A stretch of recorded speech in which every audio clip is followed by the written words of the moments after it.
Oh my gosh. Ugh. Alright.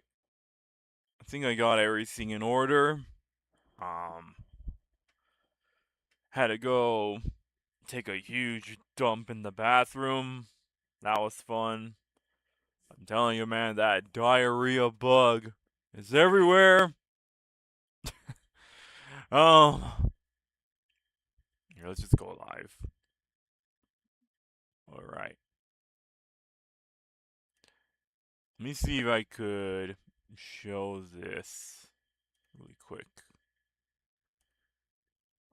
I know I could have done this way earlier, but I didn't think to do that. Alright.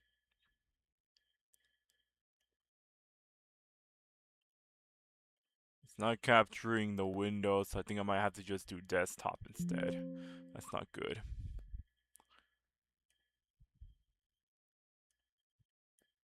Yeah, here we go.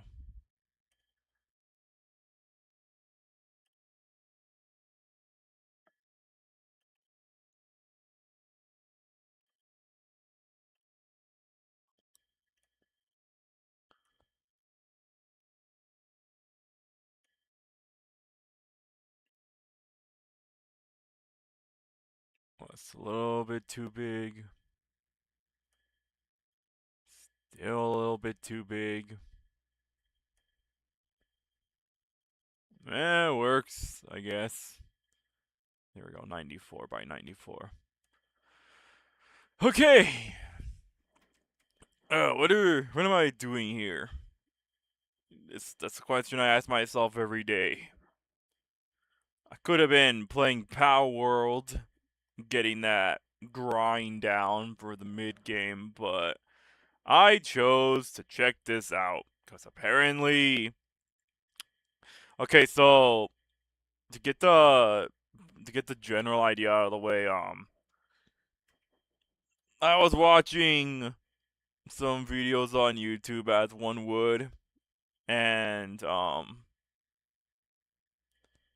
it just kind of popped up in my recommended a whole 7 hour ass video of some Pokemon ROM hack.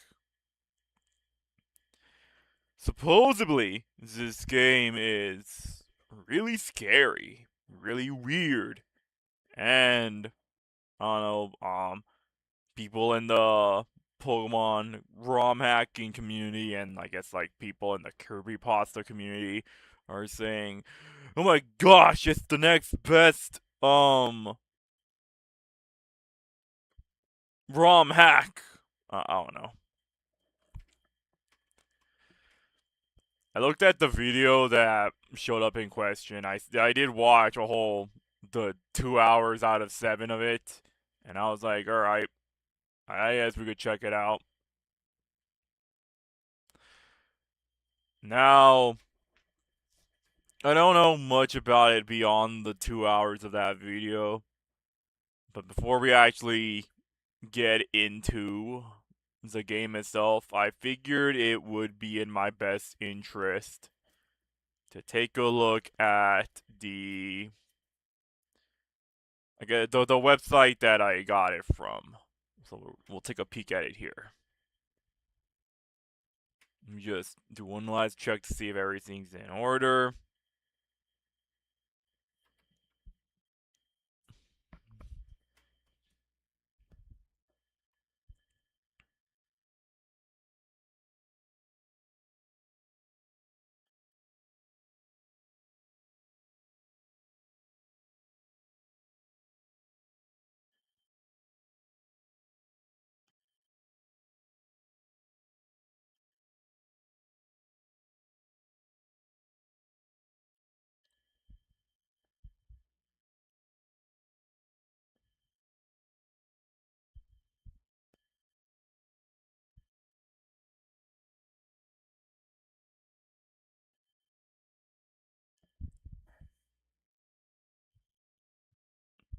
All right.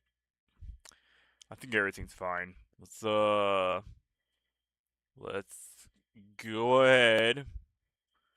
We'll spend the usual time We're gonna take 2 hours to look at this. If nothing interesting happens when we come back from the DSP intermission, I'll just finish up on Amori, do a couple of hours or so there, and then we'll call it.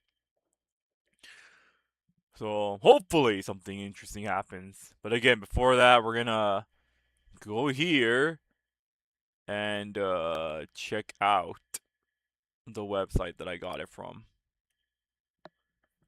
What's it called? It's called like Fire Red Leaf Green IPS. That's just what they chose to call it. It's literally the file extension for Fire Red Leaf Green. They didn't name it anything else beyond that. So you get like a solid 3 out of 10 for naming. You didn't even try. I'm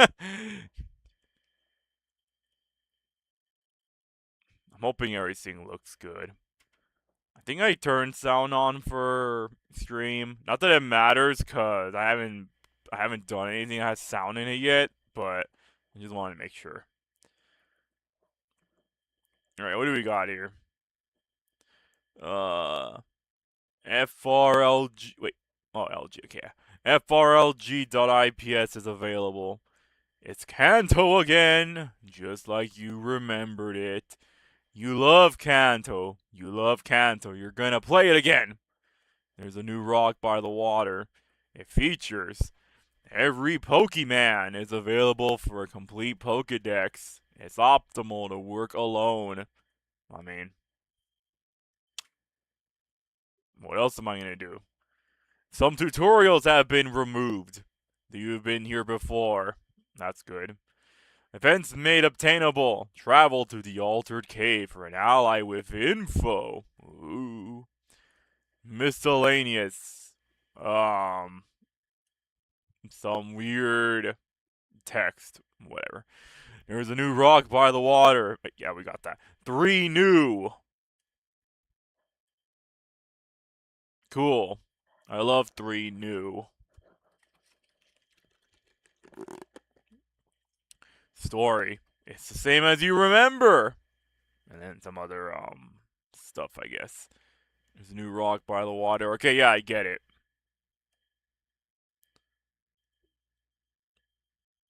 I guess there's the rock in question.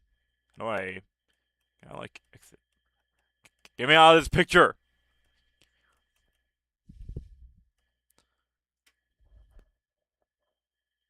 Oh wait, no, it's a separate tab. I'm stupid. Alright.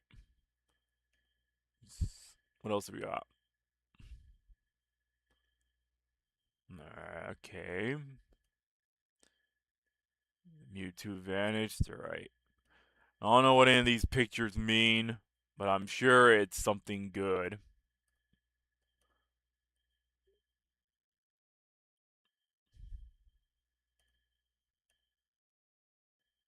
A PC computer. Alright. This is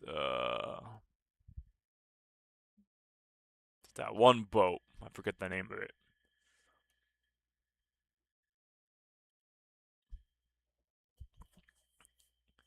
This here is Safari Zone.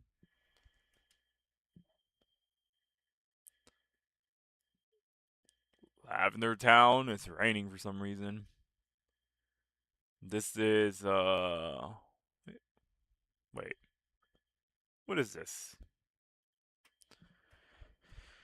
I think this is new. I don't recognize the geometry or geography. Alright. What's this? It's Articuno. Standing in front of a hole. Alright. Warning. It may contain disturbing content, extreme volumes, and possibly flashing lights if operated beyond intent. Please operate as intended or avoid operation entirely.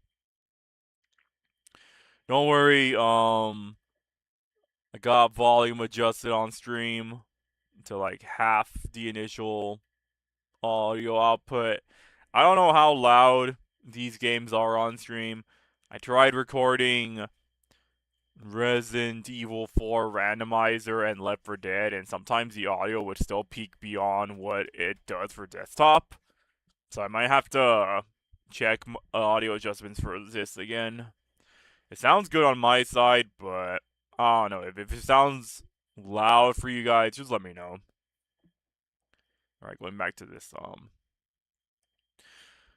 Warning! Some material is not of reality. Those with conditions vulnerable to unreality should avoid further contact. The hell are you talking about?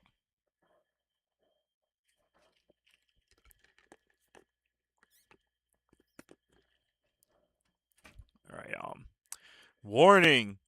To those who downloaded prior to 6 p.m. I'm assuming that's like something standard time. 6/6/26, that's funny. Please re-download the payload and give the result in your save a new name. The unknown interference has been dealt with. There's a new rock by the water. Form cannot be rendered with very bad emulator or Delta emulator. Do not use. It's the same as you remember. And there is a new rock by the water. Okay, I get it! Receive the patch and infuse Fire Red 1.0 with it. Alright. That was that. If you didn't see it before, if you never got to see this when I start this game up, too bad. Just go back 20 minutes. Or go back to the initial 20 minutes, because I'm not doing this again. I will show one thing, though. When I downloaded the ROM, it gave me a README. Let's check this out. Alright, fireredleafgreen.ips. The locations of some of the mons that I guess weren't attainable in Fire Red can be found here.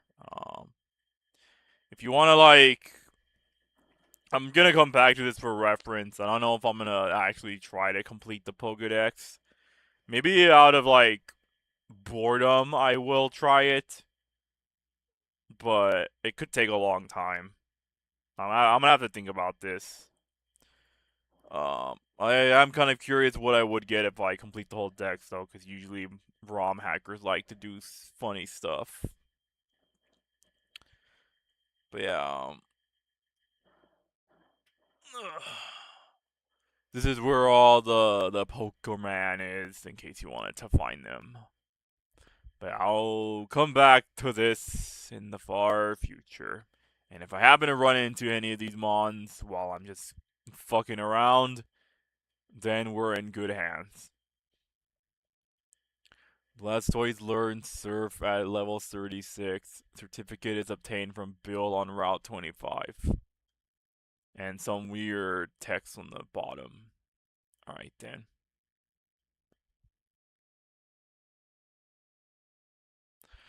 Alright. I think we got everything.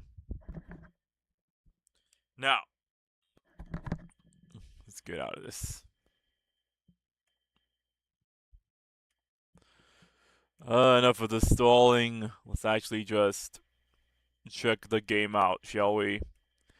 2 hours on the spot. Let's do it. Ignore my previous file. I'm just gonna make a new one.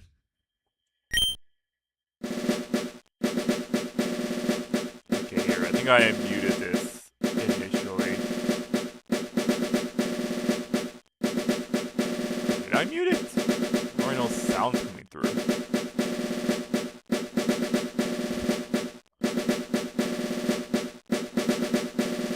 Wait. Did it change my audio? Hold on, I think it might have changed my audio.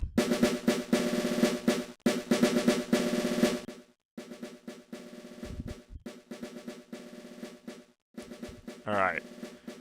Sorry about that.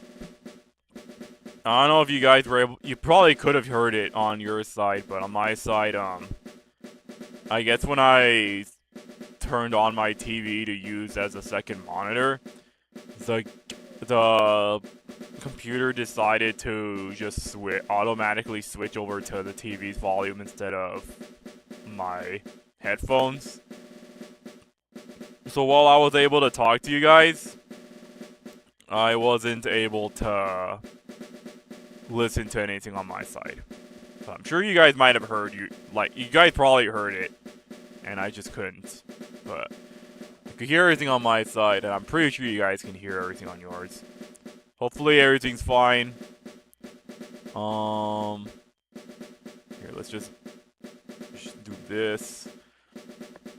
I don't need to read this. It's just the same as we've already seen.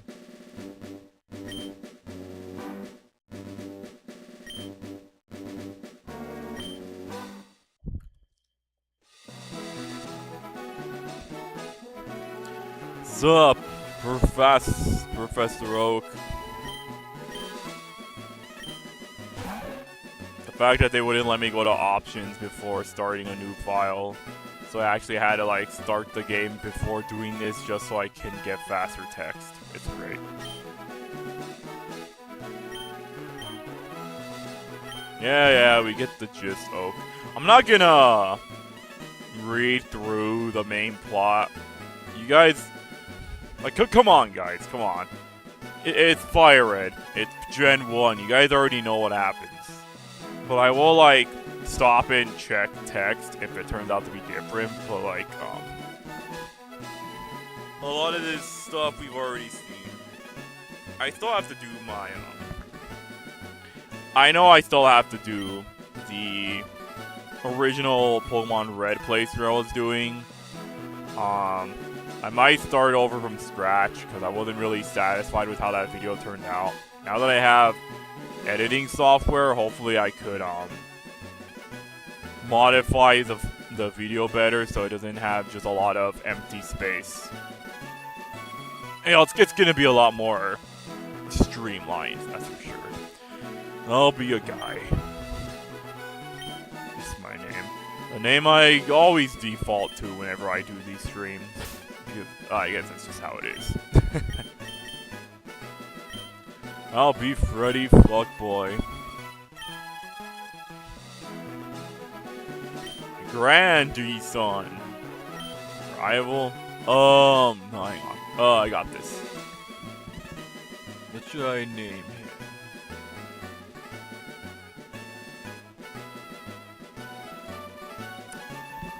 Who do I hate? Okay, I know who do I hate.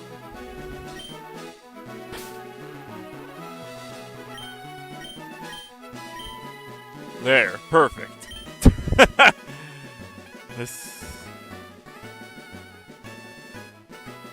Yeah, okay, it's Forky. Don't you remember Forky, the hit character from the hit anime Toy Story 4? Freddy and Forky is a weird crossover I wasn't expecting, but here we are. Freddy, your very own legend's about to unfold. Let's just get the show on the road. Let me, check to see if audio is good. Let me go ahead and raise the volume up to the normal amount.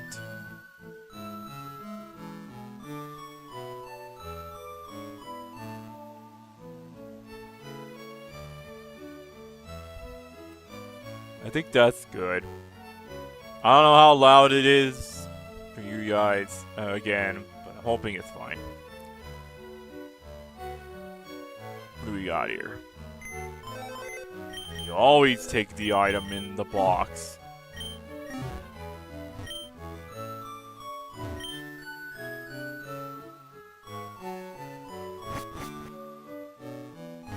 What's up, Mom? Okay. It's on the TV. Nothing, okay.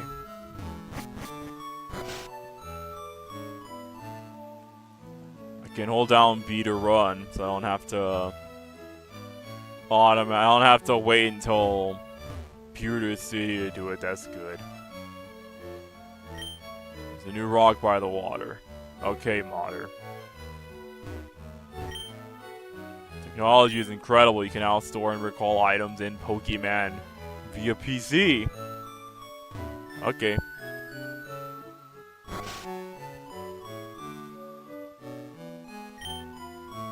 Hey, Freddy. Forky's at the lab. Alright.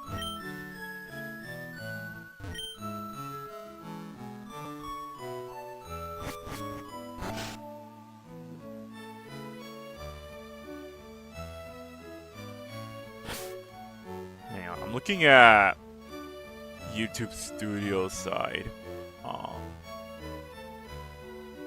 I don't know if it stopped. Did it stop? Or is it being weird?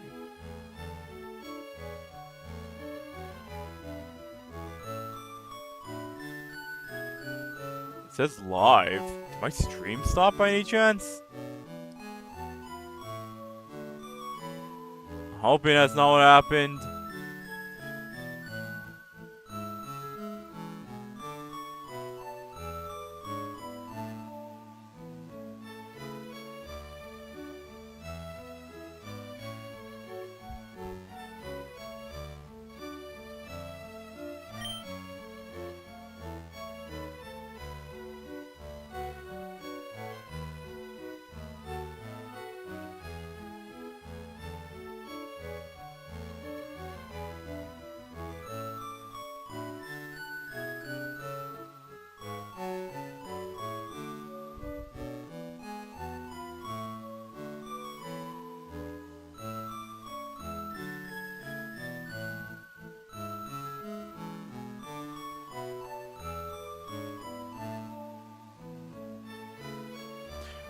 Huh.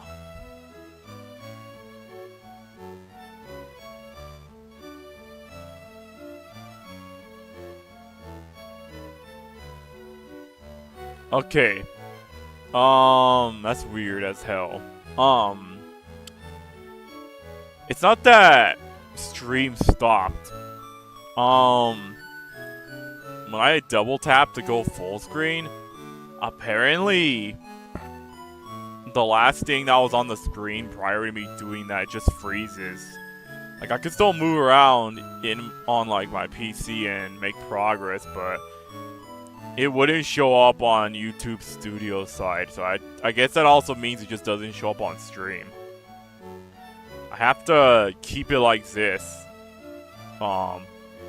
windowed if I wanted to show you guys what's happening. Huh. I'm gonna have to write that down, and I'm gonna write it down and keep it in mind for when I decide to record Pokemon games going forward, or just use this emulator in the first place. But let's just keep going, shall we? Let's get the party started.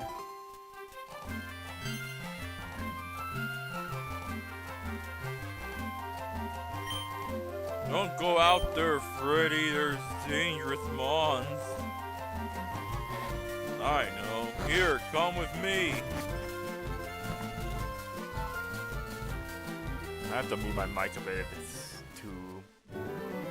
picking up weird sounds. Gramps!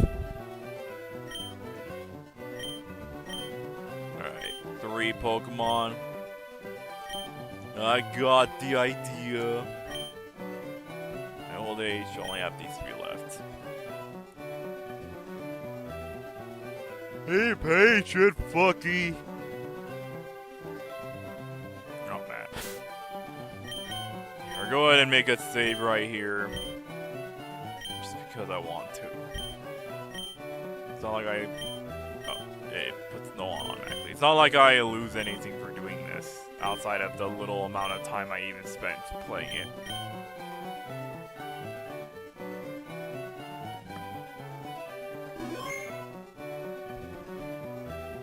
Alright.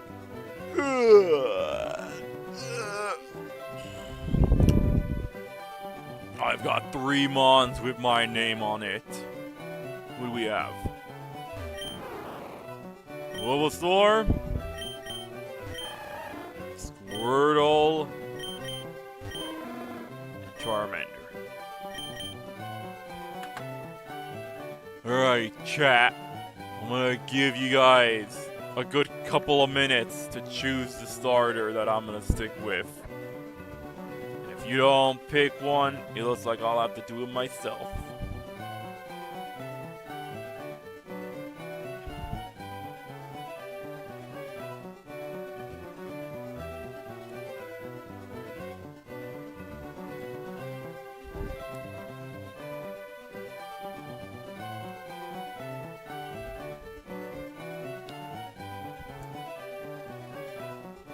Alright.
Alright. Guess I'll have to be the decidio factor here.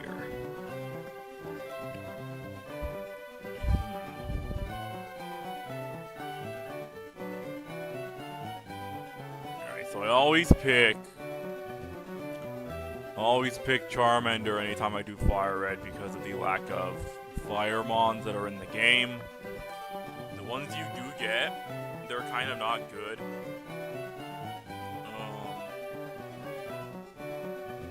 To be completely honest, you could probably do this game without Fire Mons because of just how lackluster they kind of are. But it's kind of the reason you'd want to pick Charmander for Fire Red. Leaf Green's different because Leaf Green has better options, so you could just I think like Leaf Green has full picks while Fire Red is stuck with Growlithe. Growlithe is not that good of a Firemon. He can't even learn Flamethrower until a very late level versus Vulpix who can learn it pretty early on. So it's not like the options just kind of speak for itself.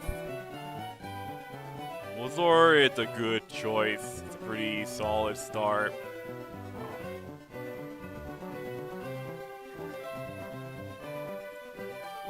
If you don't pick Bulbasaur, you do get good options.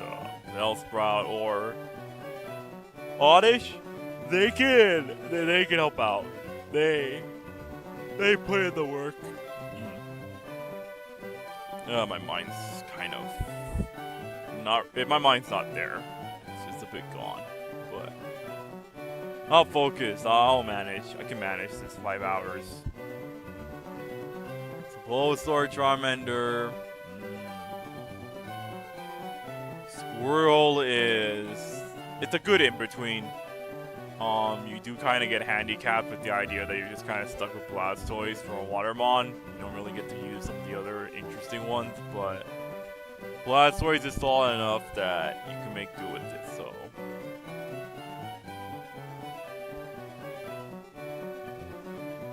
In the interest of full disclosure, we'll go ahead and pick Squirrel.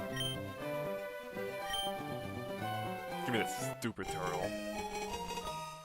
Plus, apparently he learns Surf at 36, which is pretty solid, so we're just gonna make sure we get that. What do I want to name Squirtle the turtle?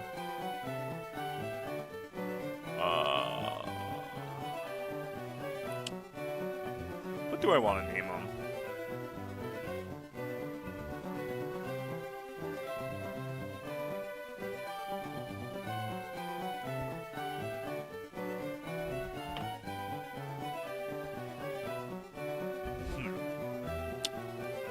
It's kind of tough.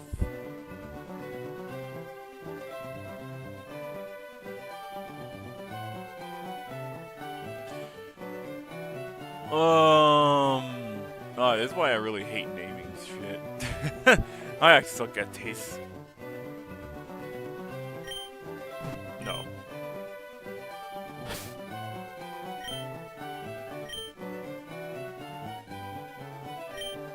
That's apparently.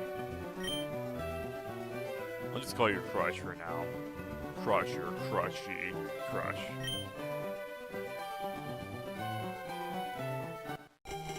Forky gets the Bulbasaur. Alright, let's do it.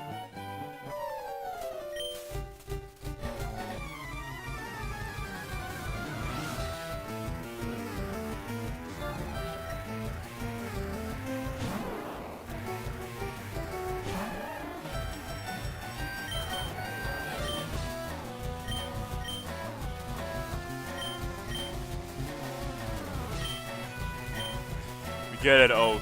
Let's just move on. Tackle's not gonna do jack squat at the base value, so let's just lower his defense a couple of times, and he should be good.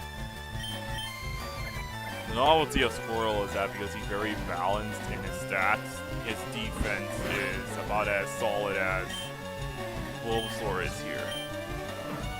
Granted, his other stats aren't that impressive, but he is very balanced regardless, so he'll make do.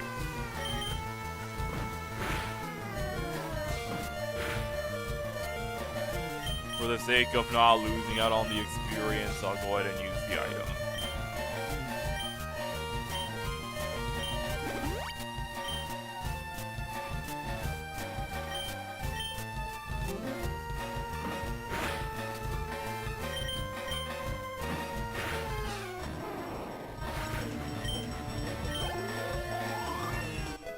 Of course I got 67 experience. Why wouldn't I? Yeah, man, you suck.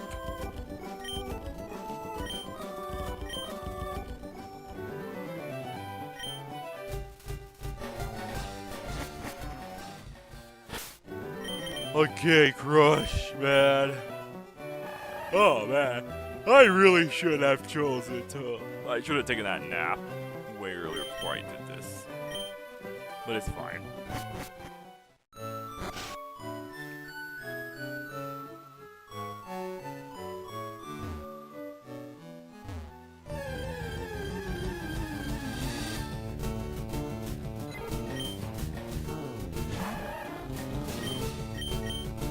Tackle.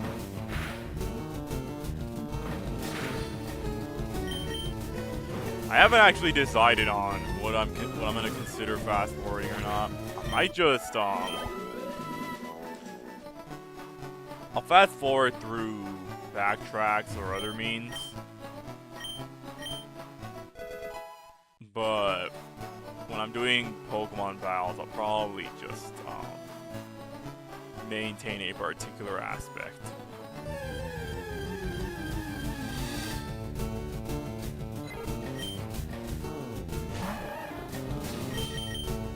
Go ahead and get experience off this Pidgey here, so we can get a head start on things.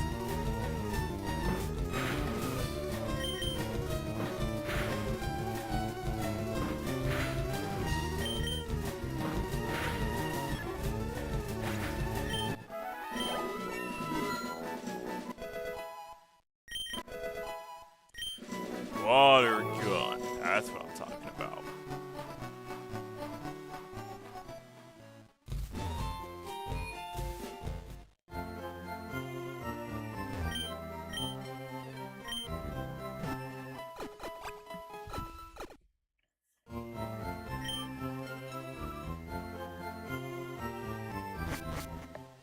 Let's go grab Oak's stupid parcel so we can make real progress.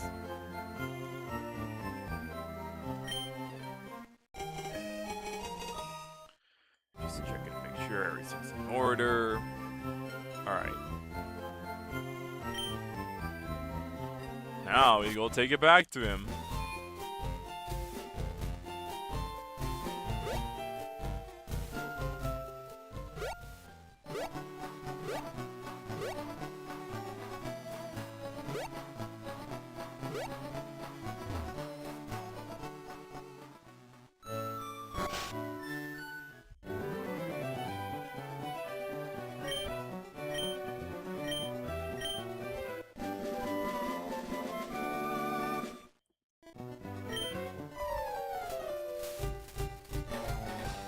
What's up, Forky?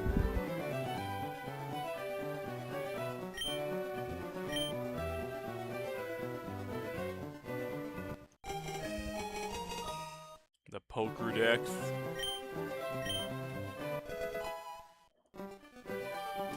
We got balls, so now we can actually start building up the team. Oh man.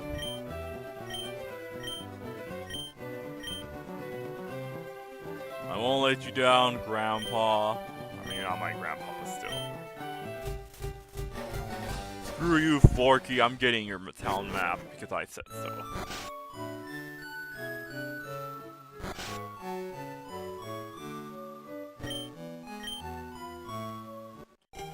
Thanks from Daisy. Because no one ever uses this thing, I might be the one to use it.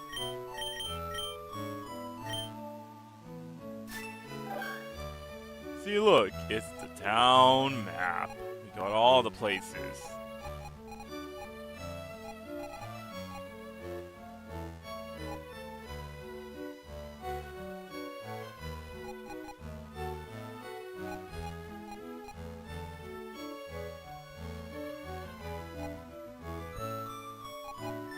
Yeah, okay, let's just move on.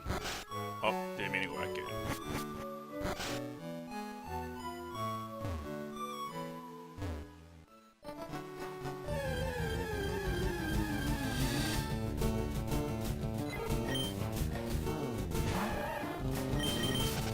Don't really have to fight things right now. I just want to get straight to catching There's at least one Pokemon in mind I would use early on. And then every other Mon I think is gonna come in like past Brock, so let's just go ahead and take care of that. Grab some balls. We don't need potions. I think we get enough. We get a good surplus of them early on. That it's not really that important. Let me hit that button.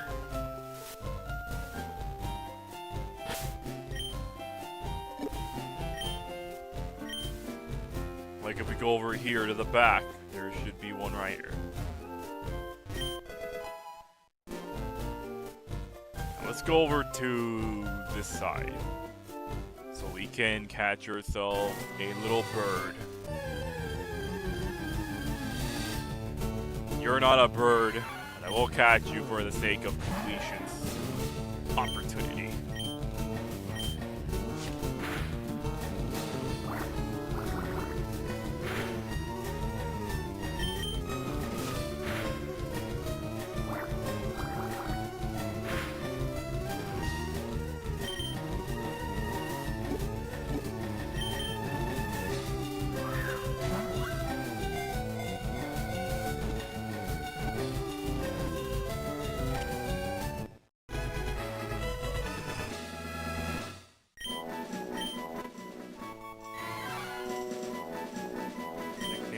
No, I'm good. Again, you're not the Mon I want, so we're gonna keep looking around.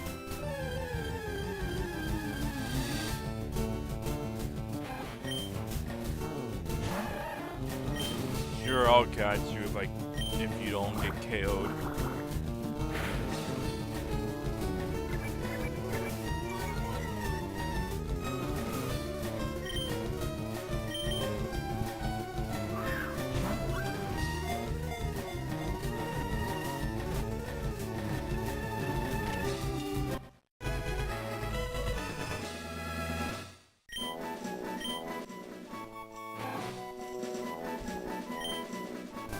Ta-da!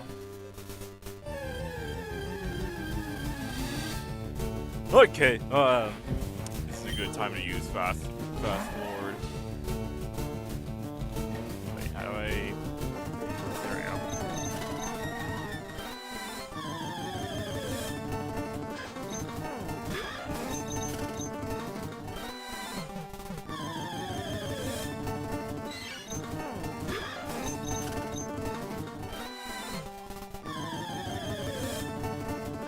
I guess if I had the power to edit this, I would probably just cut out a segment of this until we get to one where Spiro actually shows up.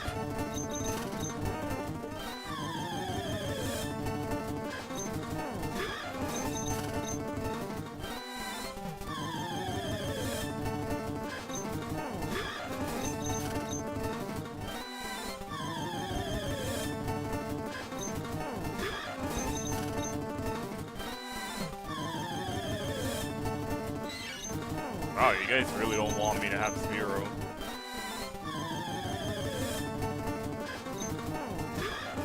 I know that, like, Spiro's spawn rate is not that great in this grass, but still, this is kind of absurd.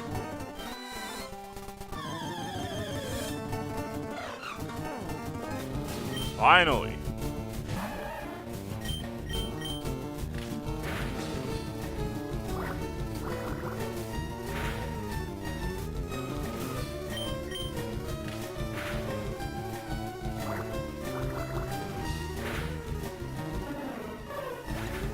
That was a range apparently. Alright, we're gonna go back to heal and then we'll try this again.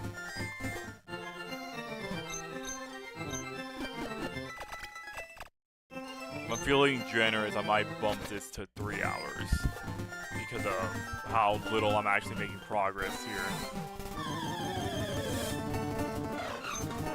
Not as impressive, Spiro, but I'll take it.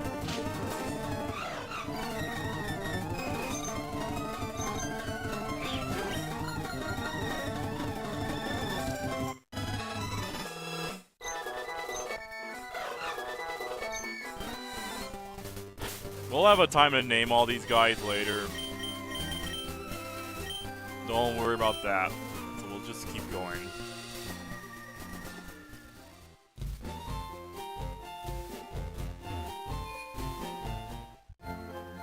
Let's go ahead and heal up.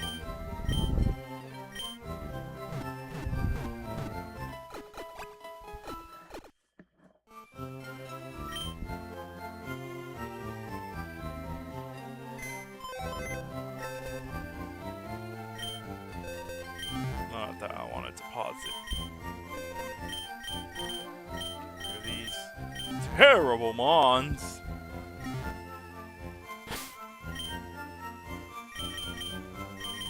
Actually, we're gonna keep Squirrel in front because I wanna catch Pidgey and then I'll move on.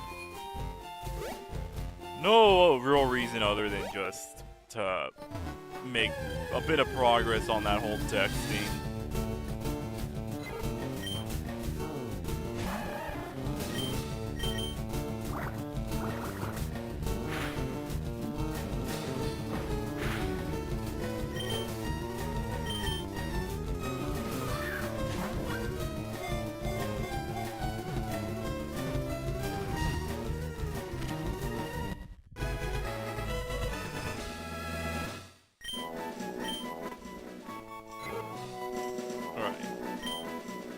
Got our Birdman, so let's throw it in the box for now and then we'll continue forward.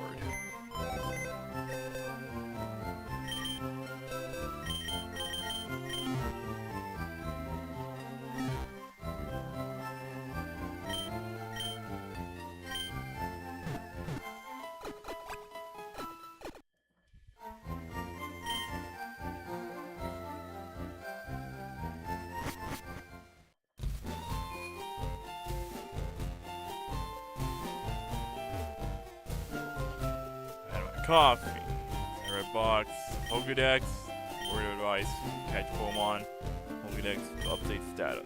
I want to catch Pokemon, I suppose I better show you then. You do know how to catch Pokemon? You're really giving me the runaround, kiddo.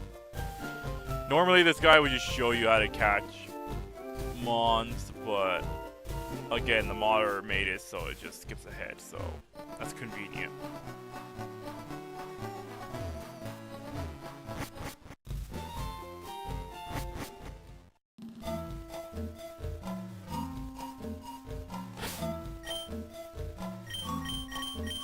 We'll switch Spiro in so we can farm a bit of cocoons and and then we can deal with the bug trainers around here.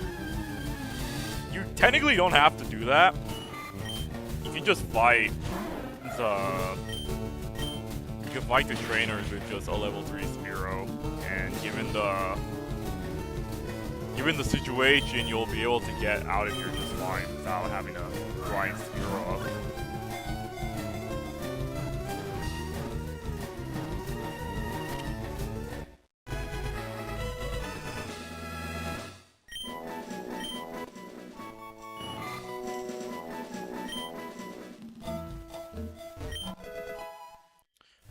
Pokeball.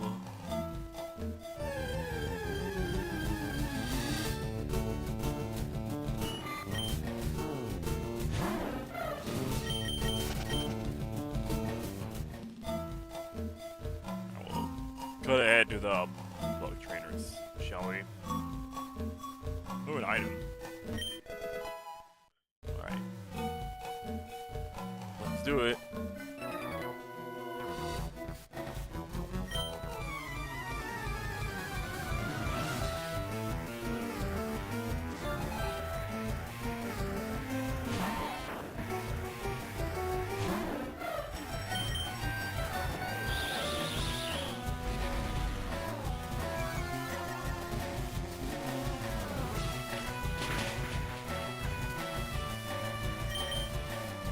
Okay, if Widow's just gonna do screenshots, that'll totally take the win.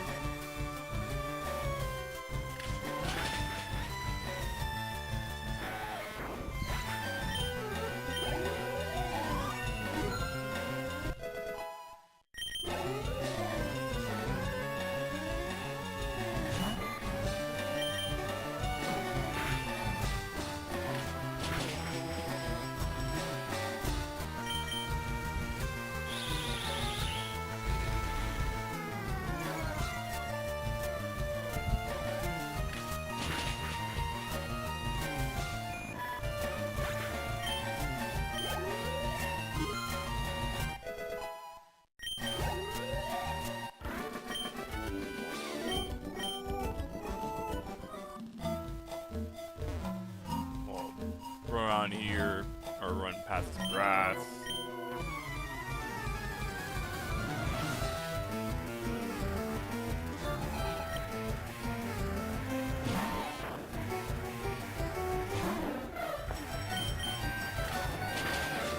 I won't lie. I don't know if I could really do consecutive Pokemon playthroughs.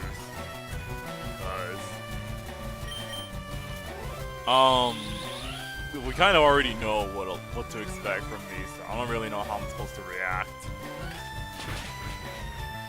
I'm just waiting for when the supposed spooky shit happens.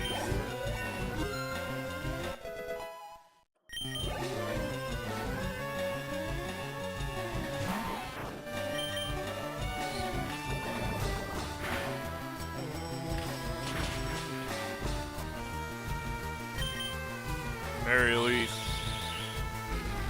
I still have some type of, some type of enjoyment from playing old Pokemon games like I used to.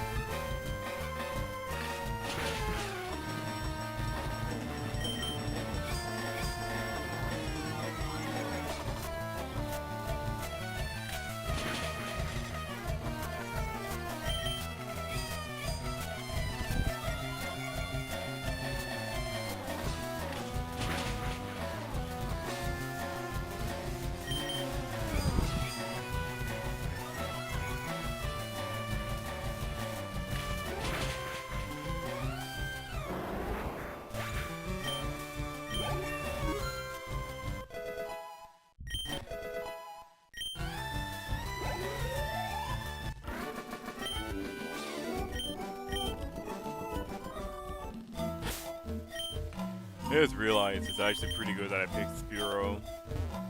Or I picked Squirtle, because when I have to fight, when I choose to fight Gary, but shortly after this, I could use Spearow to take care of Bulbasaur pretty quick.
Let's check on Spearow really quick.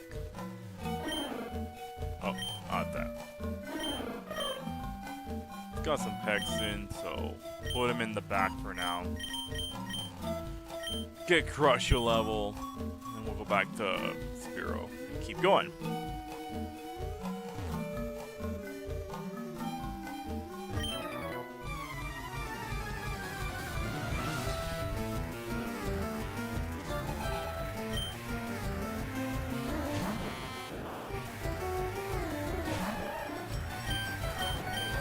Your defense doesn't even matter against my water gun, man. I'm just saying.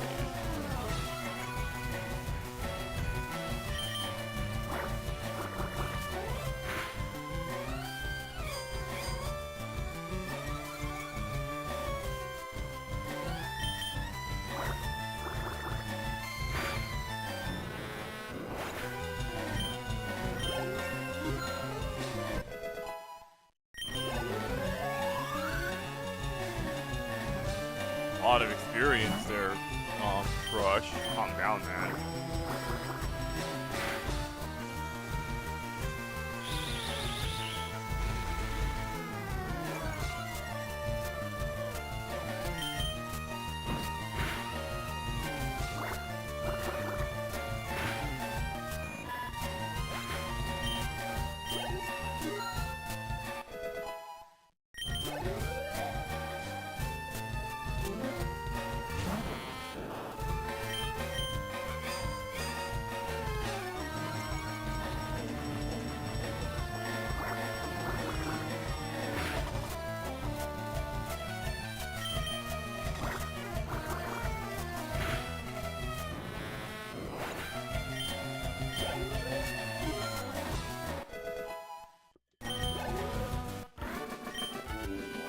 Level 10, I think that's good. Let's go ahead and switch back to Spearow.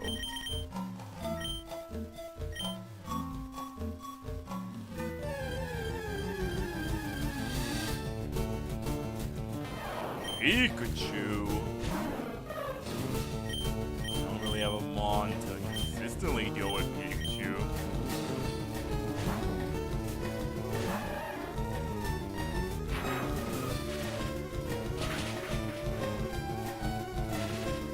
Of course. Just tackle it.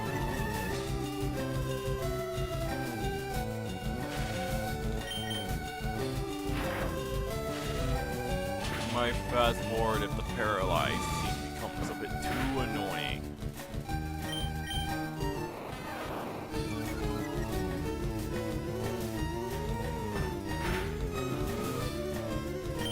Let's see if we can catch Pikachu. There we go.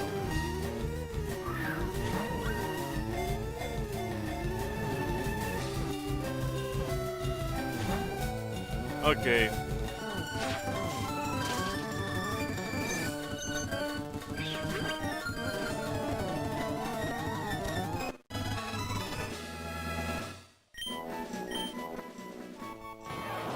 Yeah.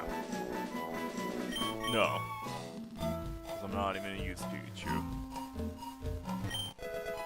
If I wanted to use an electric type, I have a different one in mind.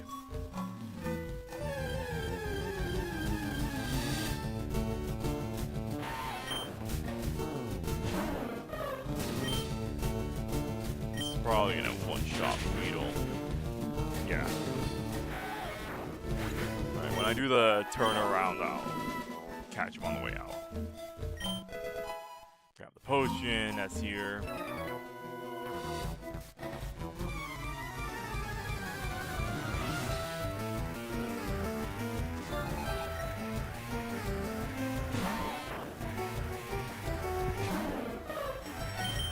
I don't even need to heal Zero. It can take care of Wheel on its own.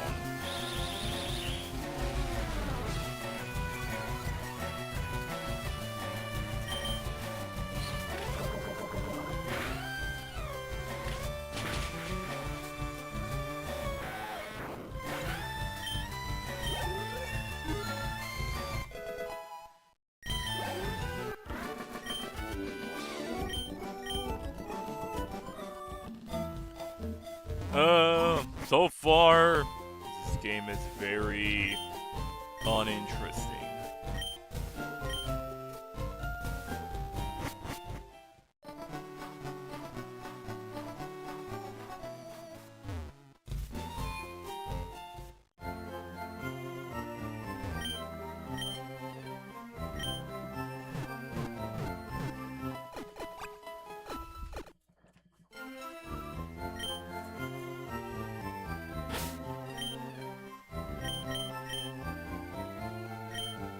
Let's go ahead and put these two mons in the box.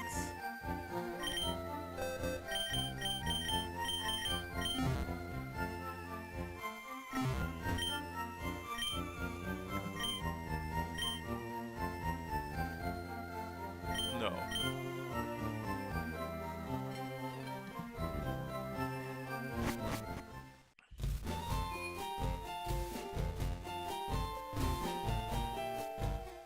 Before we fight Brock, I do want to fight Gary a second time, so let's just do that.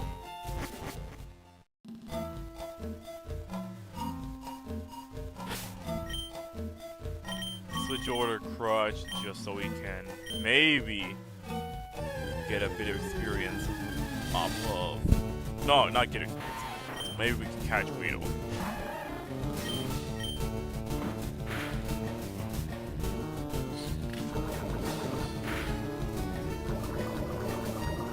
Alright.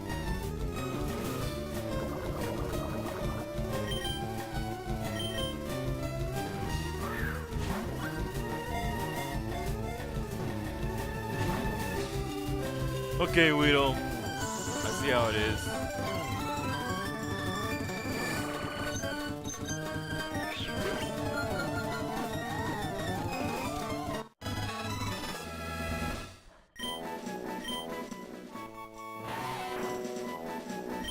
No.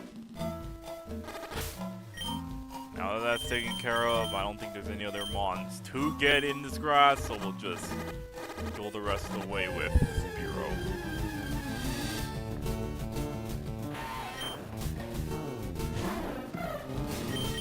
Actually, since we're just backtracking, we could just speed up the process.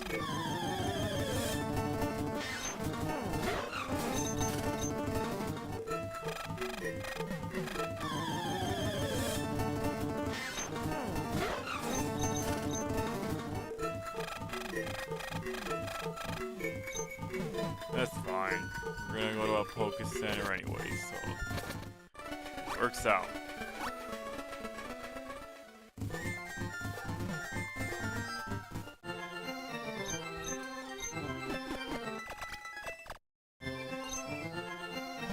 Throw wheel at the box. So that's about every mon I could realistically attain. I could grind for Neorans, but I don't want to do that. Save, because it's been a while.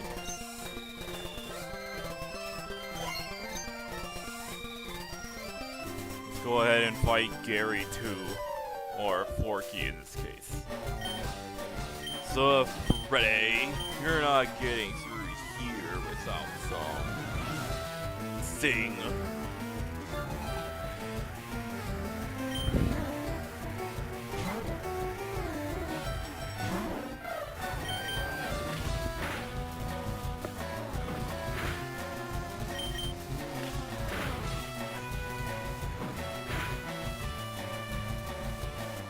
Alright, getting a crit. I see how it is. It only just occurred to me, I probably shouldn't have sent out Spiro this early. I should have sent Crush first, but it's fine.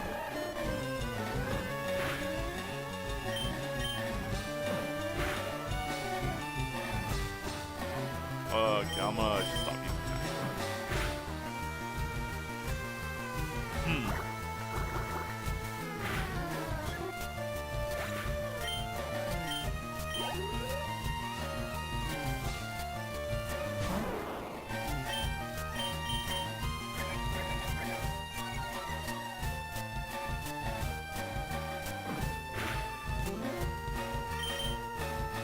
Couple of tail whips in, so when Spiro shows up next time, we could actually KO the Bulbasaur relatively quick. Attack will get a bit of damage in, or maybe Crush will defeat him. We'll see. Crush coming in clutch. That's why I chose you as my starter. That's how it's done.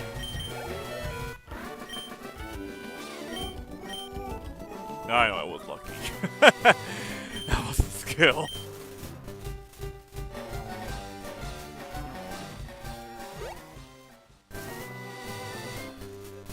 Head back to the center.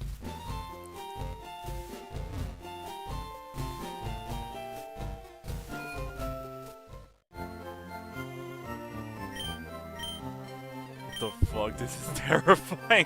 I don't know, man. I'm like winning battles off of 1 health. It's absurd. I need to like pay attention more. Also, what's up, PK? Here, let's fast forward back to Brock. Because I already went through Viridian Forest. Man, I actually gotta focus this time. So, I'm just gonna get one thing out of the way since you're here. Not much, got out of a 1 hour work call. Alright then. I'm just gonna get one thing out of the way before I continue. So, for some reason, if you wanted to get into the supposedly creepy stuff, scripting code is fun. I can imagine. I'm gonna have fun trying to figure that out when I mess around with RPG Maker for the first time. That's gonna be great.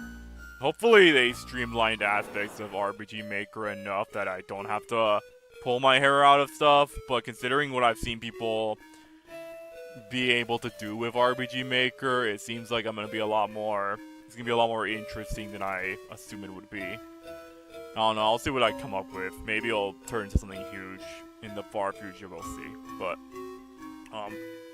going back to this ROM hack. For the sake of... just ask Toby Fox. For the sake of, getting to the creepy shit, you have to pick Squirtle as your starter. You cannot pick Bulbasaur or Charmander, because then it just becomes a normal playthrough.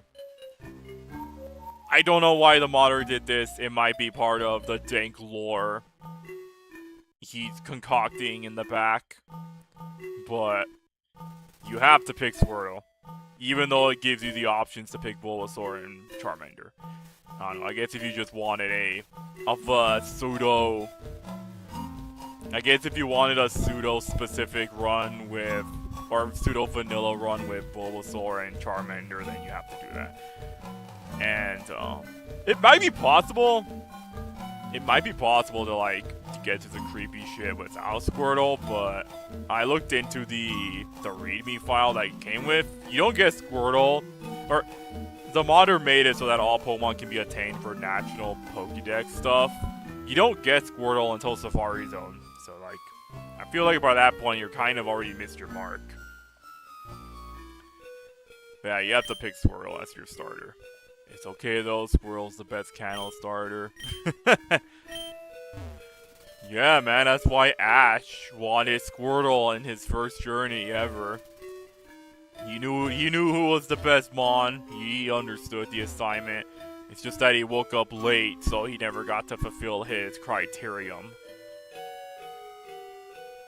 I have Spear out in front, right? Yeah, okay. Let's keep going.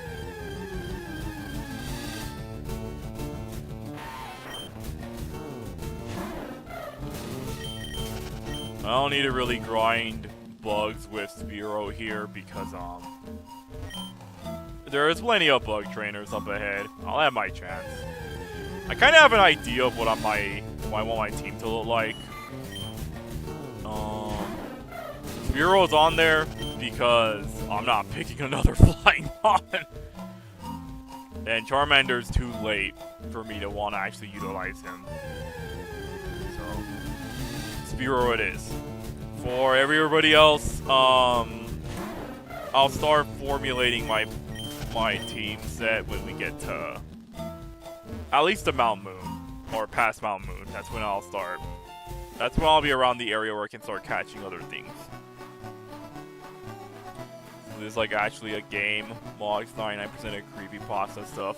The interesting thing I will give the ROM hack this is that it does let you play the game normally. Like, you could do that if you want. You just have to, if you wanted to do the creepy shit, you have to do like pseudo, you gotta do like semi-specific stuff to even get to it. So like, it's not like the creepy stuff happens as you play through it by just picking Squirtle. There's apparently like other stuff I have to do to make that particular aspect of the game happen. So you could still have a vanilla Pokemon experience even with Squirtle. You just have to not commit to the certain parts of the game that allows it to happen. So that's a pretty nice detail. It gives me like there's this one horror game or RPG horror game I should have streamed on here a while ago. It does kind of a similar thing where it is kind of aware about its creepy nature and such, but it never actually, you, the player, never actually have to commit to it. You can just do a normal run of that game and never actually see any of the actual meta creepy stuff that occurs. It's only if you try to pry further out of the game it's when you start getting into things. And I do kind of like that approach because you're leaving it up to player choice, not just something that's pre-scripted to happen. In any case, we gotta go fight Brock, man. Because we chose Squirtle, this is gonna be pretty easy. Imagine Sonic.exe, but you can just choose to play Sonic 1. Yeah, man. Let's fight the Light Years guy.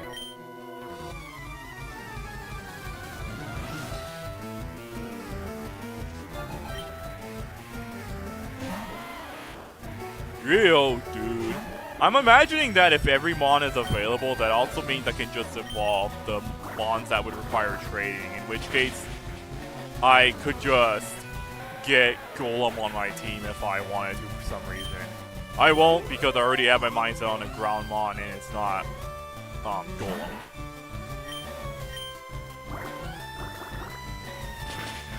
That'd be worse because you have to go through Labyrinth Zone.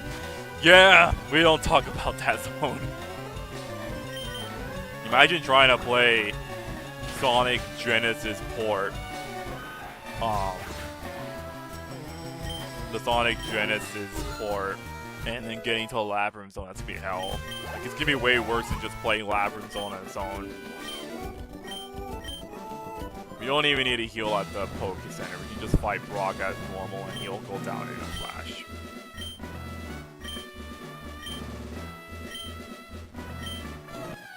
Kidney stone inducing. Alright, Mr. Brock Man face. Let's do it.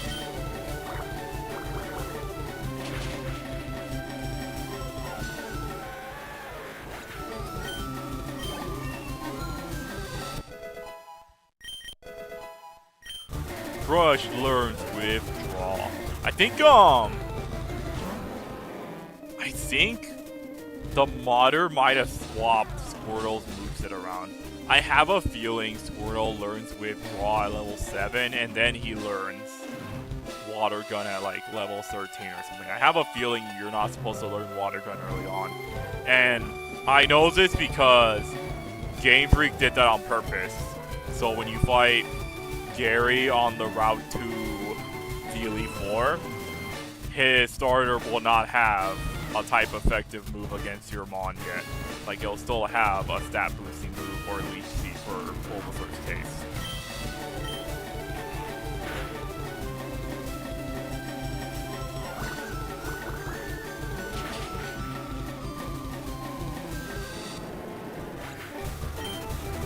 Getting Water Gun early doesn't really matter though, because I can just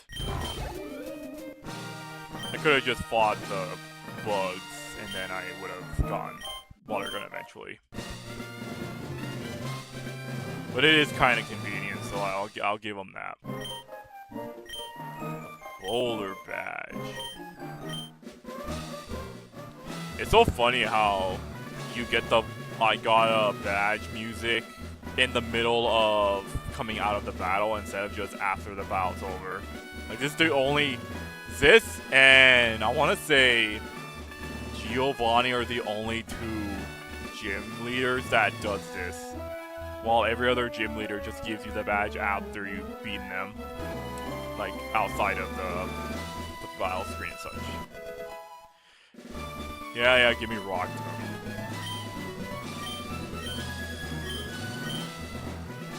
So funny that they chose Glide as a move Brock should just have in Gen 1.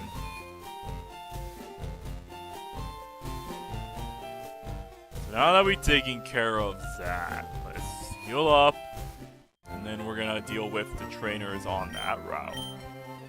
You know, that route. The one after this.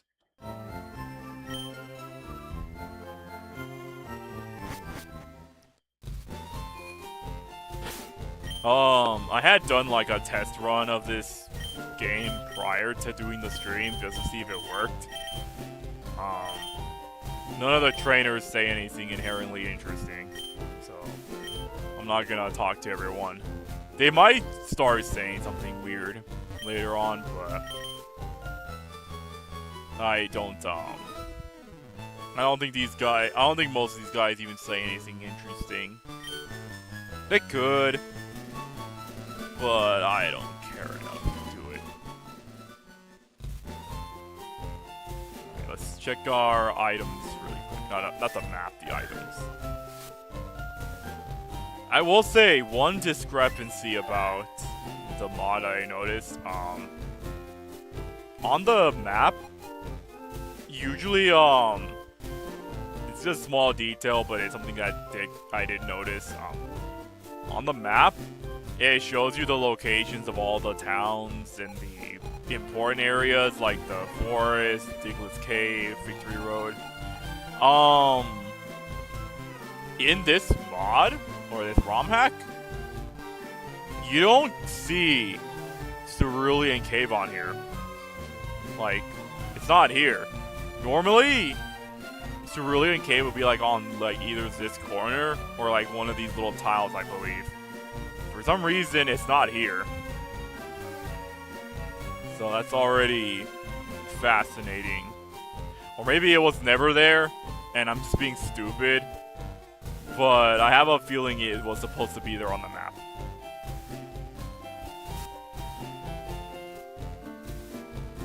Let's just move on. Normally the guy who gives you the running shoes, he'd give it to you here, but I already had the running shoes because the modder gave it to you from the start. So I don't have to worry about that type of specific detail.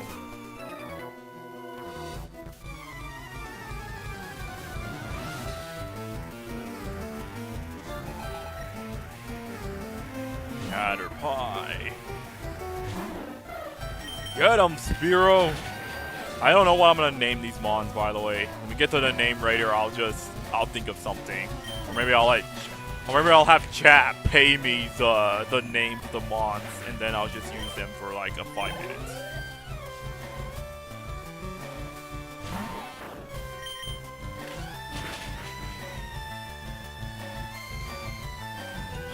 Incidentally, I was gonna ask chat, what should I name my Squirtle, but I just kind of went and named it anyways, just because felt like I had to commit to that. But I'll let chat name the other Pokemon if they want. Give Spiro a funny name.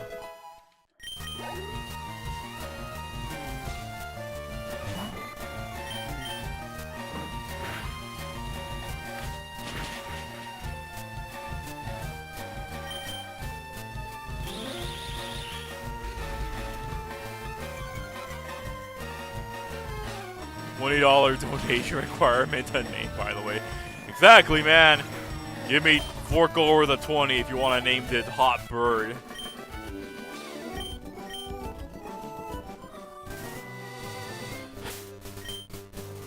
Trust me, you wouldn't want me to name it instead. Here, let's heal up Spiro.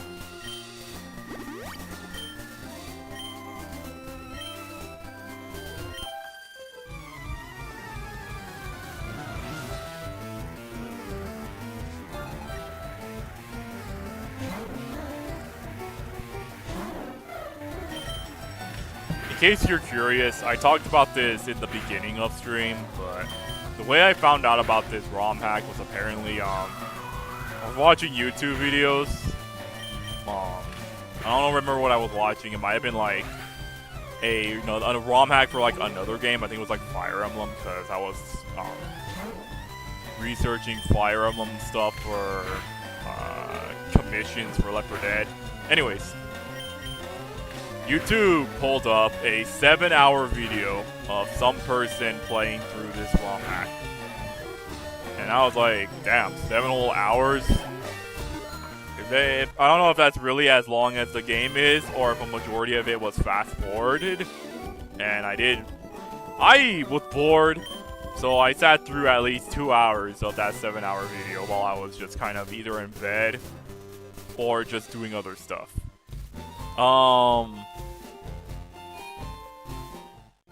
There were, at a certain point in the video, the person was apparently in VC when they were like streaming the game to their friends, and they decided to just upload the recorded footage online.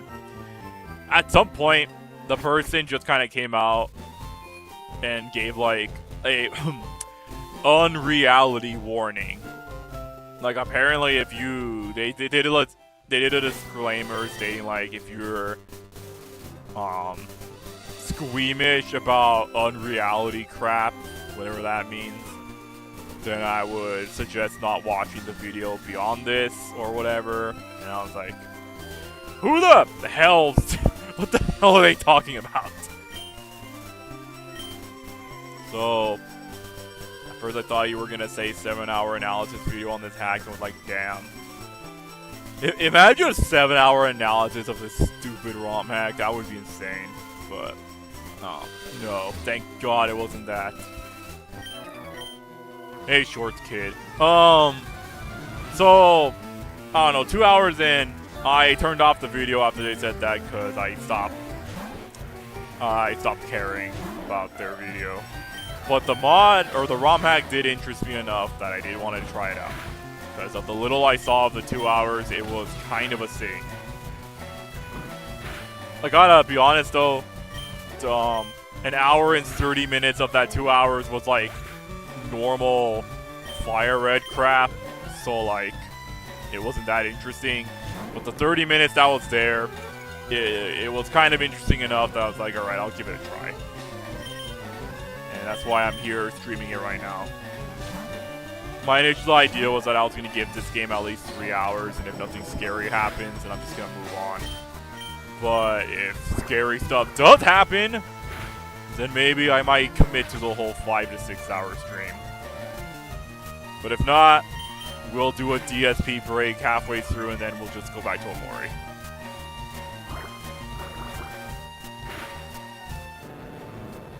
But given the nature of that 30 minutes, you'll kind of see what got me to, I guess, play it.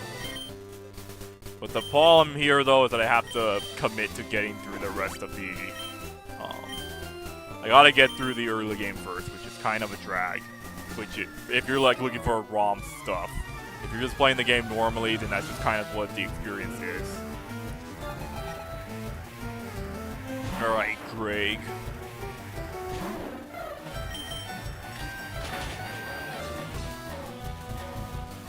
I don't know how many ROM hacks I'm really gonna play on this YouTube channel.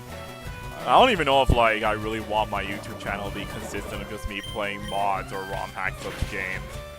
I wouldn't mind it though. Like if that ends up being my channel shtick, then I wouldn't mind it. It gives me an excuse to go back to older games. That said, I do understand that I have a lot of games that I keep promising that I've either started or haven't started at all, and I just never finished either one, so I will finish them eventually. I do want to like commit to it. Like the RE4 videos, I started, that was like one of the first videos I posted on this channel, and I never did anything with it because it was just kind of not good quality wise, at least in my opinion, so that's why I went back to doing the videos, and I will record a second video for like chapter 1-2 eventually. It's gonna be sometime this weekend because my parents are out for a concert night for the weekend, so I get to actually spend a lot of my free time without any noise. So I will record another RE4 video, maybe after I'm done with this stream. I might do that, and then I'll just upload it late in the night. And I'll see what I do with the rest of the weekend.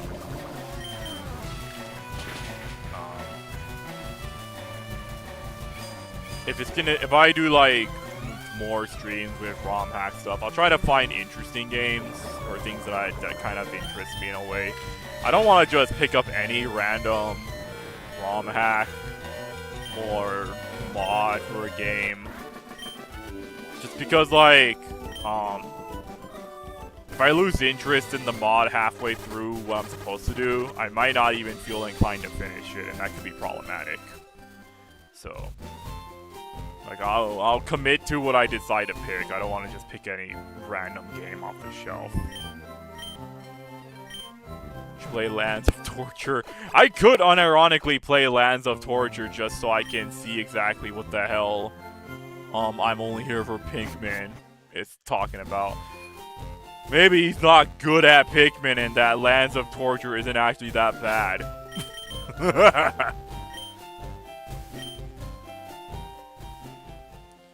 That'd be funny though if my experience with something like that is actually better than what he went through somehow. But I don't know if I hate myself enough to commit to an idea like that. We'll see. I will do FNAFman though, because it is adjacent to horror stuff.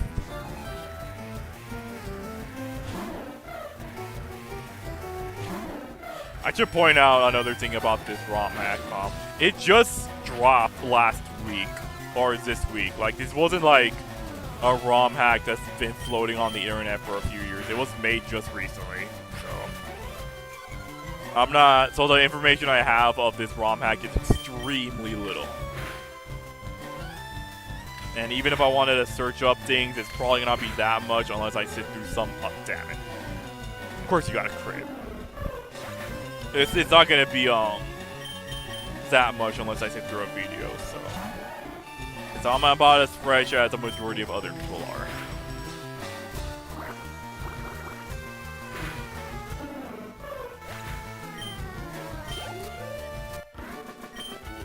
Alright, go ahead. I gotta go back. Fast forward so I don't have to keep showing you me going back to the Poke Center to heal and doing another fight just to do this again. I'll only use the fast forward prompts if I have to backtrack to a certain segment, which, given the nature of this ROM hack, what little I understand of it, I might end up having to do backtracking. So that might just be an inevitable consequence of the mod, or the ROM hack.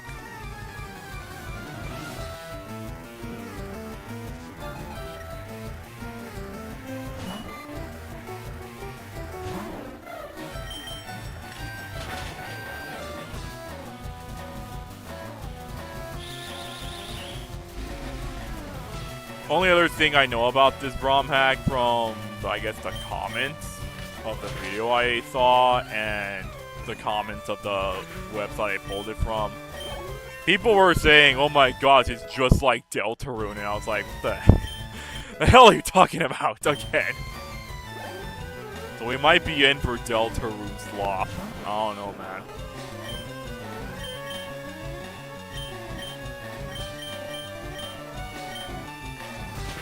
I like to organize my Pokemon moves with the effective, the type effective moves being on the top, so I can just immediately click to it if I wanted it to.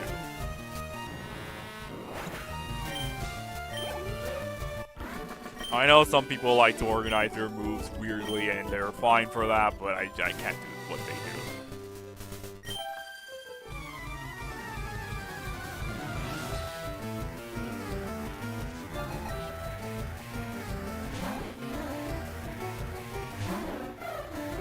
Going back to the YouTube channel discussion, in terms of the variety of games, I'll try to like space out the games I choose to play on this channel.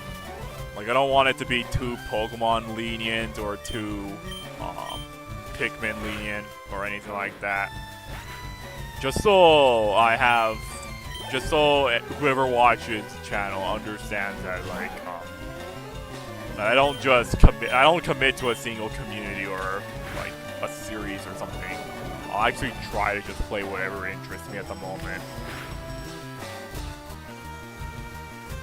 Like, I know some people commit to being like Nintendo YouTubers or Sony YouTubers or whatever, but I want to at least have some variety with what I do. I don't have a particular identity. Which could be a bad thing if you're someone who cares about putting yourself out there, but I don't see my channel that way, so I'm just gonna play whatever I like.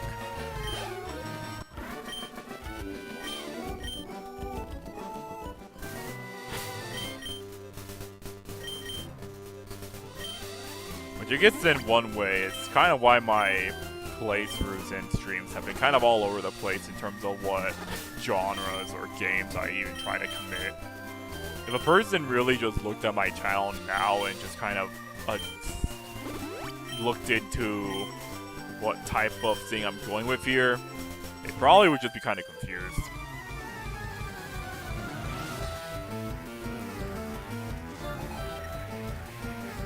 Do the same, sticking to a theme may be more effective, but it's so much easier to burn out that way. I just make him play what I feel like. Yeah. Good on Spearow. Can I get the 5-hit, please? That never happens. Oh. Okay, well, I'll take the 4-hit. But now that I'm disabled and in love, that's gonna be annoying.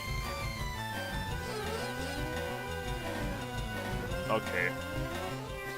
Alright, I'm fast-forwarding this. I'm not taking sleep lying down. I'm not gonna sit through all the text.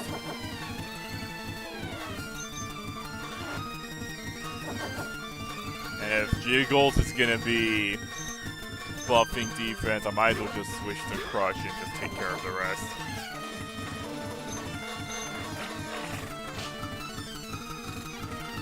Here, let's move Water Gun on top.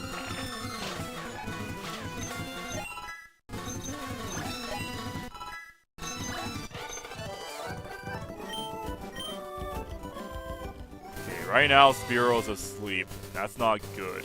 I'm gonna go ahead and heal him up before we take on Mount Moon.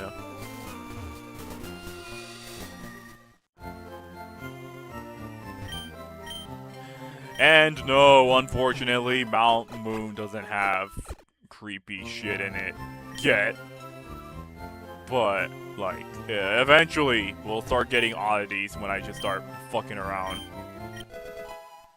I'll buy your stupid Magikarp. Because I always do that. And it's part of Dex completion, so I might as well. Alright. Let's go ahead, head into the Mount Moon so that we can go through it as swiftly as we can, shall we?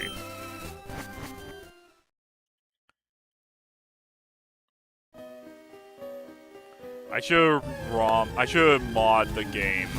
I should mod this game so it's just normal Fire Red, but when you get to Mount Moon, I not only bumped the encounter rate to max, but I also made every Pokemon Zubat just so I can fulfill the meme that people keep making about this place. Really, it's not as bad as the memes make it out to be. It's just a funny concept. I don't have anything to really deal damage to Geodude that would allow me to catch it. If I was using Bulbasaur, I probably could do something, but I don't really have that. And I'm pretty sure my pet isn't going to do much even at this level. Alright, it does a fair bit. You can catch this guy in range.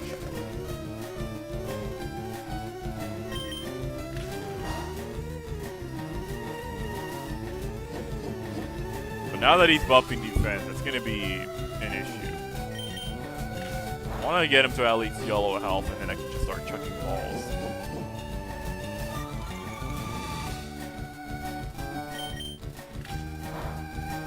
There we go.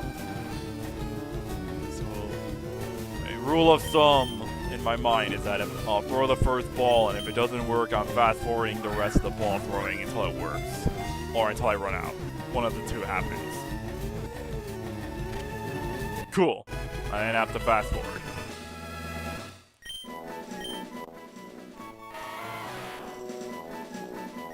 No. What do we have here? Bullet Seed. TM09 used to be Water Gun. Did you know that? I don't know why it was that way, but I guess if you wanted Water Gun for your other Mon that I'm sure would benefit from Water Gun, you could choose that. So now that I'm thinking about it, what Mon would you even give Water Gun to? You don't really have that many options, if any. Like, what? Squirtle? He already learns Water Gun. Magikarp? They can't learn it.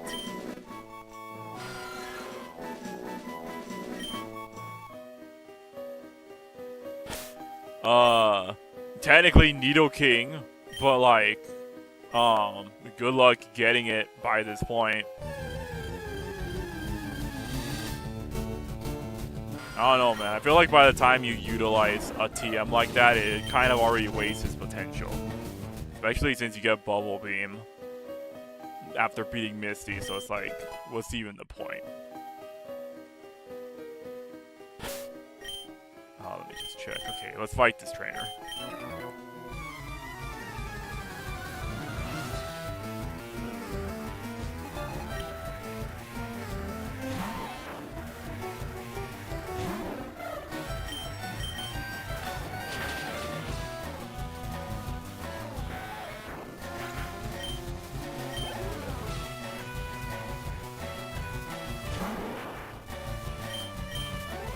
Oh, and I guess if you're curious about what the name of the ROM hack is, it's just called FRLGIPS. Like that's literally the name of the file, and that's the name of the mod. So there you have it. I don't know why they didn't come up with anything else, but I'm guessing it's part of something specific. There you go.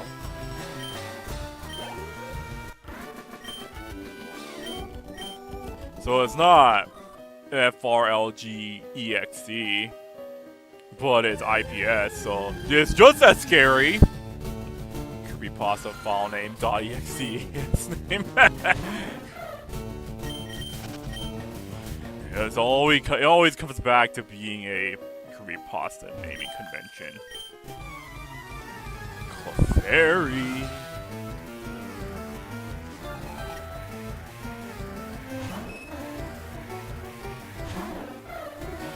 Clefairy is not the best Mon you would want to use in Gen 3, but it's certainly better than Wigglytuff, who has even less options than Clefairy, so it's like, okay.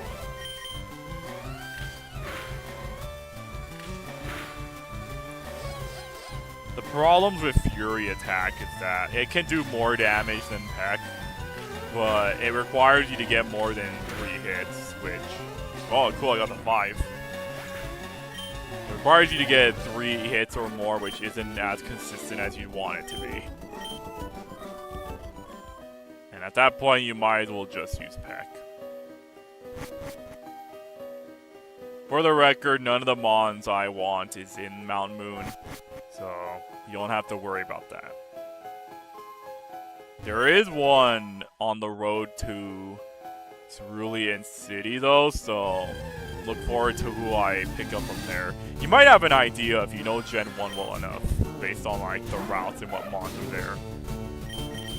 I could fight the Zubat to get Spearow closer to level 15, but I'll let the Team Rocket guy just do it for me instead.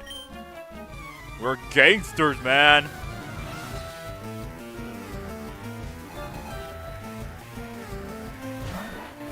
Okay, maybe I should have let off with Squirrel instead. So if I get hit with Sand Attack, which is very likely, it's gonna be an annoying encounter.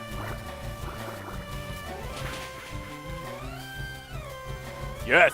One shot the Sandshrew. Let's go, man. Crush him! In case you're wondering, I gave him the name Crush because that's the name of the turtle from Finding Nemo. That's literally it. That's the only reason why he's named that.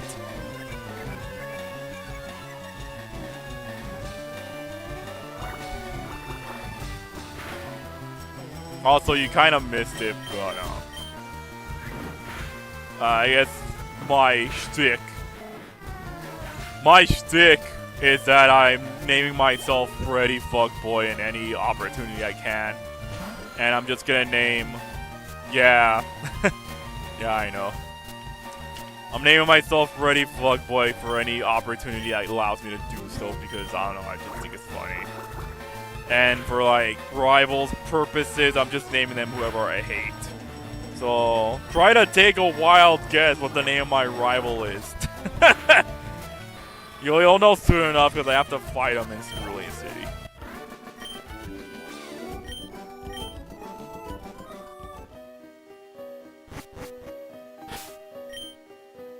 I'm just making sure my Pokemon are in check. Camera. That would be funny. Every time I fight Camera, I'll just tell him I'm gonna shit all over him. Oh my god, just not good mon. Do I want to use Fury Attack? I'll just use Attack instead. Though admittedly, Parasect is kind of decent for catching mons because 100 accuracy sleep is pretty good for that purpose. He's terrible against the birds though, so it's not even worth using. But it could be a choice for other mons.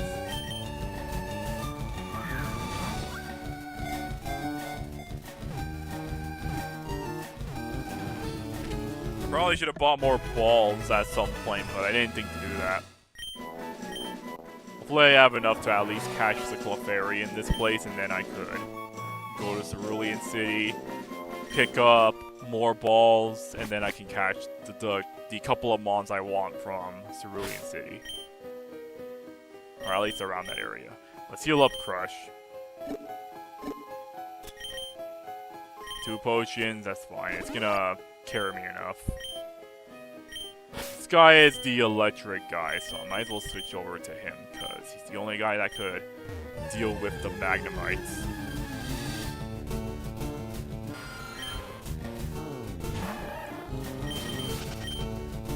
Run away, no point. You're gonna evolve into War Turtle soon, so I'm looking forward to that. And then after that, I could theoretically just 1v1.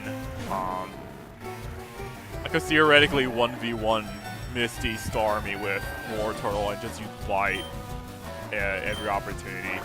I might be able to do it if I do more damage than Starmie can recover with Recover.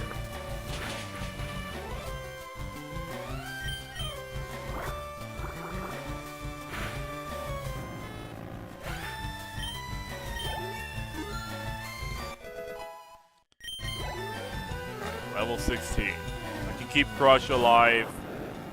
We'll be able to evolve him. If not, then I gotta wait a while. But it's Voltorb. He has no electric moves, so it's fine. He can charge all he wants, but he doesn't have Thunder Shock or anything to actually do something with it. And this isn't like Gen 5, where charging actually buffs his defense stat. No, his special defense.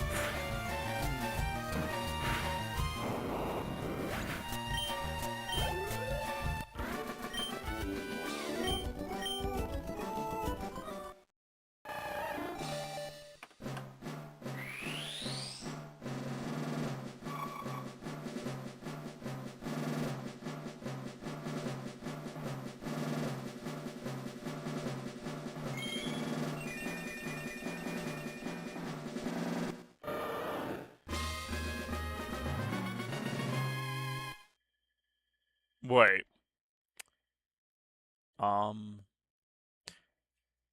Did they change the evolution music?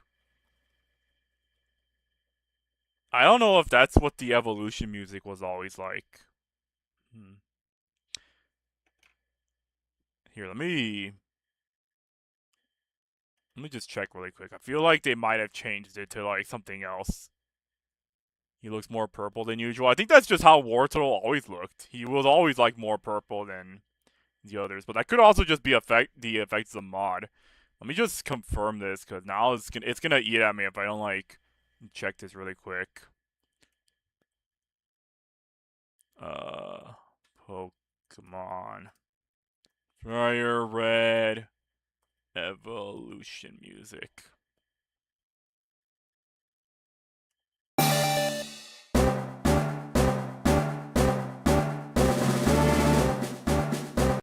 Okay, yeah. Well, one, Wartortle is still purple. I guess that's just how he always looks. But two, they actually changed the evolution music. That's very specific. But that's interesting. All right.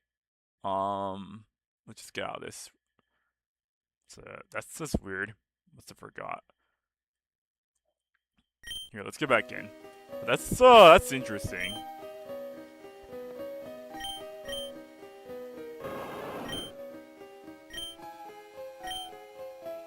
Look at that. Good balanced stats, the way I love it. Here, let's switch back to Spearow, because there shouldn't be anything else up ahead that he can't handle. I'll use this potion on Crush when I can.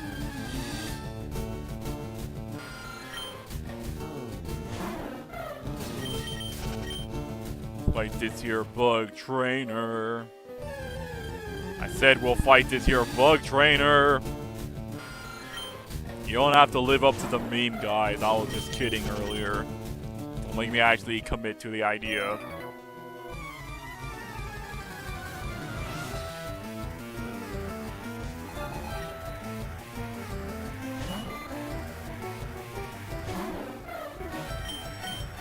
What is it? Getting to 2 hours in. Admittedly, I kind of spent the first 40 minutes catching this stupid bird and other things, like prepping, so I'll go like 1 more hour before I do the DSP intermission.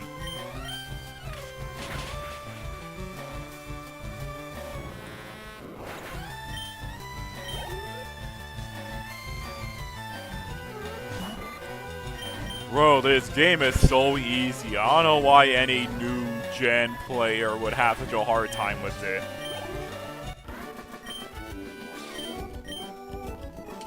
And it's funny because I'm reminded of that one video from some guy. He streamed playing this Fire Red on like the NSO, not the NSO, he streamed it on his Switch. And he was like going on about how like Misty was like a super hard opponent because he couldn't. He tried fighting Misty with a Charmeleon, thinking that Charmeleon was gonna be Starmie. And, like, people were pointing out what he was doing, and it was, like, him constantly trying to defend the aspect of him choosing to use Charmeleon against Starmie because he thought he would actually own up to Starmie. You can imagine how that went. So. This trainer is the one that has the grass mons, so we want to not fight him with War Turtle. A worse player than DSP, what the fuck? You could be surprised how many DSP players are out there, man. I'm just saying. Like, not even like attitude-wise, just skill-wise. You shouldn't even be surprised.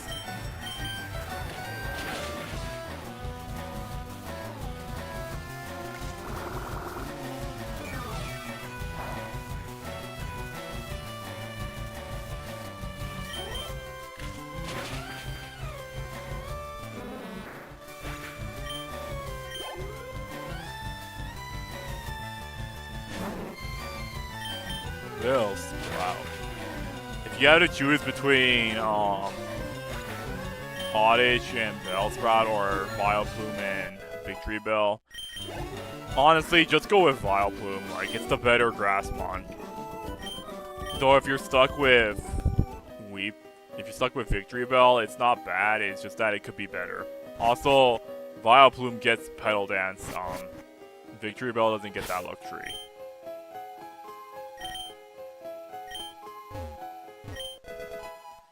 Safe. And we'll fight this guy. Let me heal up War Turtle since we're partway through.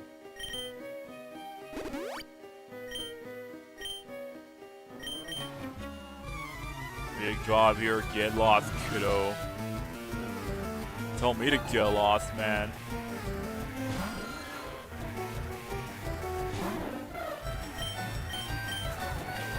Heck!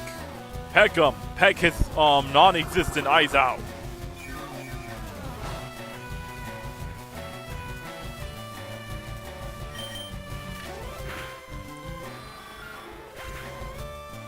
It's so weird too, because like Zubat's one of the few mons in, I want to say he's just one of the few mons in general to not have eyeballs. I feel like almost a majority of the mons Game Freak made has eyes. It's just that Zubat is one of the exceptions. I'm trying to think of like what other mons don't have eyes. And I'm gonna have to like sit on this for a while.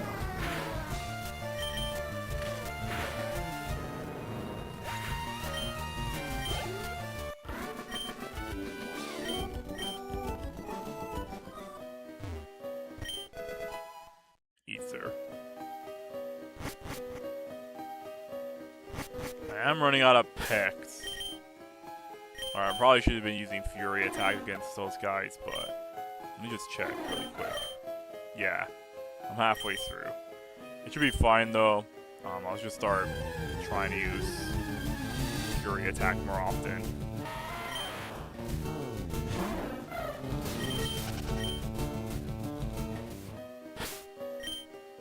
Do I want to switch to Crutch? Nah.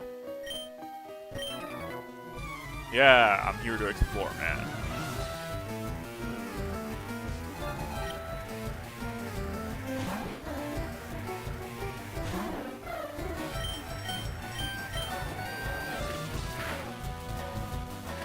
Can we get the 5-hitter? No. But that's good enough.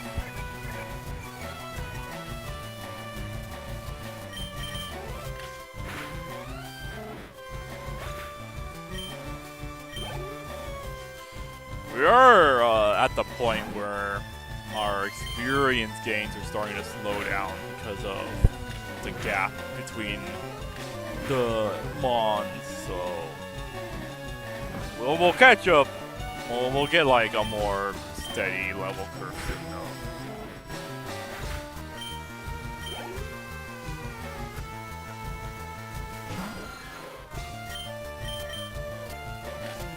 So the way I look at it, you could theoretically just beat all of Gen 1 using just,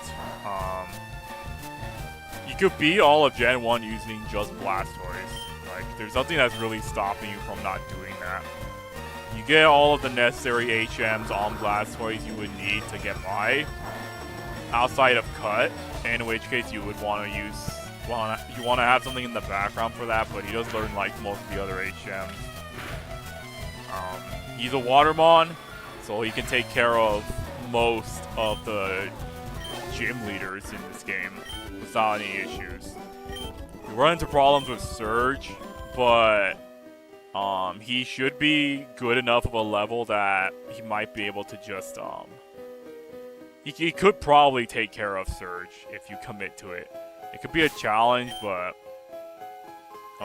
that's like the only challenging gap you would have with using War Turtle and or Blastoise by that point. Let's heal up Spearow. Arguably, it might be easier if you just went with Bulbasaur. And by the time you even get to Blaine, you could probably get away with just using Sleep moves. So, doing a solo run with those two should be fine. Using Charmander is a tricky thing. But he can learn Swords Dance if you can find the TM for it, so he has some advantages.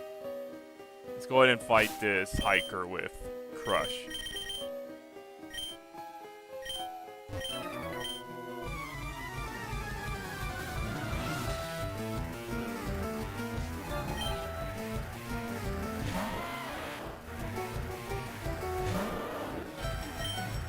Get him, Crush!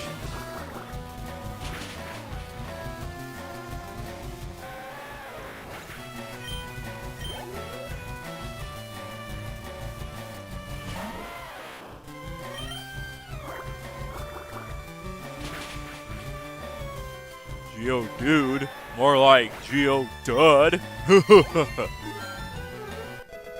I don't know.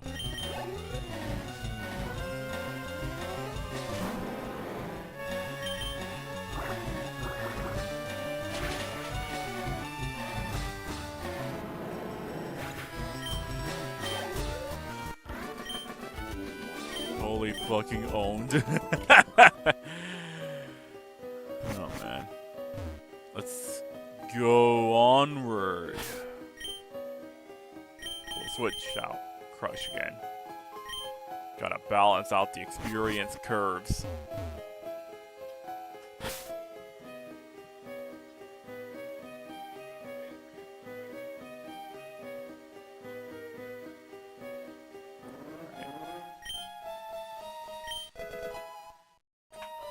My dad came in and he brought food for the weekend since he's gonna be out with my mom. I think I said this earlier, but that's what they're heading out now, so I'm basically on my own for the weekend. Should be fine. I can get through with my like recording plans with this free time, and then I'll think about what I do next. Let's fight this guy here. Little kids should be messing with grown-ups. It's bad news. Tell that to all the Discord guys then.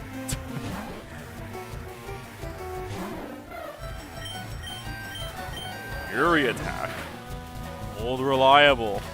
It never fails except when it does.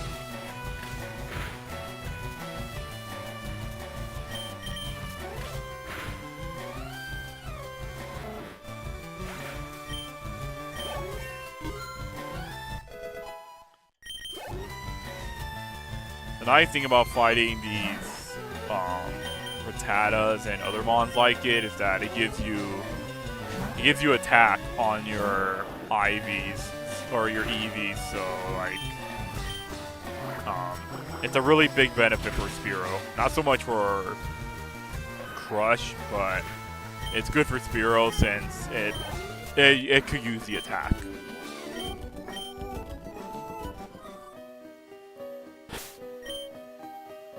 Let's just keep going.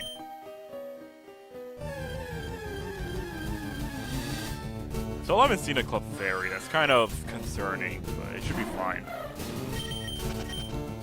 I don't know if they really did do the trading thing, in which case I could probably use Alakazam on my team, but if that's not the case, I might just use a different Psychic type like this Survive. Should be good.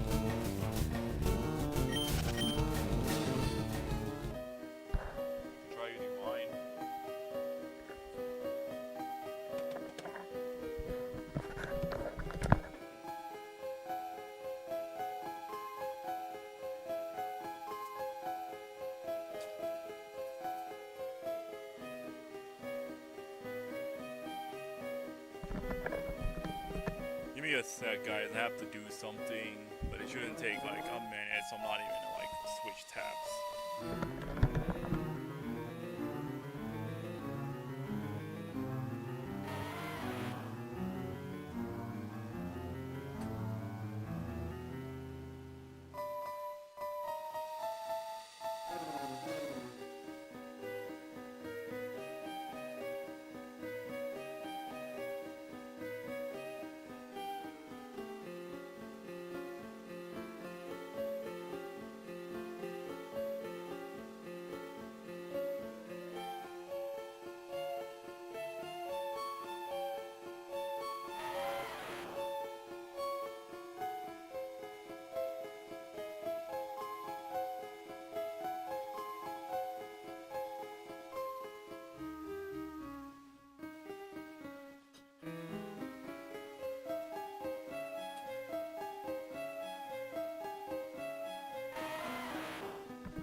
My parents got me burrito stuff for dinner, so.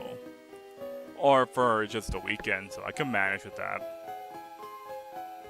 Just checking to see if I could. Okay, stream's still good. Everything's in check. Let's keep going. Okay.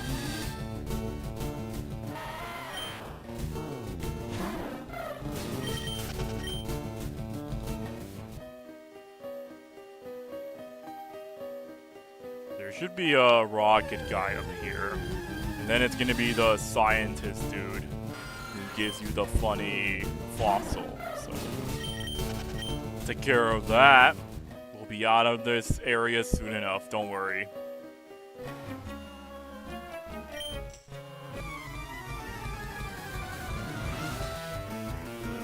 So Team Rocket's plan is to find a bunch of fossils here so they can sell for money.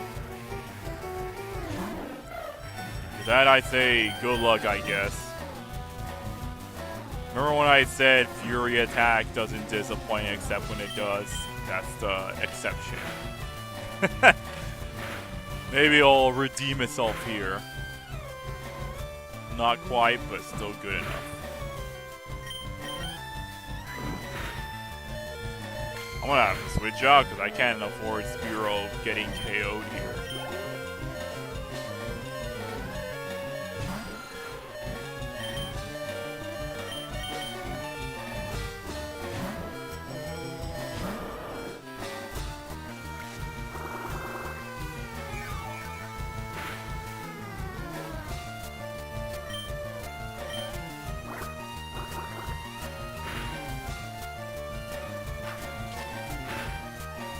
Bro has astonished all moves.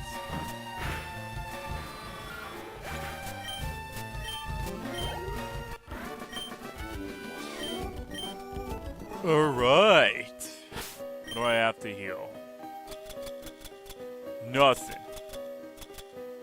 Do I really want to use an escape rope for this? It might be fine for me to just try beating the scientist with just Crush. Let me save. It's been a minute since the last time I've done that. I might have to do save states if, like, weird shit starts interfering with the playthrough.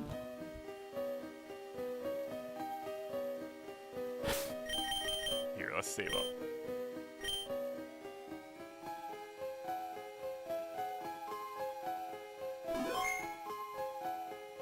Alright, Mr. Scientist. Joke's on you, I want Lord Helix.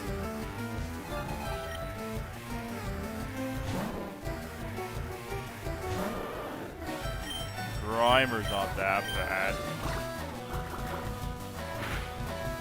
He is kind of bulky though, so it's gonna take a couple of water guns. And he got the poison, alright.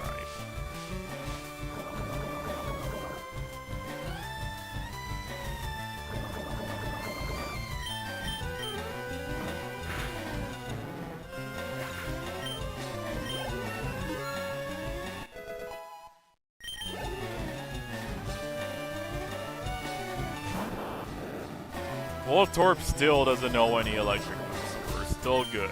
It will take a bit to KO him though, but Crush is thankfully in range of having Torrent boost his water move, so this should deal more damage.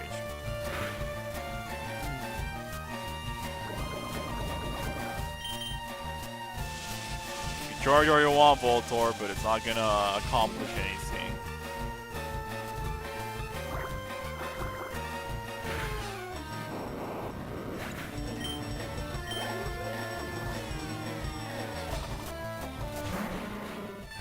Coughing's good on defense, but it should be fine. And he can't. I don't think he has a move that would KO Crush, but we'll see. If anything, the poison will KO me, not the. Oh, never mind. He's good.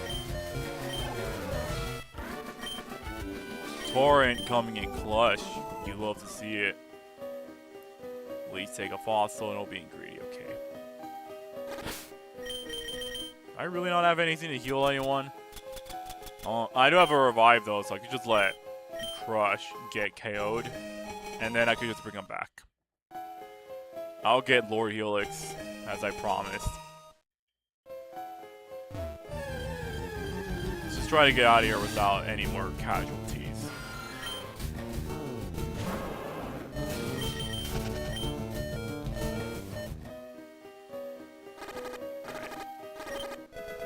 Antidote. Oh, that's actually pretty handy. I don't think I'm going to use it anywhere else, so might as well just get rid of it now. Okay.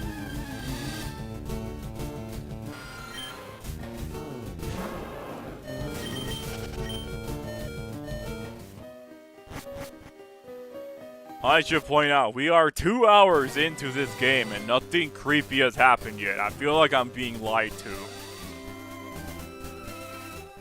But, first thing that I did know that the video I saw did do, go back into the cave. You gotta start the genocide route, duh. I'm working towards it. Why do you think I've been fighting everybody? Go back in. And, go back to where Scientist Man is. Ignore all the stupid bats and rocks for a minute. Just humor me. There's a... Huh.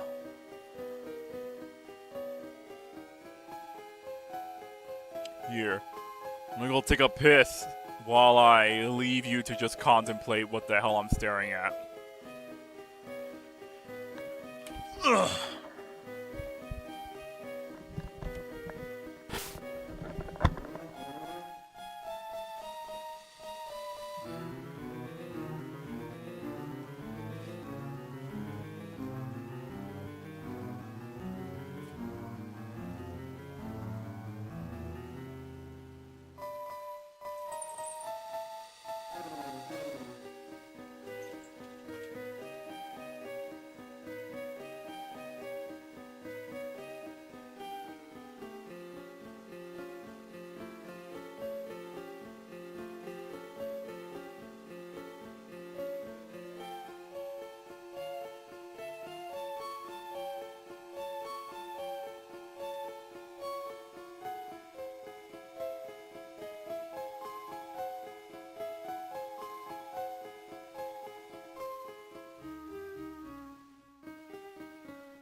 Okay.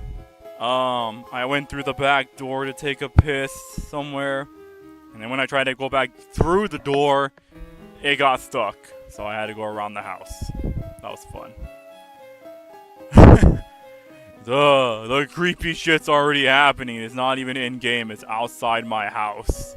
Damn. This game truly... Its ROM hack is very, very meta. Anyways, let's talk to the weird shadowy guy. Huh. He gave me the lucky egg, so that's pretty good. I could start, it's so meta, someone's a real Dark Souls invader. I could start grinding my mons even faster than I already am. So Spiro and Crush will get places. You wouldn't know to go back into the cave like this unless you just fucked around and came through this area again.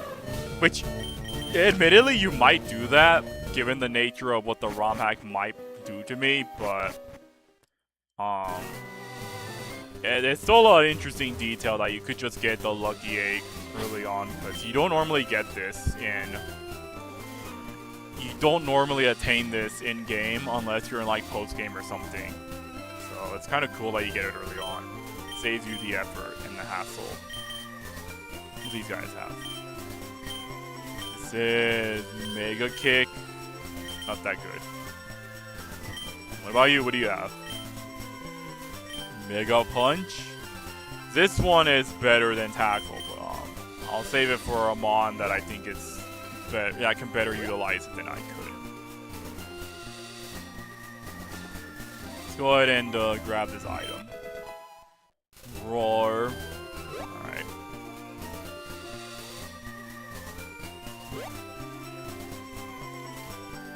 Let's go heal. And then I'm gonna see if I could catch the third mon on my team before I do anything else. I won't be able to really grind him because the options I have are kind of limited, and he's not gonna survive most of them, but past a certain point I will try to use him more often. You'll see what I'm talking about. Let's just get rid of all these other guys in my party.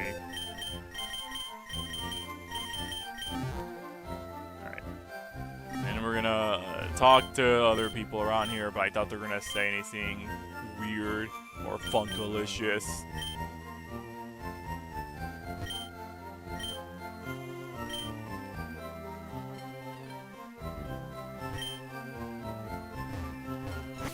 Nah, let's just move on.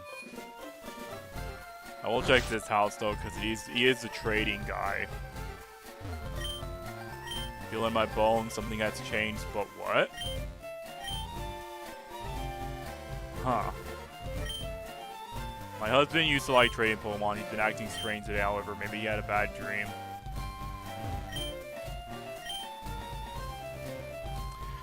Okay, so this guy, he used to give you a Jinx if you brought him like Poliwhirl or something, but it seems like you don't get Jinx here. It's kind of interesting. I'm wondering if like the other trade guys have changed as well then. But I guess we'll see. Map is the same as usual. Let's go check out the other places since that is already kind of strange.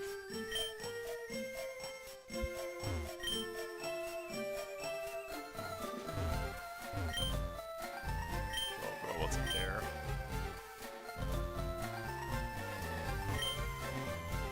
Use Electrode.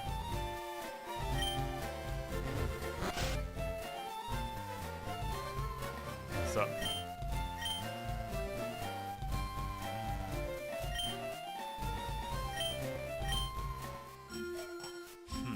Alright. I will buy some items. Like balls. Because I need more balls for my mons.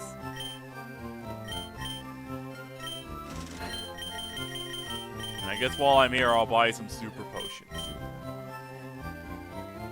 No, I'm gonna hold off on it because that's kind of expensive.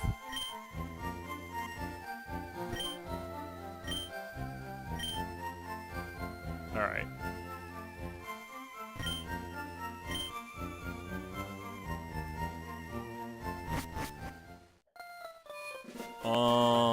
I think there's like a couple of houses left, and then I'll just do the rest. Or I'll go catch the mon I brought up, and then I'll do the rest. Let's check this house. What do you got? Badges?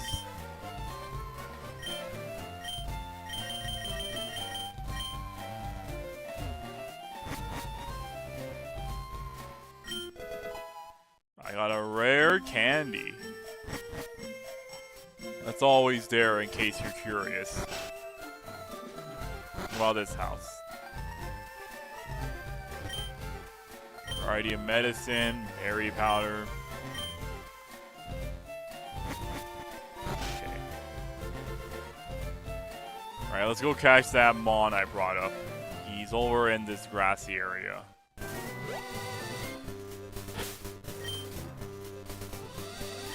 I guess while I'm at it, I'll grind Spiro a peg if I can afford to do that. Given the low stat or low levels for these guys, it might not be worth it.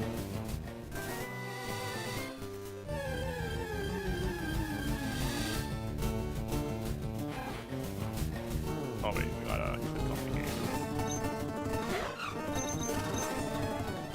Speed this up a bit. That candy isn't so rare if you hack it in an infinite amount. Checkmate, scientist.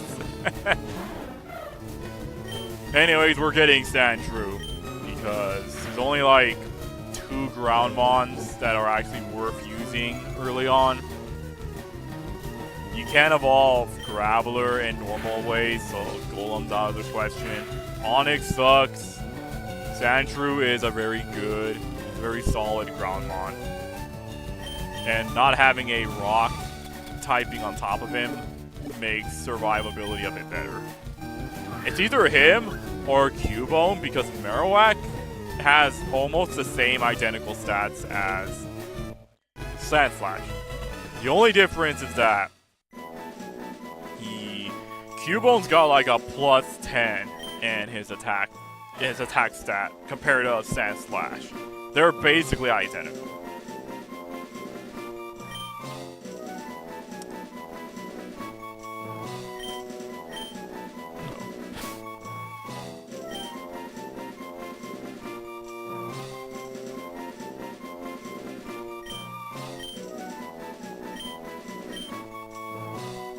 Pretty sure that's not how you technically spell Gopher's name in Winnie the Pooh, but that's kind of what I'm sticking with.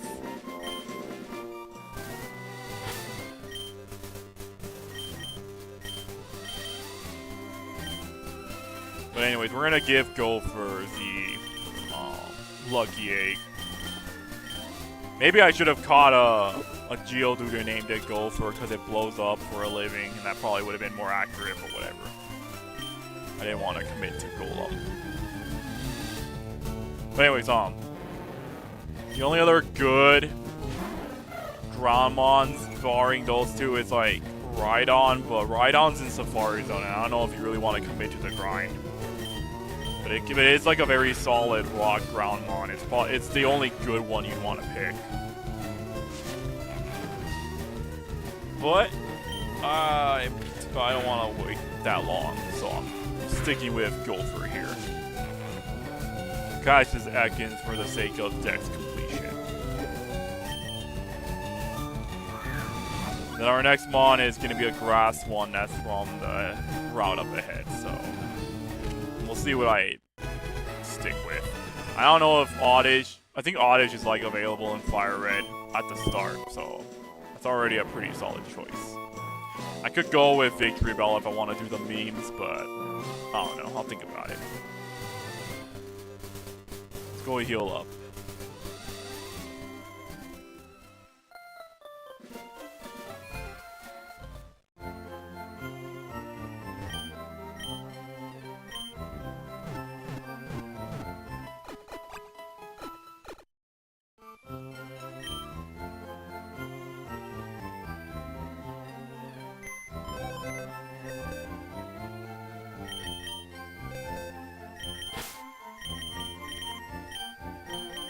Look at that. An already decent start to my Pokemon mastery. And we're only 2 hours, 30 minutes in, and only two weird things have happened, so... I think that's a pretty solid start.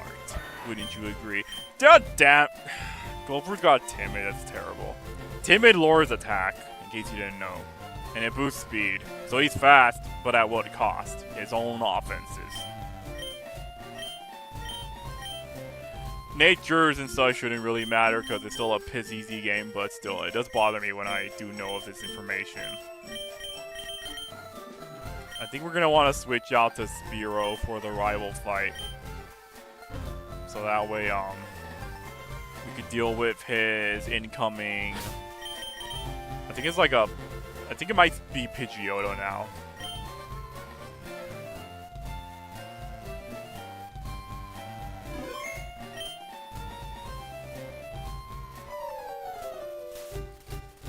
Yo, Freddy! Still struggling along back there? Yeah, I know. Let's just fight already. And yes, I did in fact name my rival Forky because I wanted to pick someone I hate.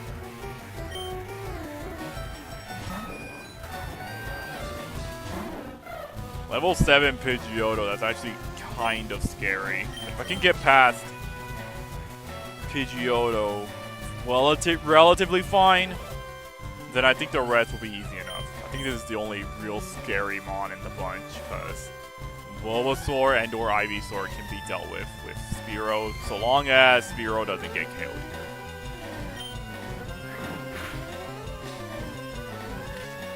Quick attack is kind of scary. Might have to switch over to War Turtle because he's probably a better advantage. Come on, Crush. I need you to step up to your game.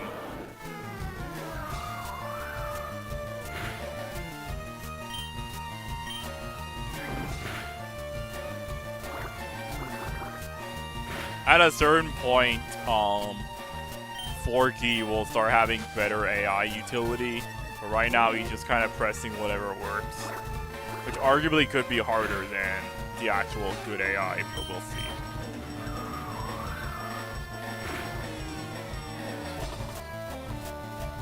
If I'm gonna keep missing, I might try to just fast forward until I land a move. But nah, we're good.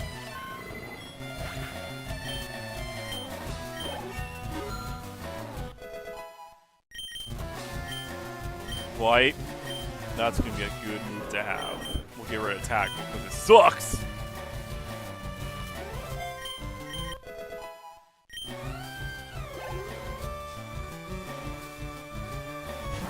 Yeah, it's Bulbasaur. Okay, Spearow should most likely take care of Bulbasaur without problems. Worst case scenario is that Bulbasaur tries to put him to sleep, in which case that's gonna be like really obnoxious. Yeah. So we're gonna fast forward until either Spearow gets KO'd or he wakes up and KOs Bulbasaur.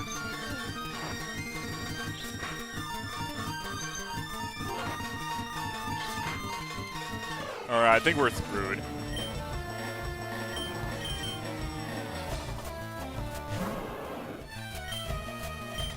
Here, we'll move White up here.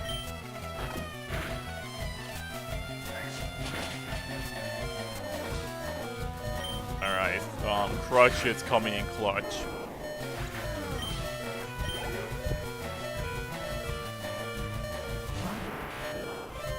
I don't think Abra has an attacking move, so we could actually, funny enough, send Gopher out to get experience from this. You know what? Since we're dealing with a mon that can't do anything, we're gonna max out Gopher's defense so we could deal with the incoming Rattata.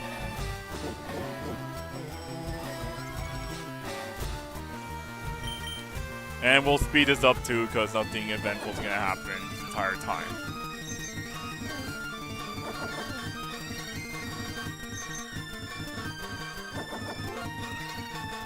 I think that's good enough.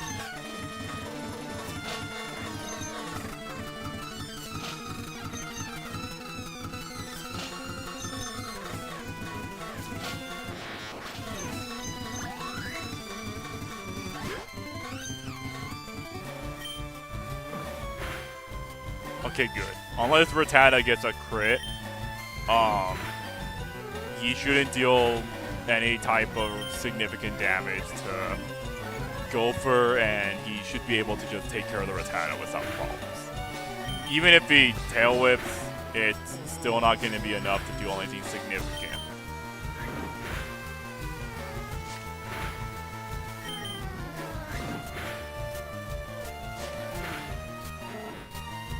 You see, this is how it's done, man. This is how you get around problems.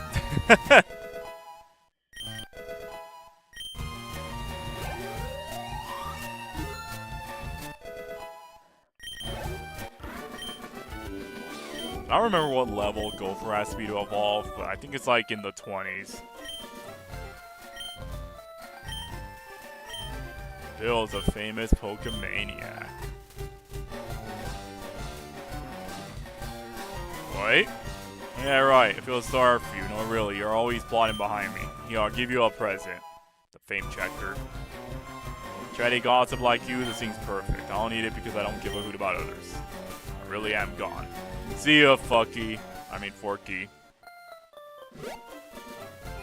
Let's go try to catch that Grassmon, and then we'll deal with Misty.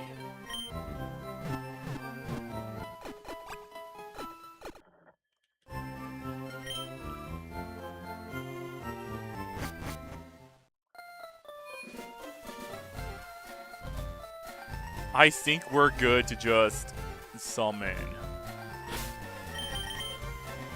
I think we're good to just summon Gopher out.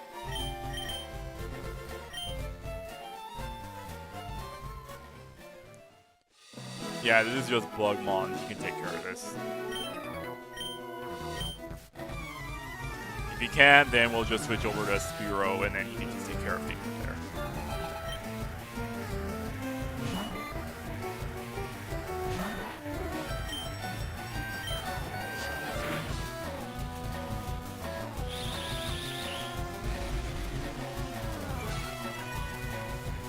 Good, I'm Gopher.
It might take a while, so let's fast forward past the Metapod.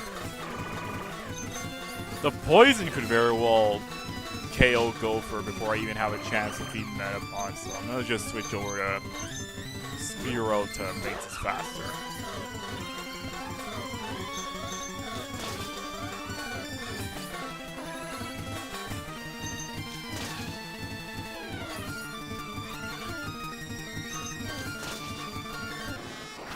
Alright.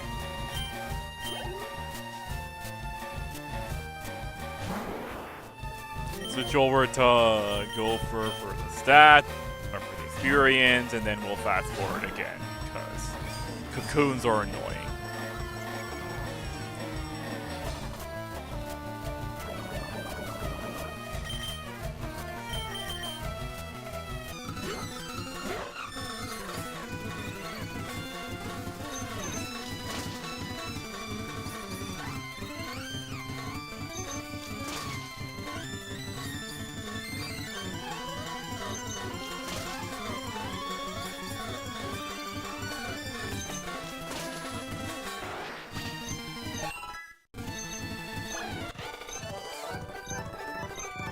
Alright.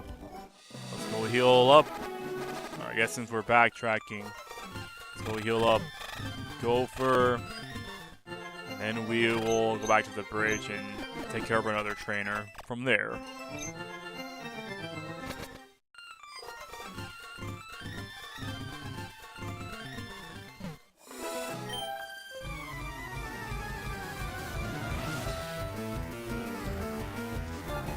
Who do we got? Pidgey? That's fine.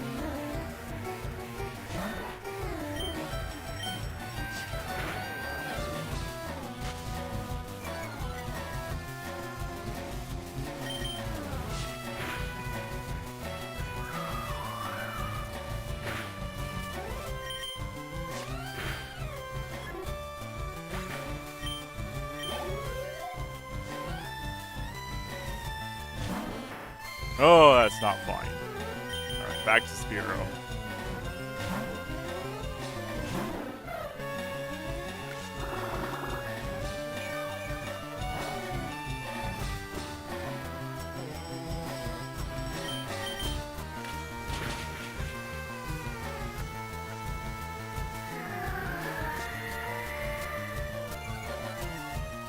Thank you for the sweet scent. I really appreciate it.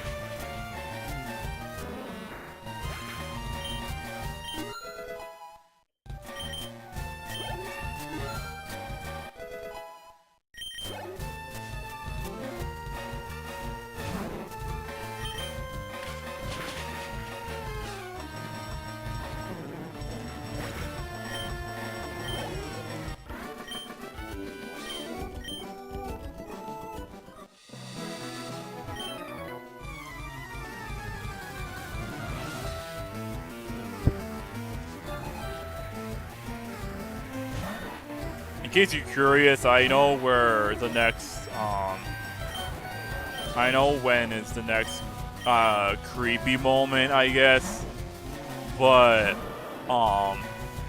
we have to get past the route up ahead before we can get to that point. So, we are gonna have to trug through a bit before we get to that point.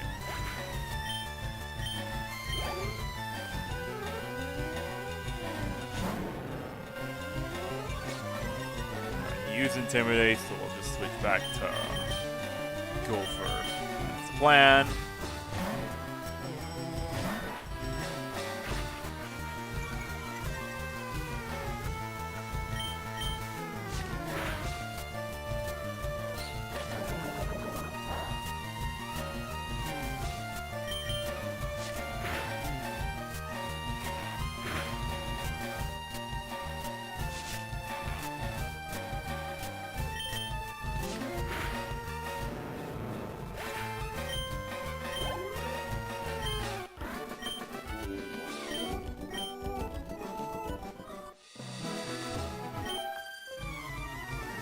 I'm not getting tired. I was earlier, but now I'm awake. Nidoran. I probably should have caught those at some point, but it's fine.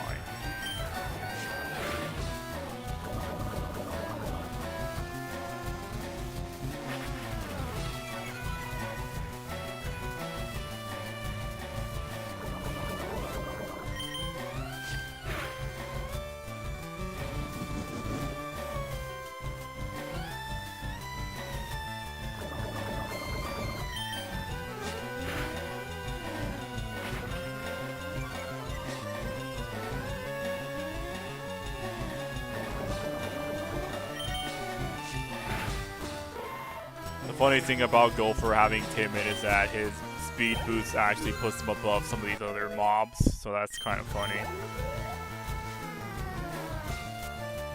It's not going to be as awesome later on, but it is kind of working in his favor.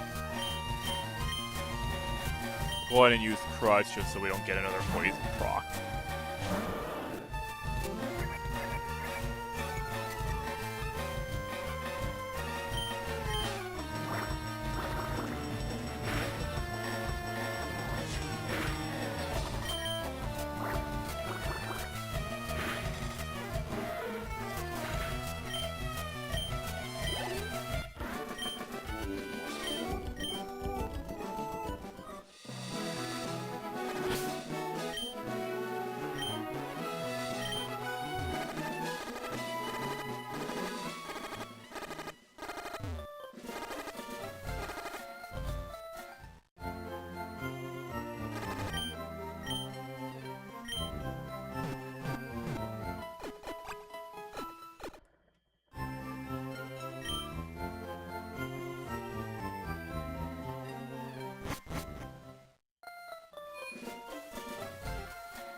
Probably should have fast forwarded this bit just so we can get back on the bridge, but it's fine.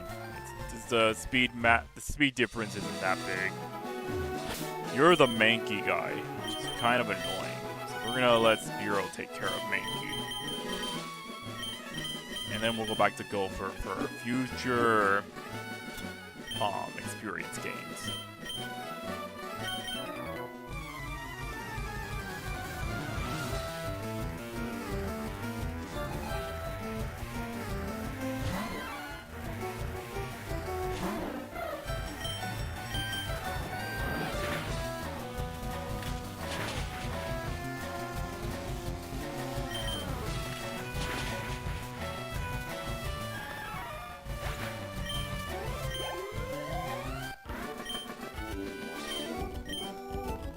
Alright.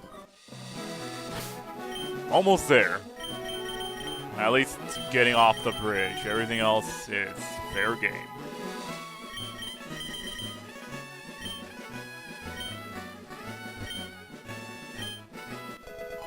A nugget!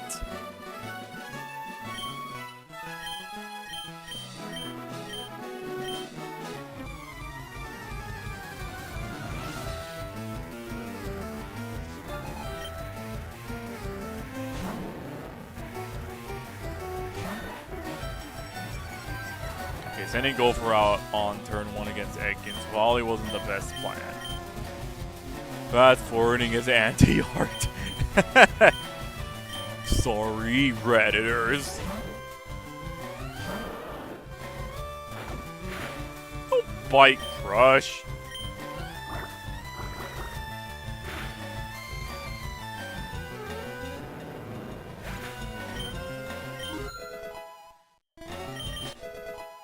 Gopher learns Poison Sting. That's a really useful move for him, I'm sure.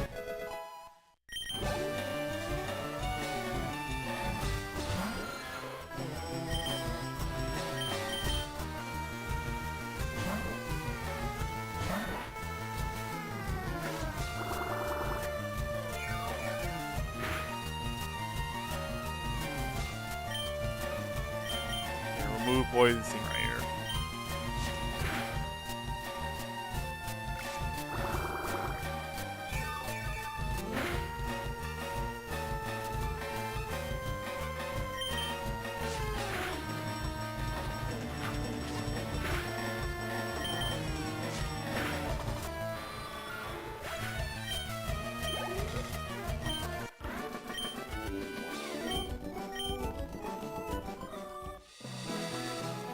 Your ability to become a top leader of Team Rocket. I'm sure, buddy, I'm sure. Let me just check my team. We're gonna see if we can catch that grass mon I've been alluding to.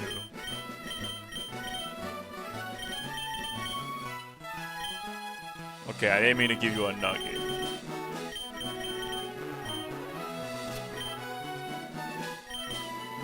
Let's go ahead and see if we can catch it.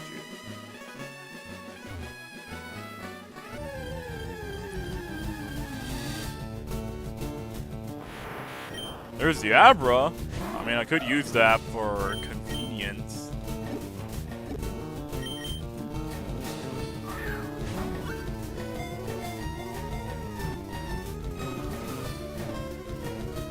And I actually caught it on the first go. That's pretty lucky. I don't know if that bodes well for me or not. And I don't know if I'm even going to use Abra.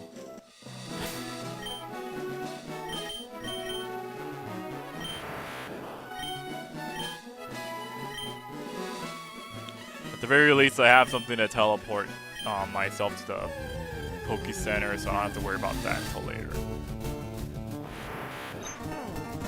Let's just go ahead and, I guess, farm these guys for experience. Pursuit's not a good move on Spiro, but it could be beneficial. Get rid of Growl.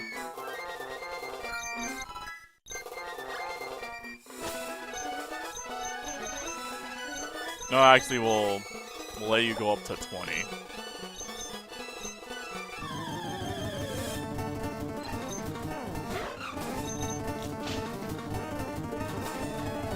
You can't blind my bird. Silly bird. Thanks to Lucky Egg, the experience that you get from using using weak mobs like this for growth goes a little bit faster than normal.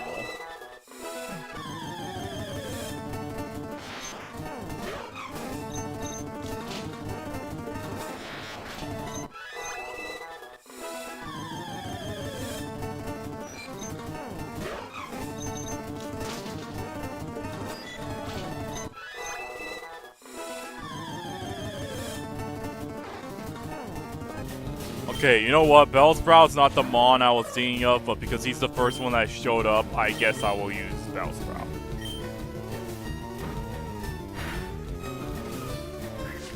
This is going to be kind of an interesting situation for me.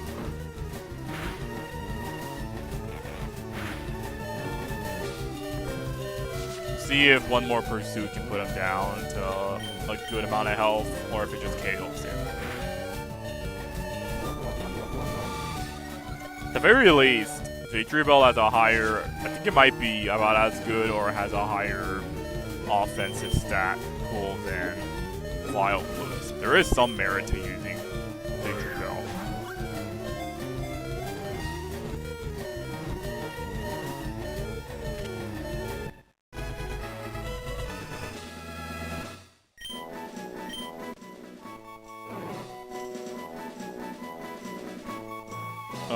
I'll leave Spearow and Bellsprout's names to my chatters, because I don't want to think too hard about this one.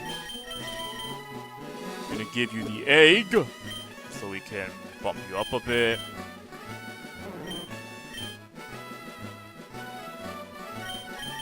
Let's go ahead and just use Abra so we can go heal up. We'll deal with the trainers in Cerulean City. I doubt I could deal with Misty, but maybe I can with War Turtle against Starmie. We'll have to see.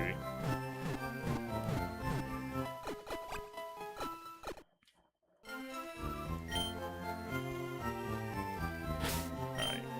Let's go ahead and switch Bellsprout to the front.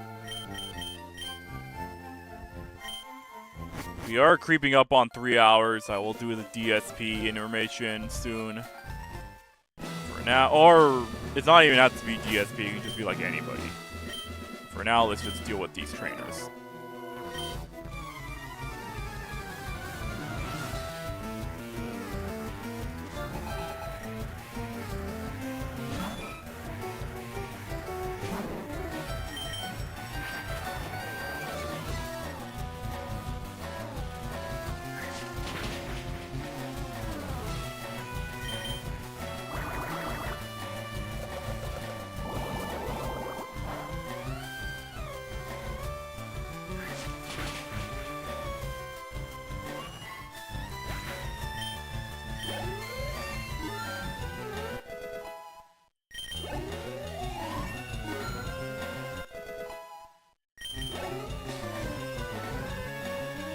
Two level ups, let's go, man. Okay. Bellsprout hits himself on my fast forward, it's because it's gonna be annoying. Alright.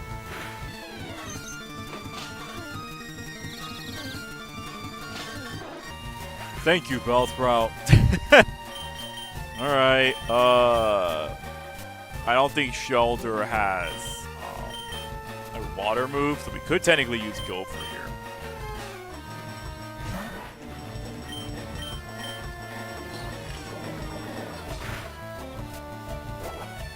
Only withdraw. We're gonna see if we can get the poison proc, and then we'll just use Scratch after that. Could take a while though.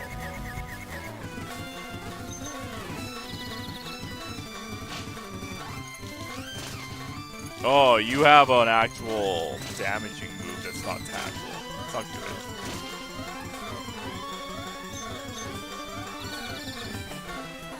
I'll just stack Gopher here then, because I don't want to have less experience from this fight.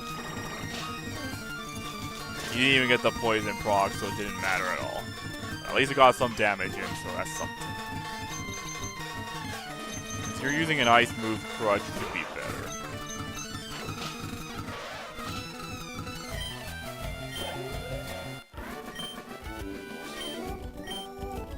Let's go heal up, and then we'll deal with the other trainer.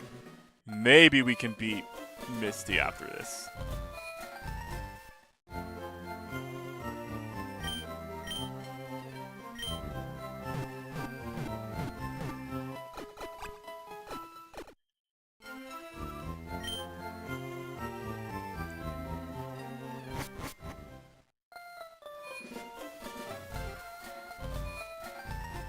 I didn't think about it, but another good ground mon you could have used is probably Diglett. You get... Actually, you can catch Dugtrio in the Diglett's cave pretty easily, so... You already get like a level 30-ish mon to work with, which is pretty solid. He deals with Lieutenant Surge very fast.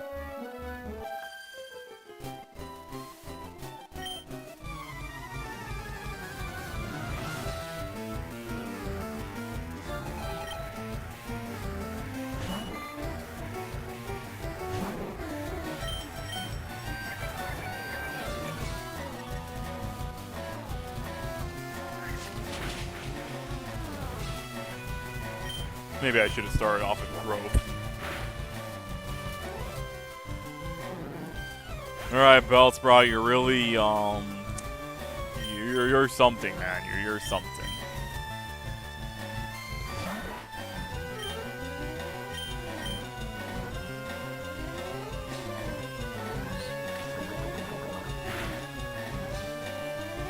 Just kind of fishing for the poison proc. But if I don't get it at a certain point, I'll just start using Scratch.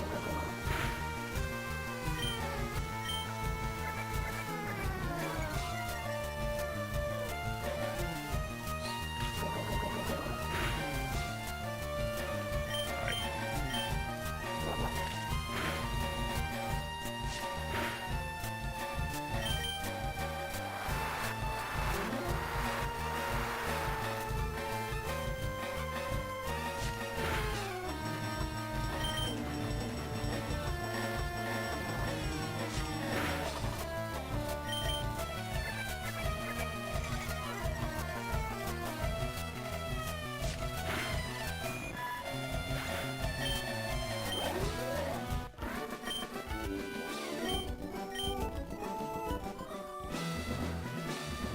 Okay, we're gonna heal up.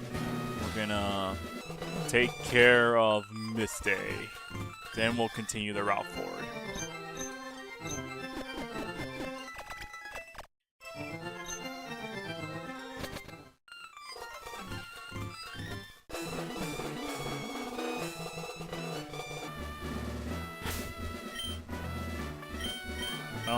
I should be fine. We'll see what happens. Yeah, I'll save, because I don't want to have to catch these mons again.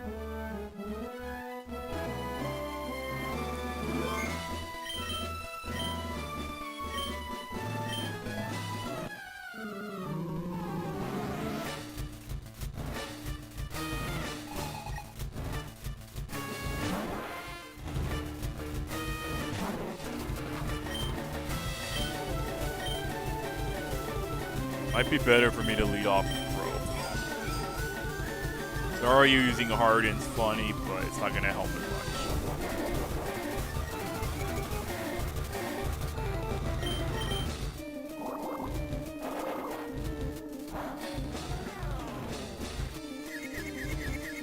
Wow.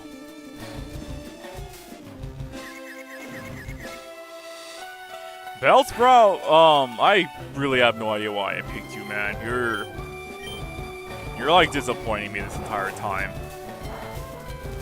That's it. When I name you, I'm gonna give you something. I'm gonna have to name you something I don't like, because you're really, like, annoying me.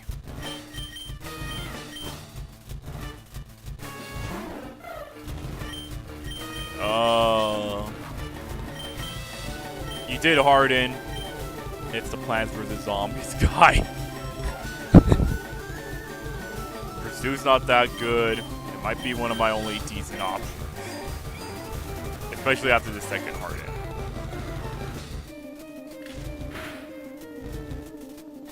Baddies mid in the tier list of Plants vs. Zombies. Plants 1 and 2.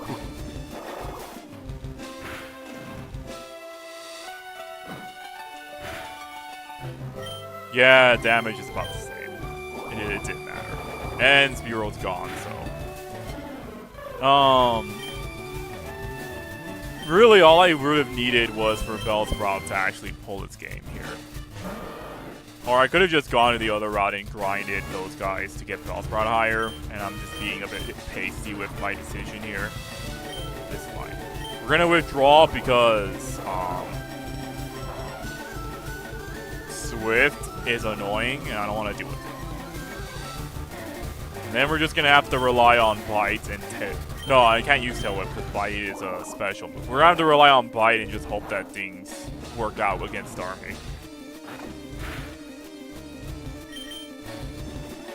Alright, get Misty to use her Super Potion here so she doesn't waste it on Starmie.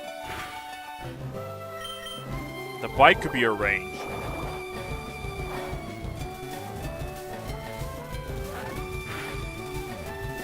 Alright, I didn't get it. We can use water, going to take care of the rest. Or you could have water. No, he doesn't have water as well.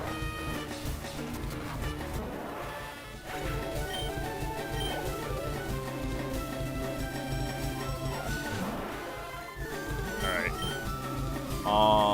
Also, it is higher stats than Starmie. Starmie does part Psychic, so Blight can actually do something against it. Provided that Crutch can deal with Water Pulses, which thankfully can.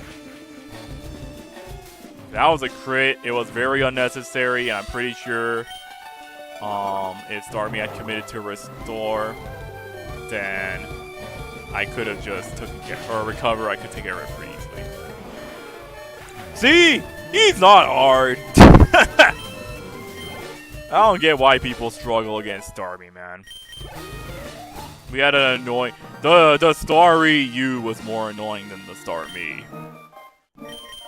Give me that badge.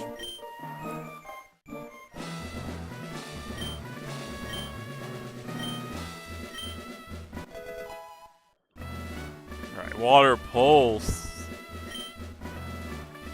Let's go ahead and just get out of here.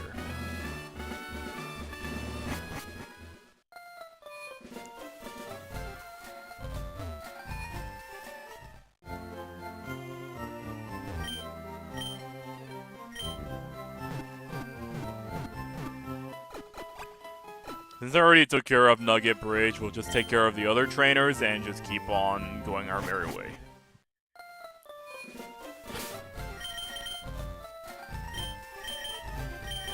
We'll keep Bellsprout in front. Let's go, man!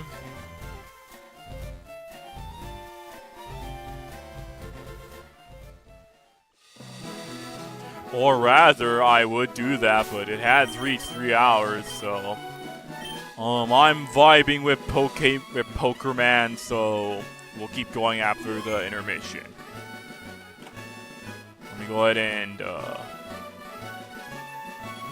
exit out of this game really quick.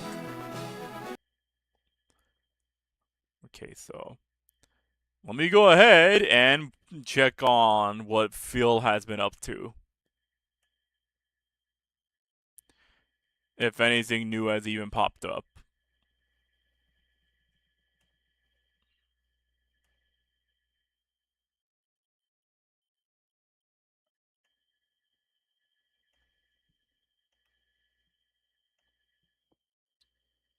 Yeah, even without the creepy stuff, Pokemon is still pretty fun on its own if you're not a money-hungry pig roach. Yeah. Alright. Here we are. Okay, let's go to the channel so we can see if anything new popped up. Nothing really, but we could just check out some other video.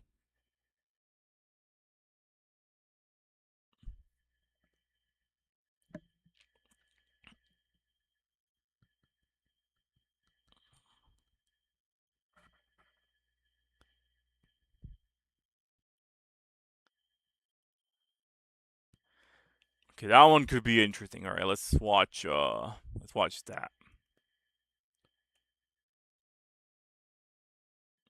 The fact that I have to fix the intermission thing every time. Or actually, it doesn't even matter because I can just go live instead of intermission.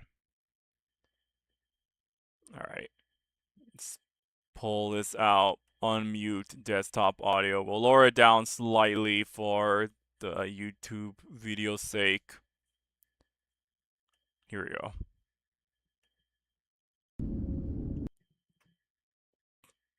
The Baby in Yellow is the name of the game he's playing, apparently. DSP is the world's worst dad. Go figure, man. I would never have guessed. Imagine if DSP actually was a dad, though. That'd be insane. Like, imagine being the child of Darkside Phil. Like, how would you even get by in life at that point? How would you look at people straight in the face? How would you do it, man? I think you'd have to go for a whole ass name change. I would. You could be like the one kid who just jokes on his dad all the time, but still, it eventually gets to you after a while. You'd be bullied in school and in the workplace. Oh man. Every time you get something wrong in class, the kids would be like, he was just pushing buttons, dude. Or, don't blame the kid, it was the online lag.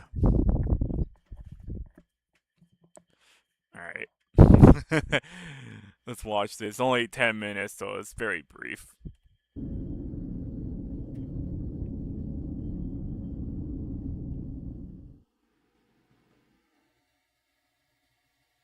Well, I pooped.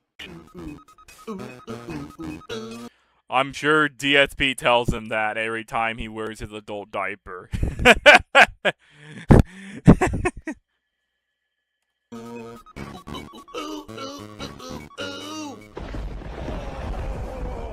Here's Phil to tell you more. Can we leave? Can we just leave the game? Here we go. Leave the baby. I give up. The baby's too demonic. I quit. We're leaving. The elevator is out of order. You're not allowed to leave. Well, this hair elevator system, I'm going to be filing a complaint. And there's no stairs. Have you ever seen a apartment building that just doesn't have fire stairs? So what happens if there actually is a fire and the elevator's busted? I guess you die. DSP's trying to apply real-world logic in this video game. Alright then. I mean, granted, that's something I would do as a joke, but like, I wouldn't do it the way he does it, where he's very serious about it. That is an astute observation, Kevin. Can I make myself a sandwich? Like, what if I do that? Do we have any condiments first off? No condiments? Let's get some bologna on there. Oh, I already knocked the bread? Oh, come on. Oh, it's ham. Oh, it must be like really low-grade ham. What the? Oh, oops. Oh, I can't just put down a plate. It breaks it. What the? What just happened? Speak no cooking, hear no cooking, see no. Cinema Sins arc. Say what you will about what Phil's doing right now. This is the type of stuff average big name YouTubers would do. They just mess around with stuff and then just kind of give their opinion on what the hell's happening. They won't even try to entertain the game itself if they find something really stupid to mess with. But DSP finds a way to make that uninteresting as well. Cooking and cooking for nappies? What is a nappy? Take the baby to bed.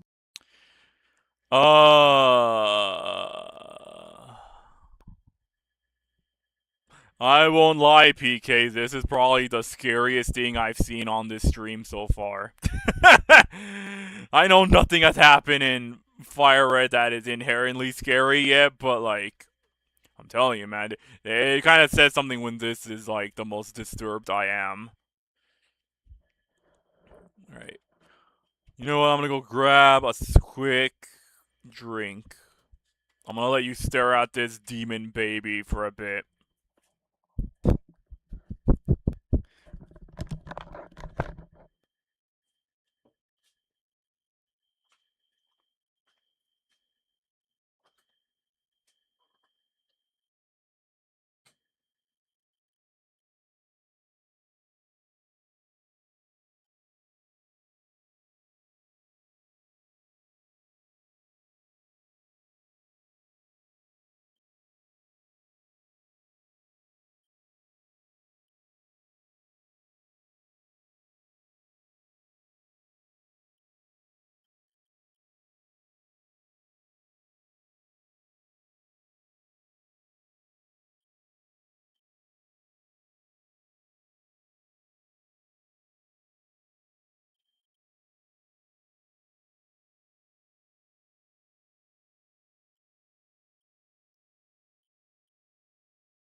It is such a weird feeling when everyone's gone and the whole. It's a weird feeling for me when everyone's gone and the whole house is just quiet. I'm not entirely used to it, and I don't really. The silence does bother me after a while, and I would just like I don't know. I'd probably like put something on the TV just to have noise playing while I just do other things, cause I don't know. Silence has always made me feel uneasy because I am very sensitive when it comes to just sudden noises coming out of nowhere. So like if I could have some noise going to break the silence, then it won't bother me. Then I won't be too disturbed when something does happen.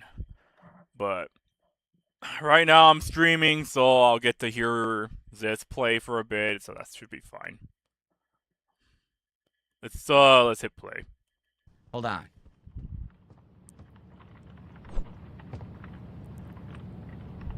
It got stuck. Oh shit, I didn't mean to do that. So warn everyone now, the first creepy stuff's gonna happen. So don't poop yourself. All right, here we go. Maybe I should have told. Maybe I should have told chat this early on. Guys, when we get to the creepy stuff in the Pokemon, or the creepy stuff in the Pokemon ROM hack, it's gonna happen soon. So don't shit your pants, man. Don't worry, it's gonna be fine. You guys can go ahead, hide in the YouTube comments, one of them is probably offering cookies and milk. So just talk to them and you'll be fine. You won't even have to like look at the video. Oh, that's such an old ass YouTube moment in history. It's good. I miss those times. Ready? The Prince and the Cat. All right. Across Classic the trend. shore. Shore Oh, but in distant lands, with dark stars overhead. quiet. Across the shore. Darude Sandstorm era.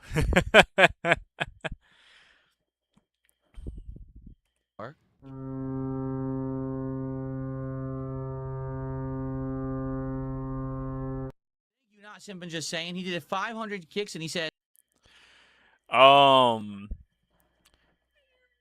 This is another thing where like I can understand why Phil would want to mute it while he reads it, cause like some streamers do that. They will, if there's like voice acting going on in some games that has like, or like it's very text based. Some YouTubers or streamers I know they'll like mute the audio so they can read it instead of just letting the voice acting play along.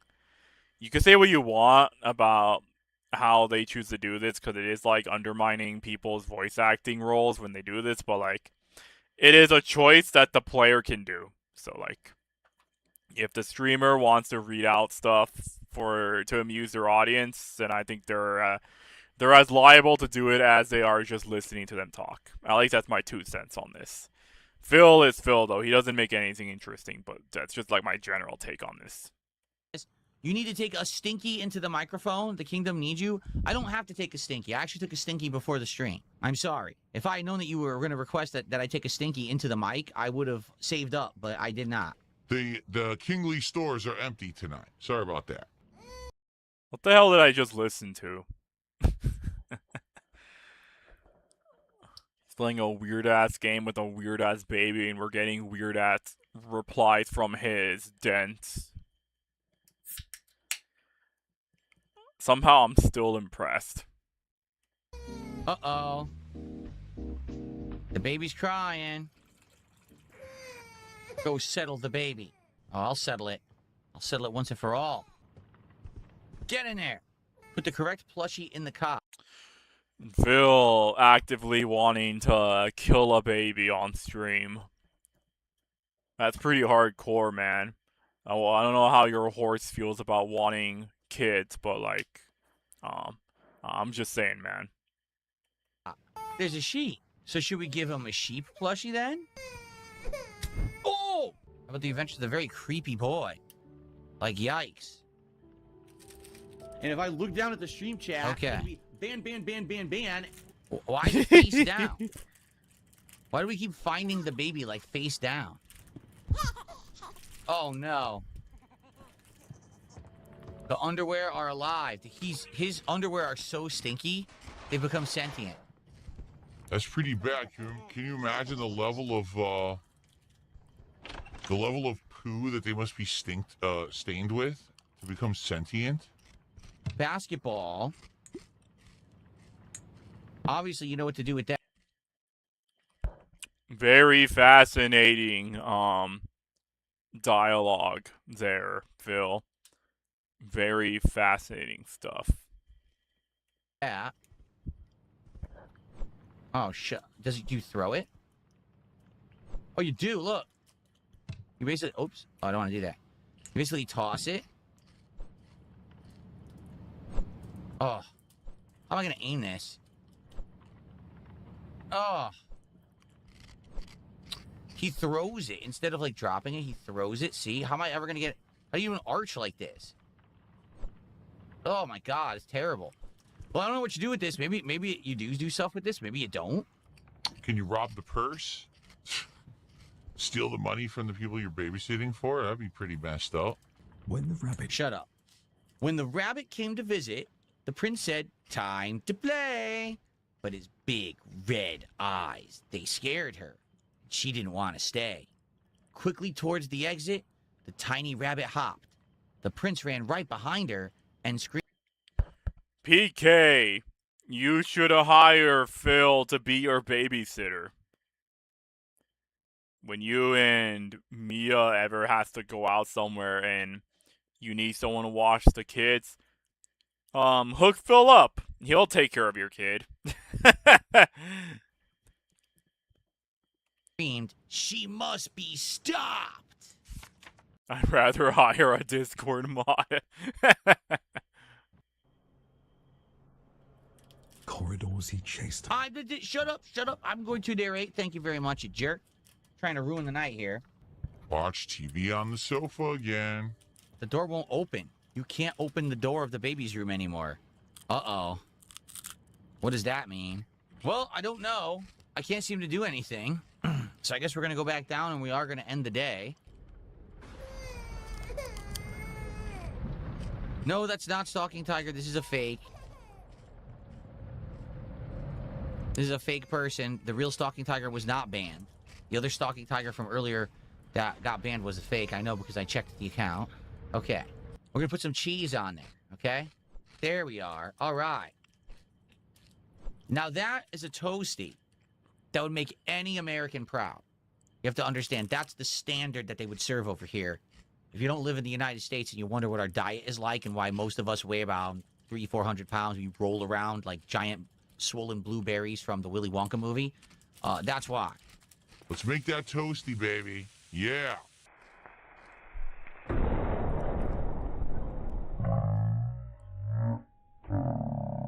All right, you want some food? Got some food for you. It was a toasty so good it blew up his cheese sandwich maker. Legit, I have respect for his decision to do that. I would know I made the best bomb sandwich if it actually did behave like a bomb. So good. Feed the baby, you monster. Oh, I'm gonna feed the baby. You ready for this? You want some food, baby? The door's locked. You want this, huh? Why don't you get it yourself? Huh? Hot shot? You think you're so tough, huh? You know what? In fact, you know what? I'm picking up the baby. Yeah? Yeah. Oh, now you don't look too happy, do you? Oh, because who's actually in charge here? With all your powers, right? I got a trash can right here. You know what I could do? Clean this mess up any second I want. I got a fridge. You know what I could do with the fridge? How you want to be in the fridge? You put me in the fridge? Yeah, you stay in the fridge. Yeah, there you go. What? I guess technically we have to play along with the game. But that's what I would have done in real life if this happened. Now have your baby in your bottle and shut up. You Here, I'm gonna go back a bit because we need to hear that again. What? I guess technically we have to play along with the game. But that's what I would have done in real life if this happened. Now have your baby in your bottle. I'm telling you, man, you should hire Phil to be your babysitter.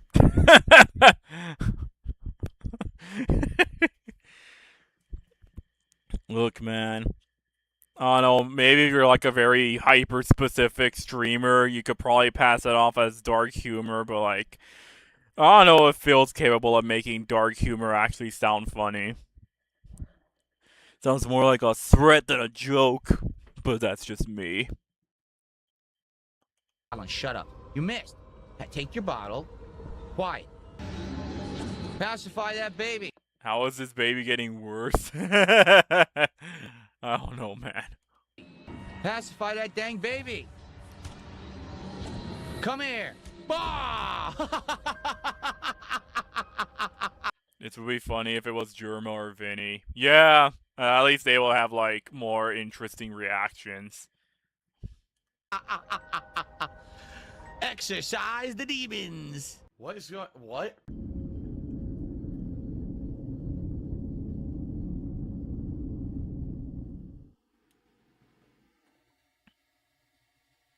Well, I pooped. Also, I apparently bludgeoned my own hand when I was playing. I don't even know when I did this, but I just looked down. I'm like, oh, my hand is kind of like messed up. What did I do? I don't know. When I was playing, I jumped, and I actually clobbered my hand here on the desk. I don't even know when I did that. Or what I did it on. Either that or I'm getting the stigmata while I play the game. Maybe it is. Maybe, interesting. We finished Act 1, and man, it had a creepy ending. I somehow managed to injure myself when I was playing. I don't recall this ever happening. Like, I actually don't remember hurting myself playing a video game before. Hopefully, it's not the game being cursed.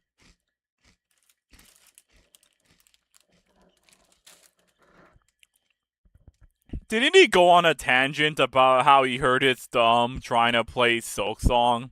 Like, didn't he spend several hours of his stream that day complaining about how he hurt his thumb because the controls on Silk Song were too complicated for controller stuff? What do you mean you'd never hurt yourself playing a game before, Phil? Your memory can't be that bad. But then again, it's Phil, so like... Still, though, every time I watch one of these clips, there's always, like, something that sticks out to me that I just never expected to hear or see. Phil never ceases to surprise me sometimes. And possessing me. Shut the fuck up. Hold on 1 second. We gotta do it. Time for the flex off, baby. Yeah! There you go, PK, your daily dose of DSP flexing that I guess he just does now. Every stream, if someone pays for it. Yeah, come on, Frog. Yeah! Oh. Ahem, here we go.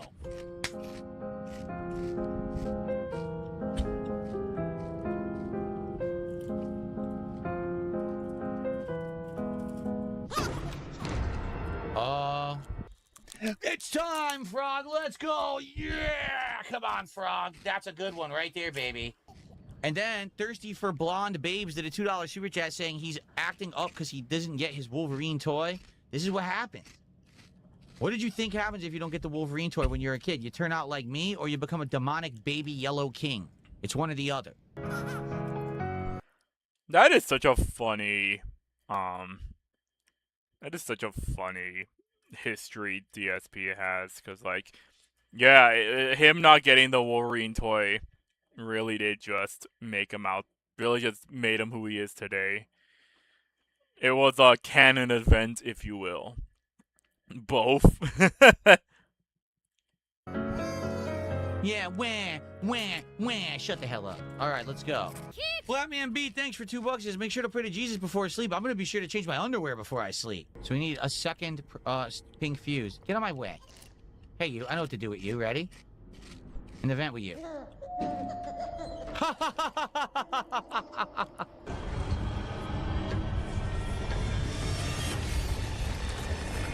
Oh, hi.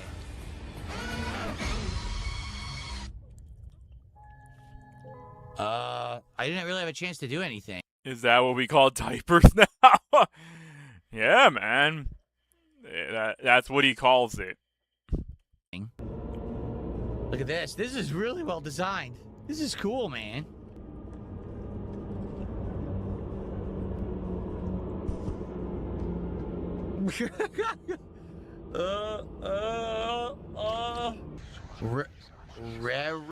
It's fine. The hallway twisting as you go through it. It's something I've seen before with several other horror games. Even like ones Mark has played that I just watched on video. It's not an original idea, but it's fine. It works. I love me some good illusory stuff. Riv or Virer? I don't know. Doesn't spell anything.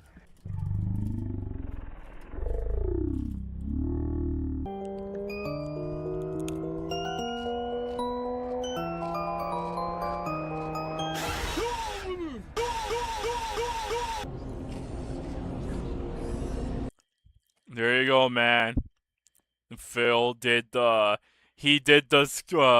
streamer jump, or I guess the streamer scream or streamer reaction would be more appropriate. He did the streamer reaction. Let's go.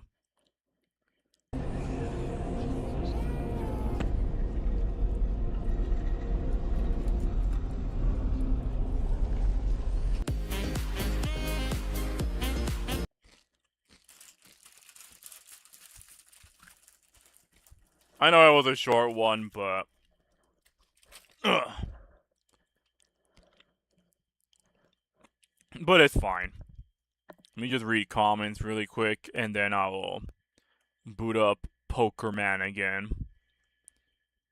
He's not a children's entertainer, he's a baby entertainer. Oh, he's not a children's entertainer, he's a baby's entertainer, okay. He's the world's worst person.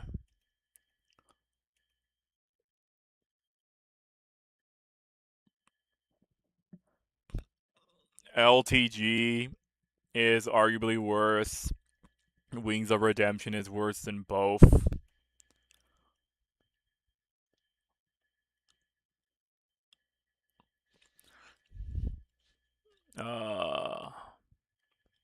PK, what do you think? Is Wings worse than Phil or not? I don't know too much of Wings as much as I know Phil at this point, so I can't say too much, but I don't know, I hear Wings is pretty bad. He's got his whole rabbit hole video and everything.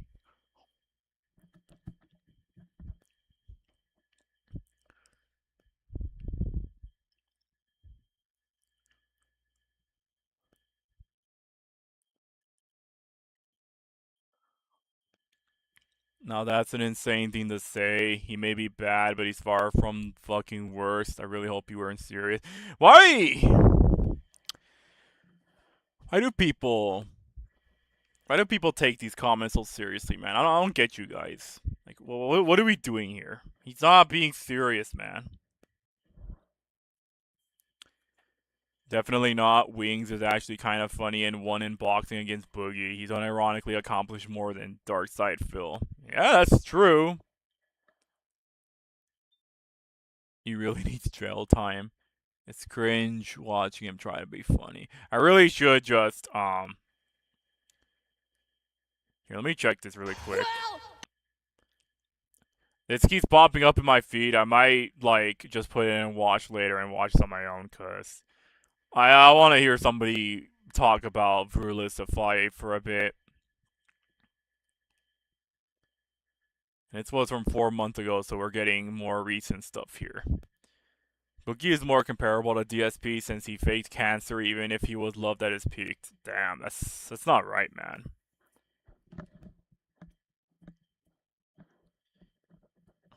Alright. Here, let me go ahead and just put on Pokerman again, and then we'll continue the road and see what weirdness we can find on the way.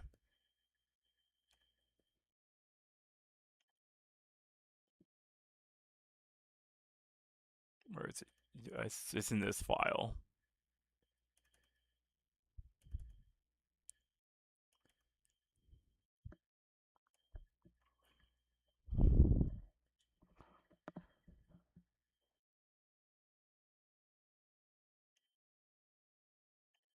There we go.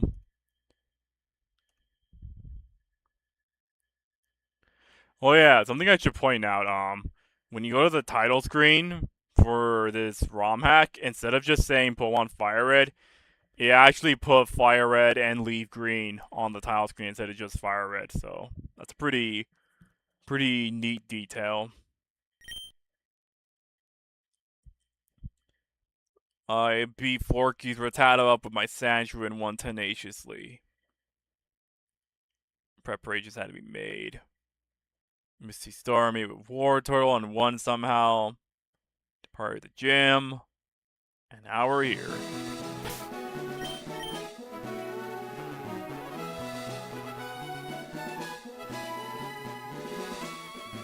Okay, let's fight. Let's get back to fighting trainers, shall we? I saw your feet from the grass. For some reason, 6-year-olds in the 2000s believed this guy was mistranslated because they thought that they misspelled feet. So they were talking about like the body part, and the idea was like the kid saw my feet from the grass, like my shoes and such. But feet is an actual word. Just so you know. This is gonna one-shot Bellsprout. No. I will have to switch over because that is kind of concerning, considering how much damage that did.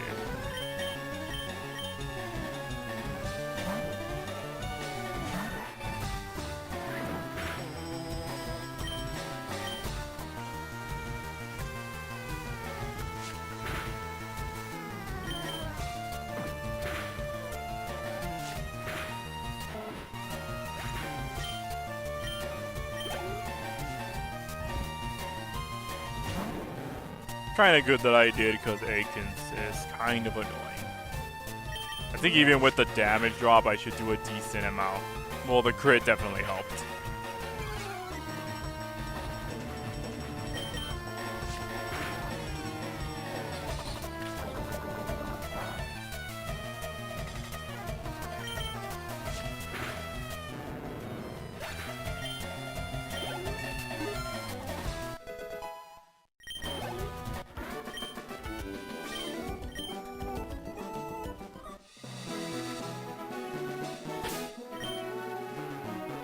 I didn't really buy any healing items. We'll just go ahead and use Abra.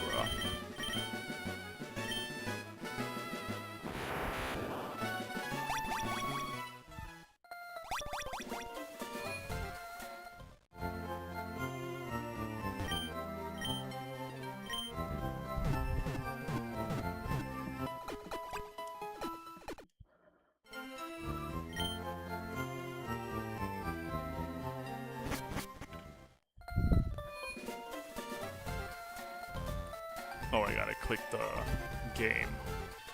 There we go.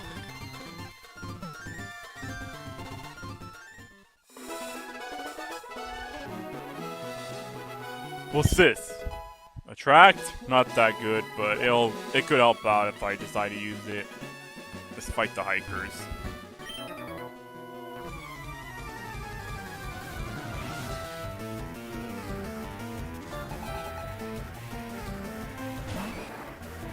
I don't think Machop can do any real damage to Bellsprout unless he uses a normal move, so I think we're good. So Leering could definitely put him in range.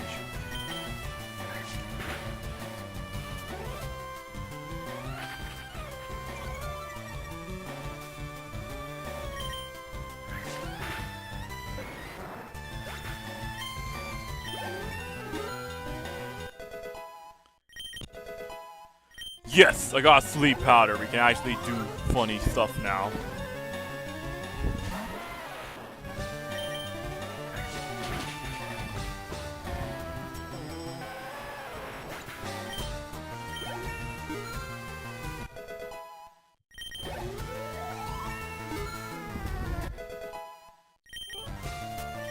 Poison powder? I mean, I'll take it. It's better than Wrap.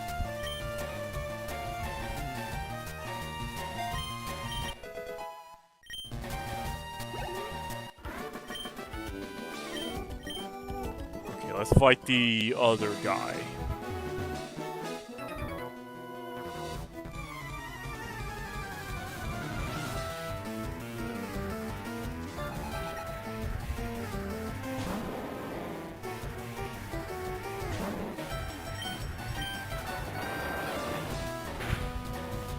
Even with the Rock Throw, Onyx has such piss poor attack somehow that it doesn't even do much to Bellsprout.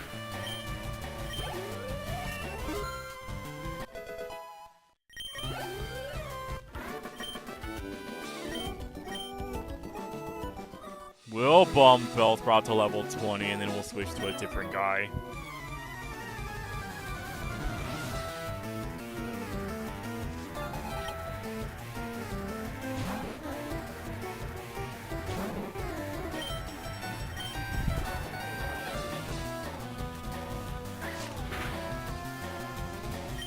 I'm running out of Vine Whips though, so I'm gonna have to switch tactics.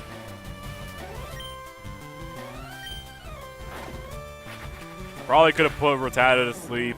That's my fault. But it is an excuse for me to go back and heal.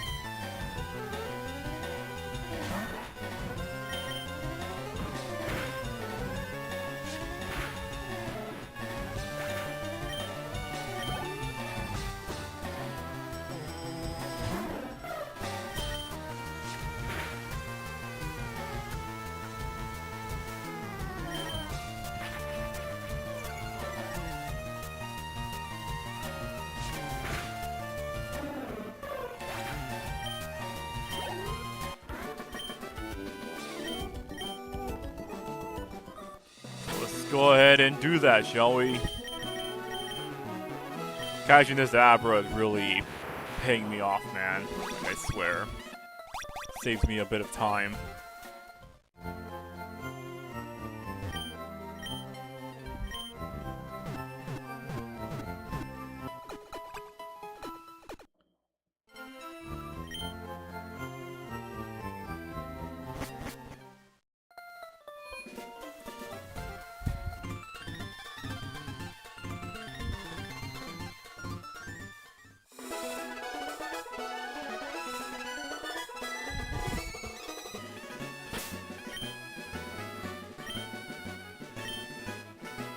You're the guy with the slow grow.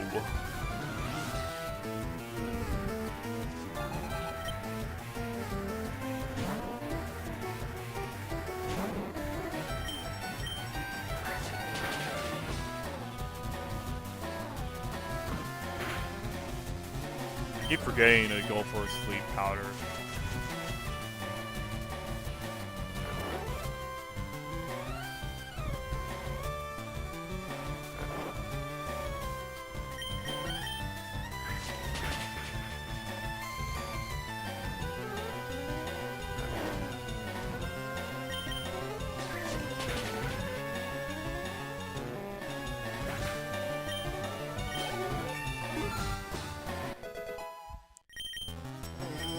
Stun Spore?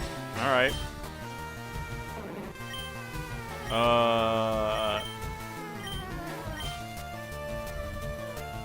I'll get rid of Poison Powder because Paralysis is a lot more useful for me than Poison.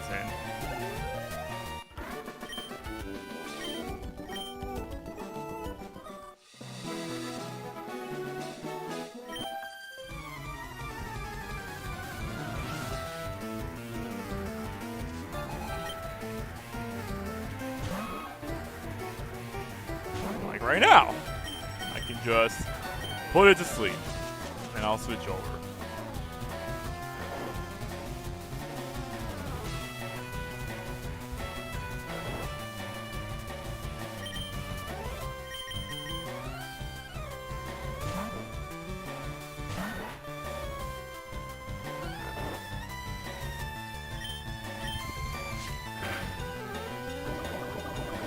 All right.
And, nah, Spearow can deal with the rest.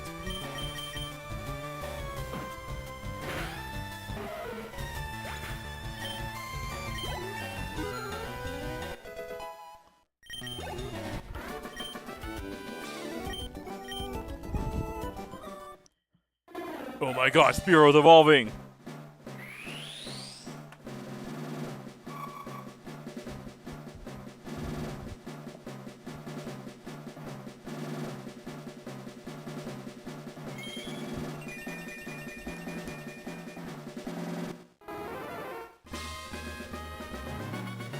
That there is one fine bird.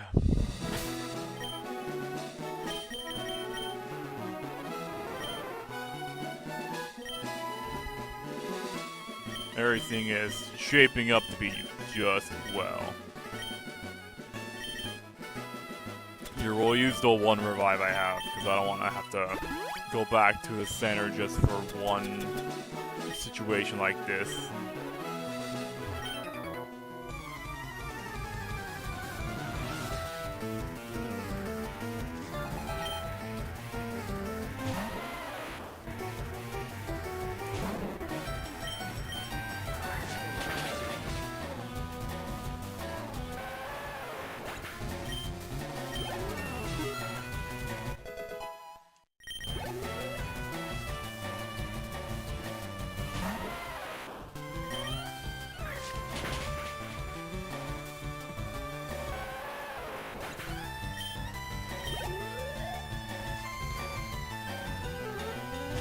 Yes, keep sending all of your rocks out. It's gonna go swimmingly. For me.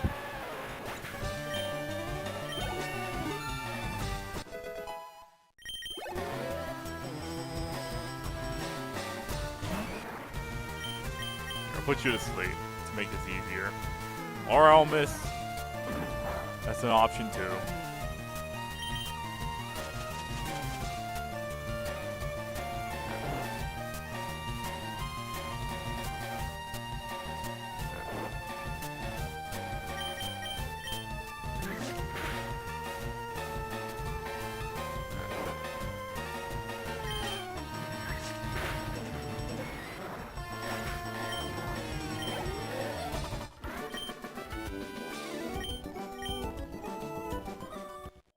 And Bellsprout's evolving too.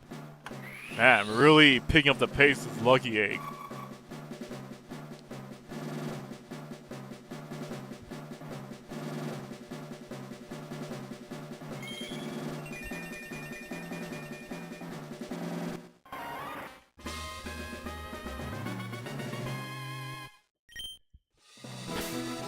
Yes! Progress! Give me that Lucky Egg. We'll let, Gopher take care of things for a bit. He does have health though, but I'm hoping that's not too much of a problem. Switch Firo to the top.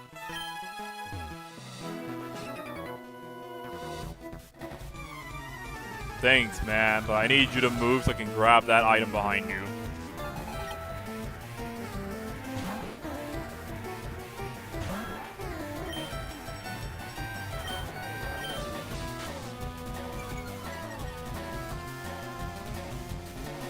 And attacking for the sake of ensuring Gopher doesn't get KO'd immediately.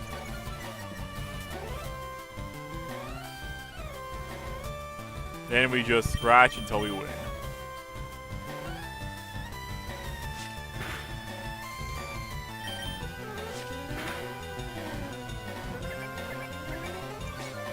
The fact that Gopher is a speed tie with Rattata is kind of fascinating.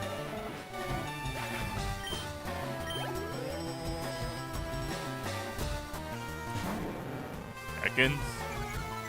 I'm gonna switch over since Gopher will get a level up regardless. Go Firo.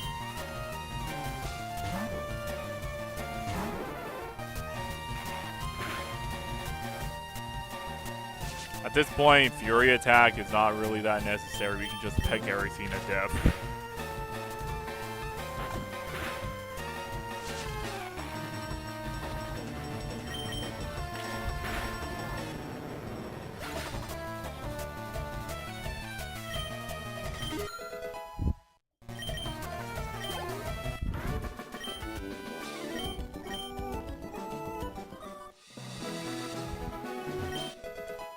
Secret power. Pretty useful to have.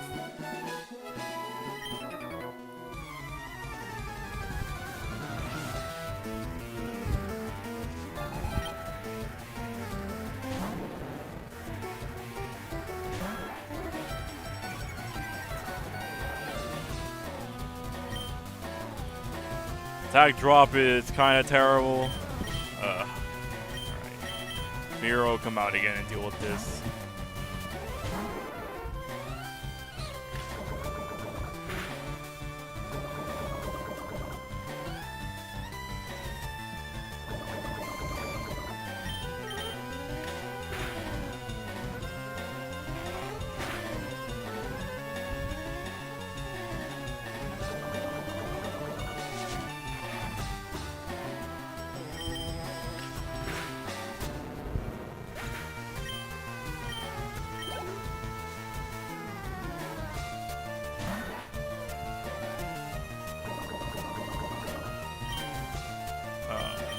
Firo gets KO'd here, I'm gonna switch over to Weeping Bells so we can just take care of things.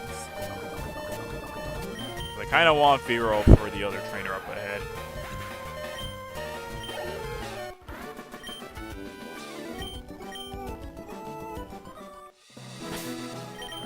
I know it's like one more trainer, but Abra, we gotta heal up everybody.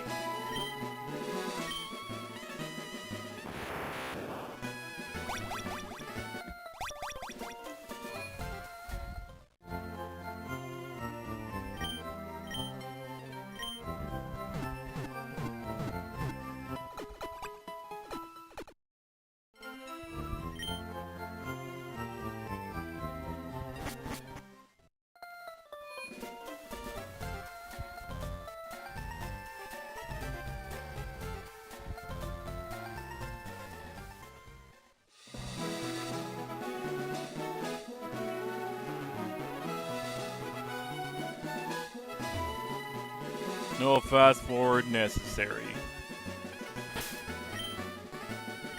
Alright, we should be fine.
Little house in the middle of nowhere. Patch of grass here.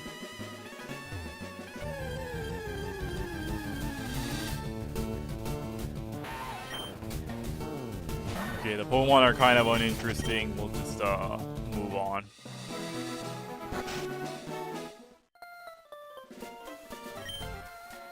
I'm a Pokerman. Yeah, I'll help you out.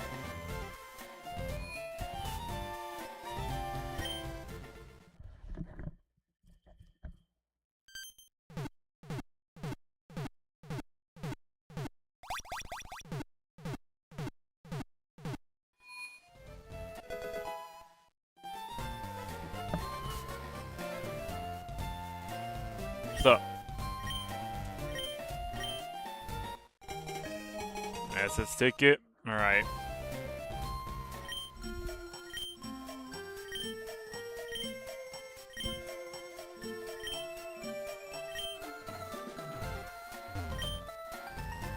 Let's go ahead and keep going.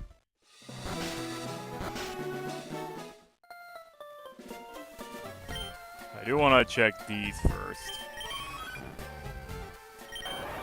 Just to have them filled up.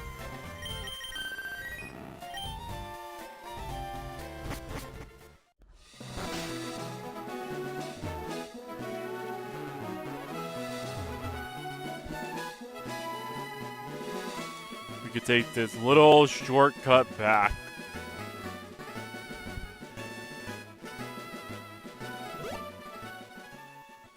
And deal with the Rocket trainer right here.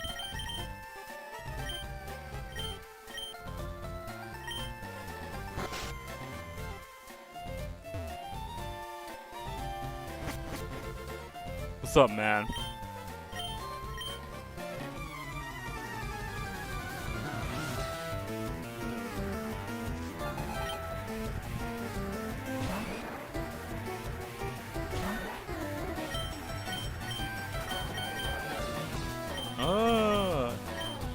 Well, blind him just to make this easier for Gopher.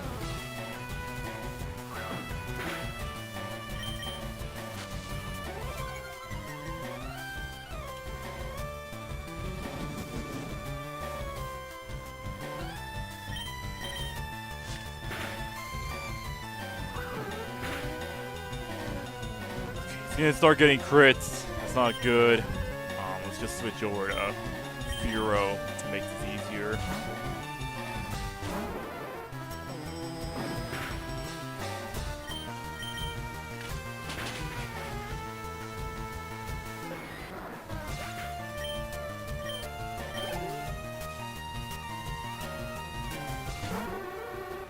Drowsy! The rare instance where Pursuit might actually do something. But that was a crit, so that didn't really count. But it doesn't matter because I can't use it anymore.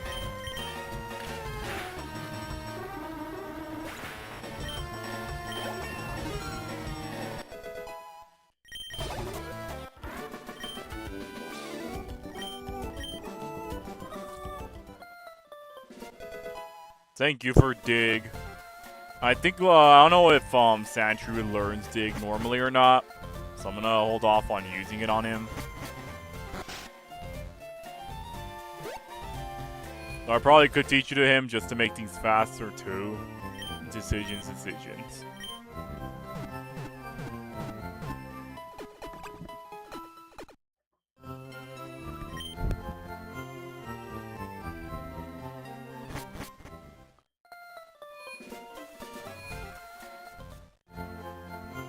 So really quick, I'm gonna try something particular.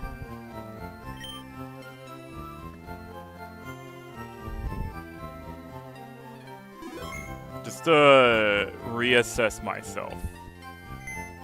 I'll explain what I'm doing when I when I get to whatever it is I'm doing, but if not, then I just won't bother addressing it.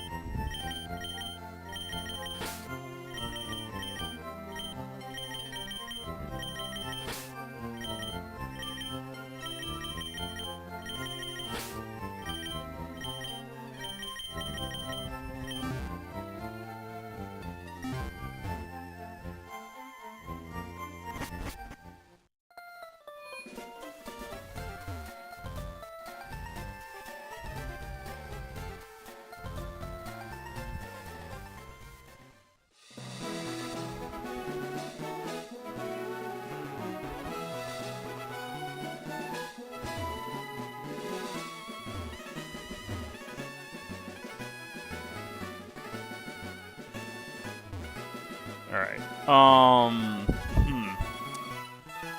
That's kind of sus. Now I'm thinking. Huh.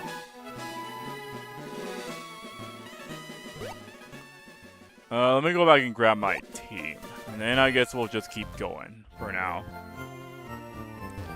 So it's another thing I saw from the video. But I'm not gonna like explain it until I could actually see whether or not it works. For now, let's just grab our posse.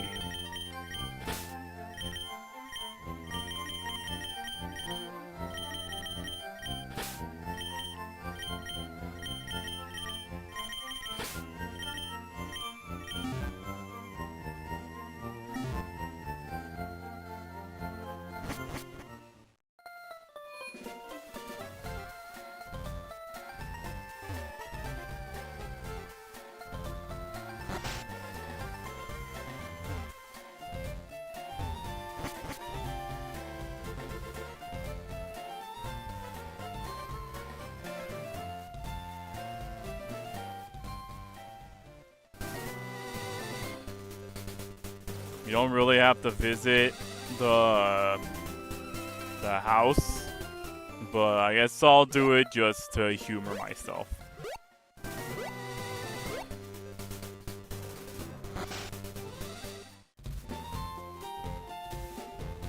You know what? We'll leave him a Pokemon, 'cause why not?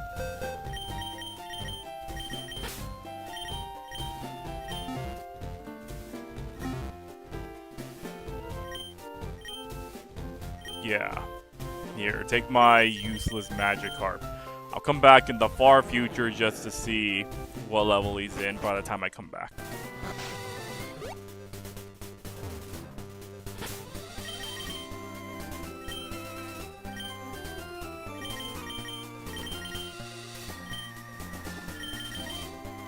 Go ahead and save just because I can do that.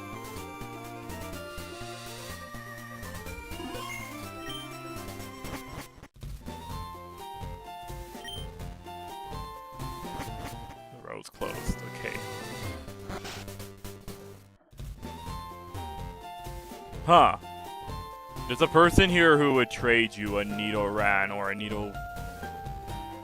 They trade you like a boy or a girl Nidoran for someone else, but they're not here this time.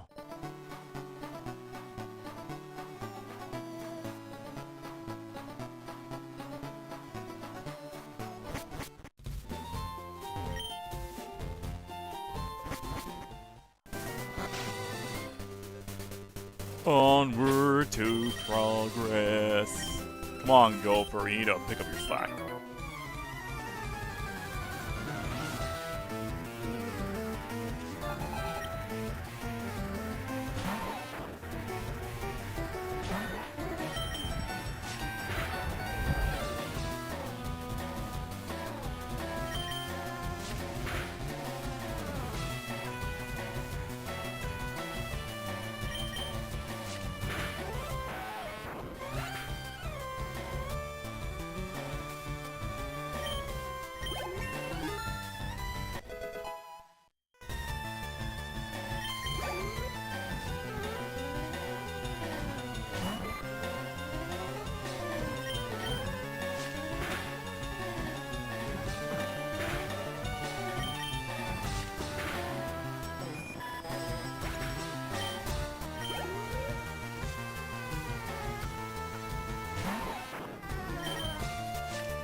Hold on a second.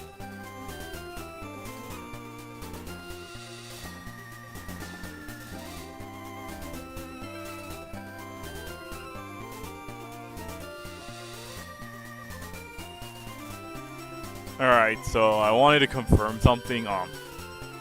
Sandshrew and Sandslash do not actually learn good ground moves. You have to teach it to them with the TM stuff, so I have to teach Gopher Dig if I want him to actually use a ground move.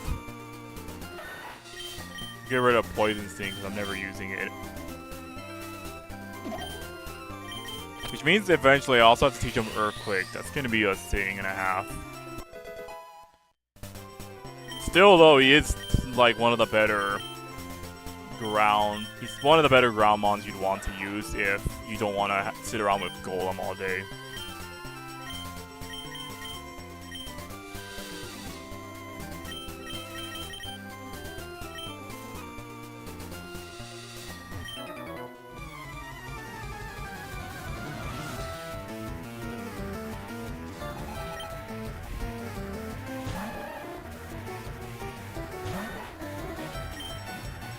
You have Water Gun. It's kind of concerning.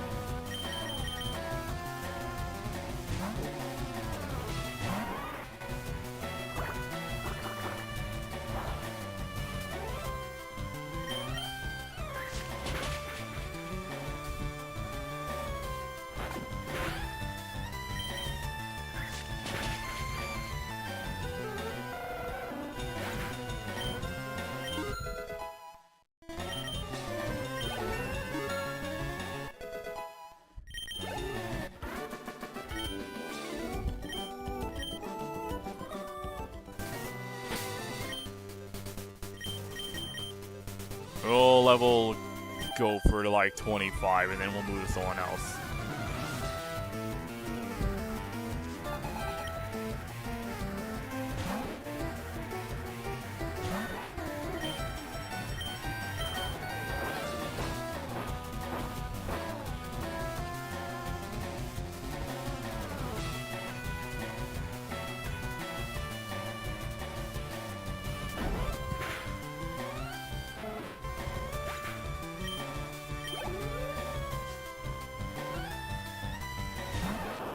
Your Pikachu means nothing to me, man.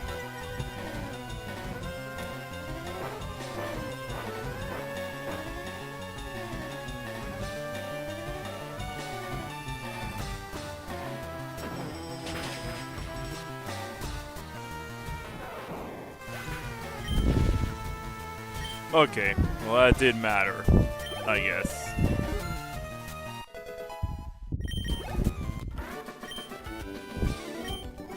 I do have to switch out of Gopher, but I'm gonna let him evolve first.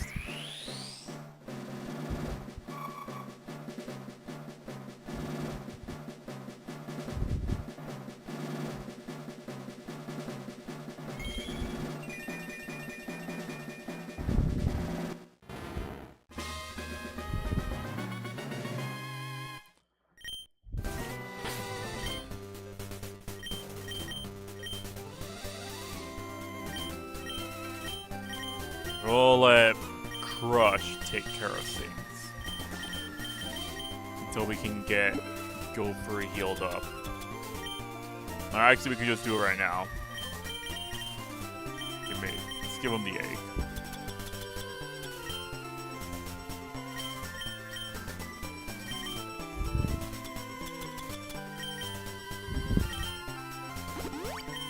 There we go.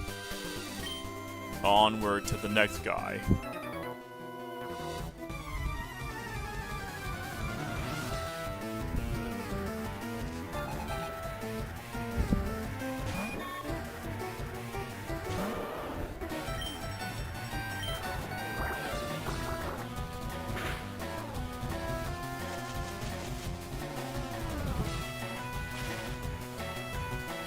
That's good.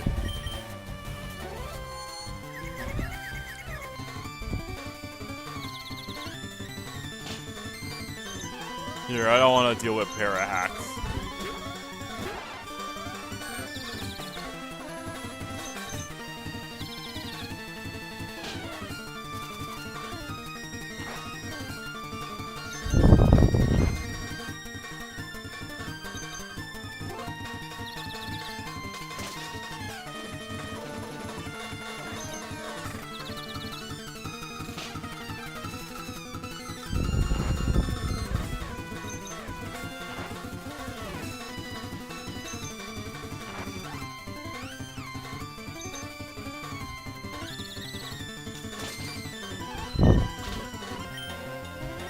Took a while, but we did it.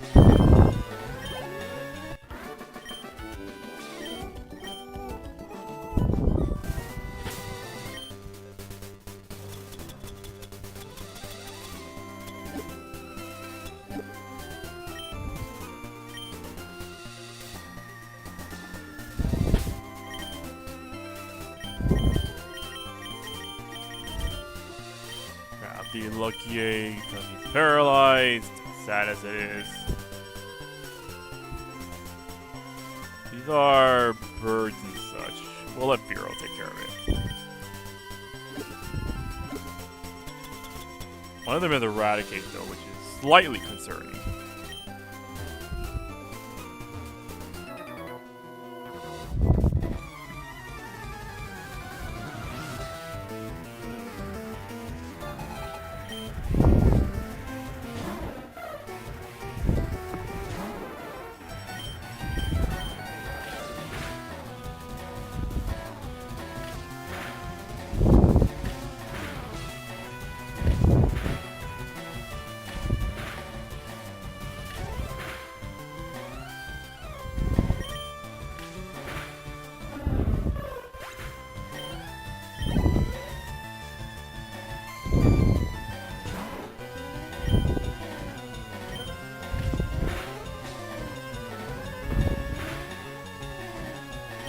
Switch over because he does have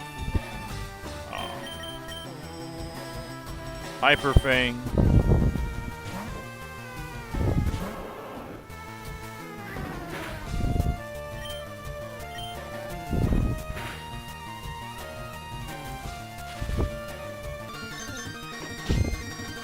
Part of me sent Crutch out here in the hopes that he would get KO'd, but that could take a while, so I'll just speed this up.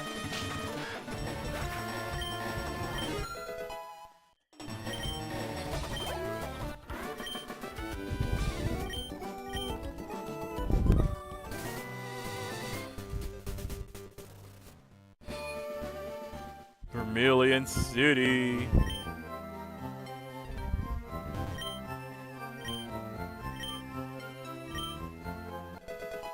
The VS Seeker.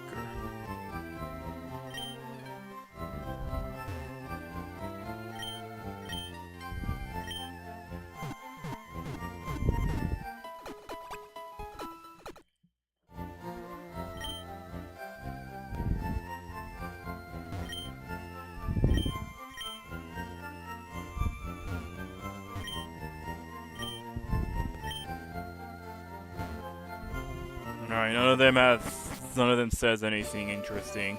Let's grab our old rod.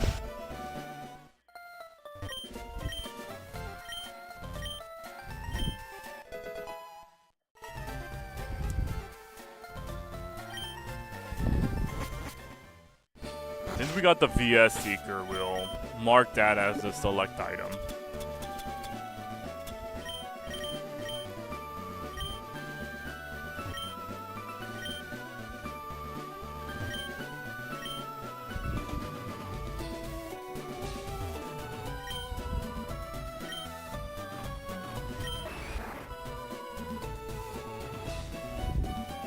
This person has the far-fetched. Yeah, Sphero, want to trade it for my far-fetched. Nah, I already evolved it. It'll do me better than what you would usually get. It's kind of weird. They put rocks right there. I don't know if the rocks were always there or not, but you used to be able to, like, if you had the option, you could just surf over to the gym, which was a weird detail. Not that it mattered, because you'd probably beat the gym by this point.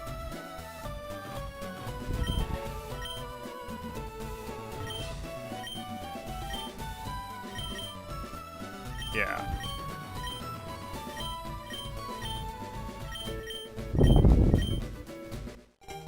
A bike voucher? Alright.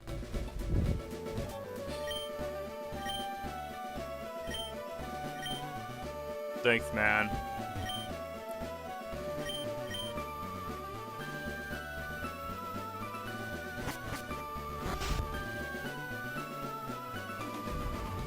What's this house have? Mail. Okay.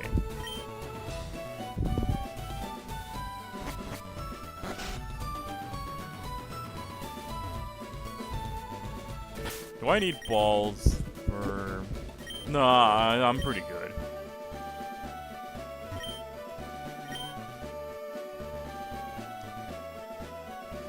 Here, let's deal with the trainers on this route.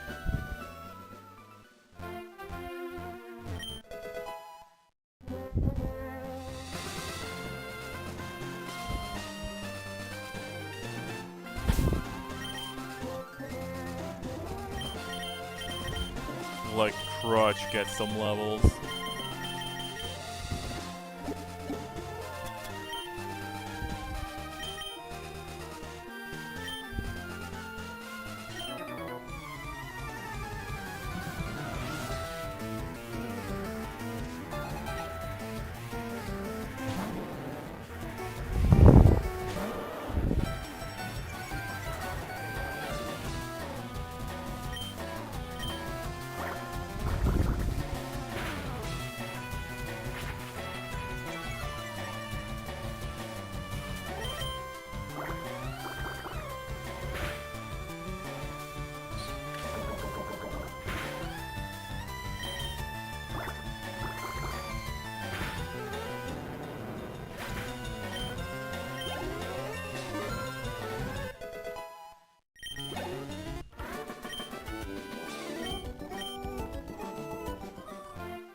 Four hours and 16 minutes so far on stream.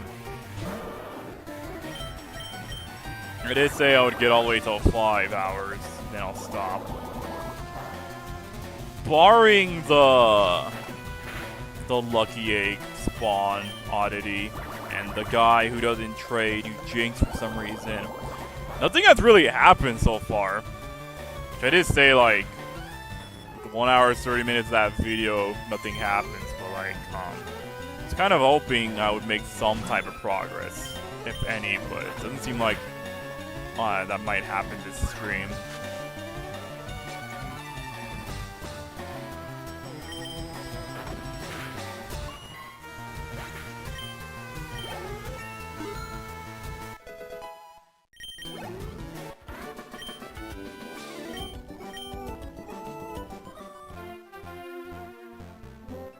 But I guess we'll see what happens going forward.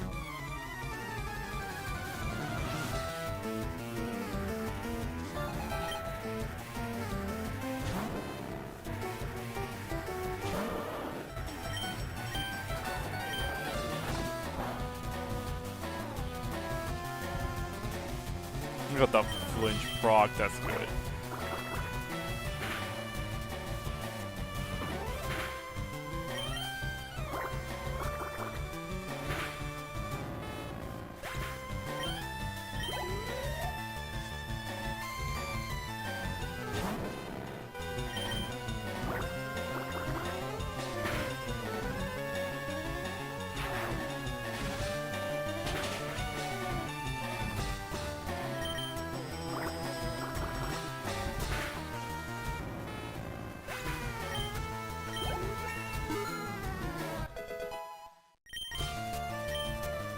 Rapid spin? Sure. Get rid of tail whip.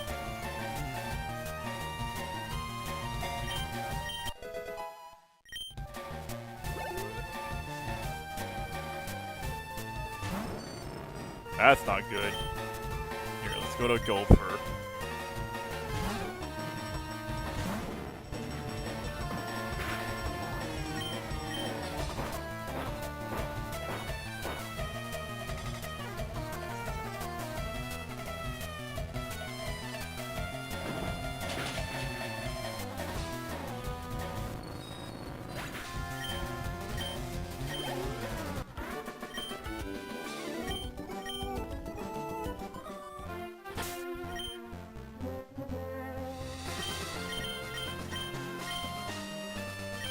There's a couple of other electric guys, so Gopher can take care of them.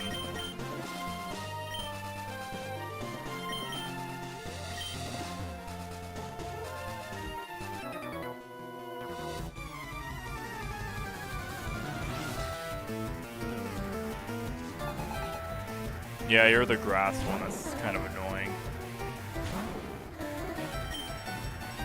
That said, Gopher could probably KO Bellsprout in one hit.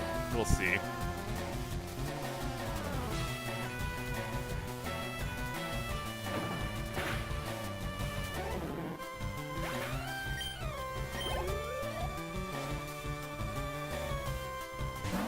If the luck is fair, he could probably KO Oddish as well.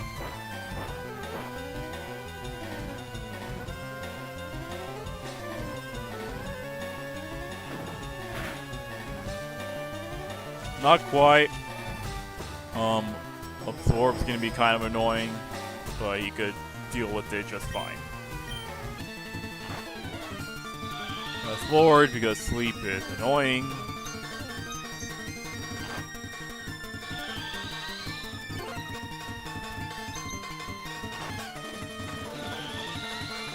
Look, man, you can keep sweet setting, but nothing's gonna come from it.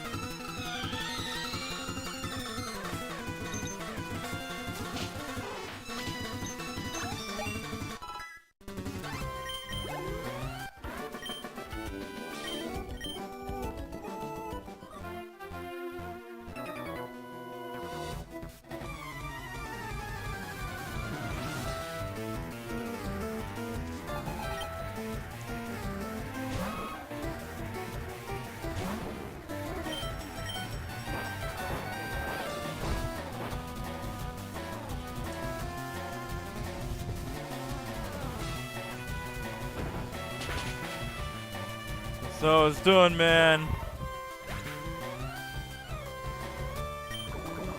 Okay, that's not how it's done.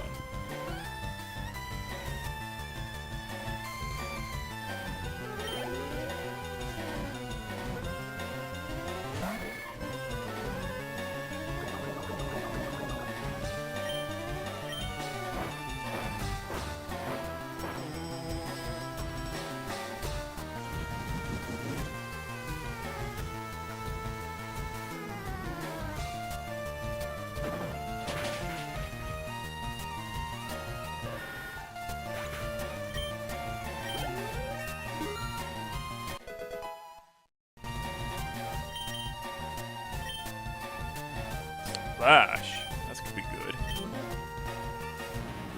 Get rid of Scratch.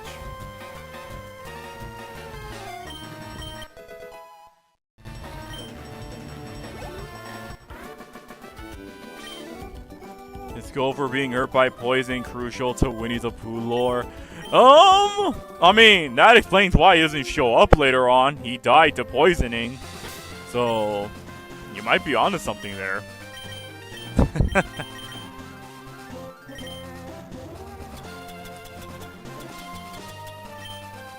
Well, I don't want to heal him up.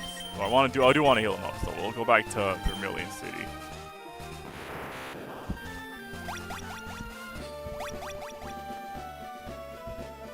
Sucks for him, should have been in the book.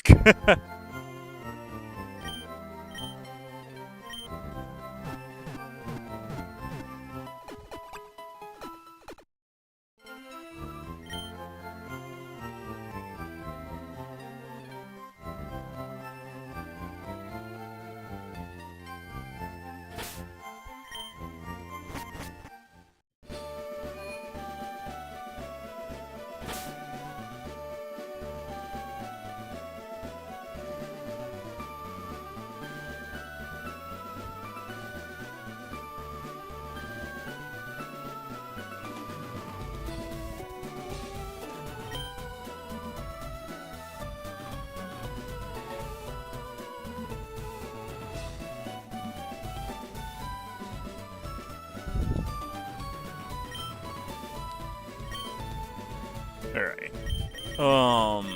Let's just keep going.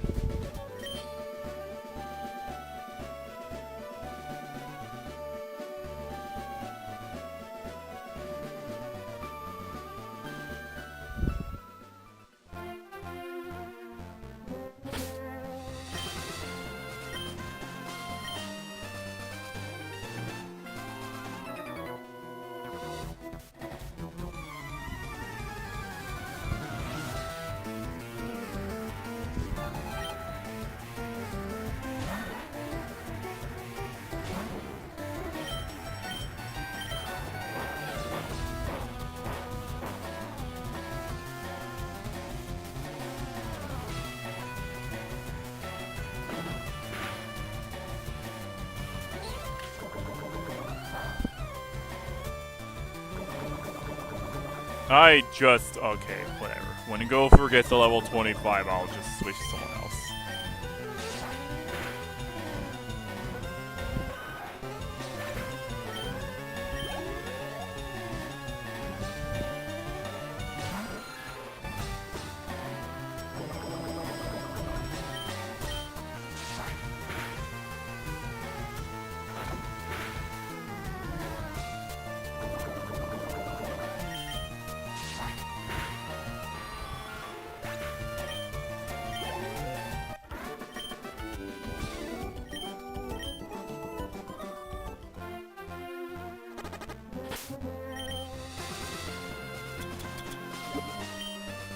Not quite there, but we'll get there.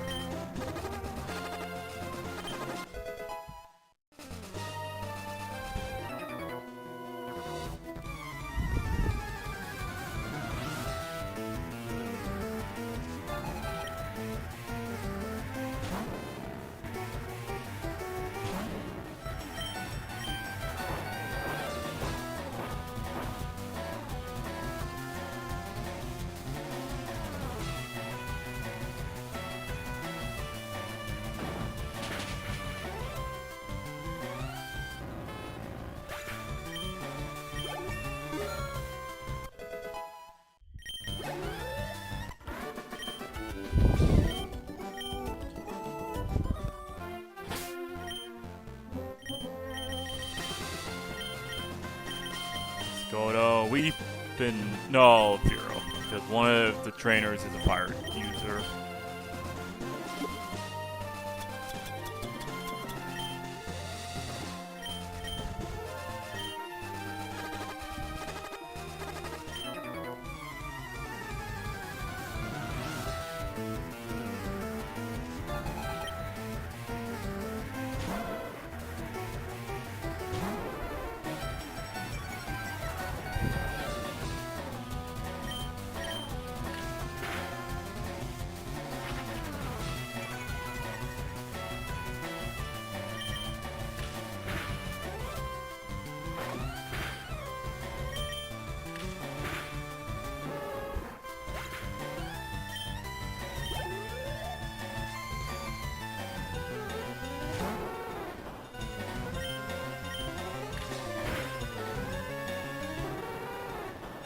Thanks, Vulpix. Abra. Sure. We'll let Abra get killed. Or I'll just keep being swapped around.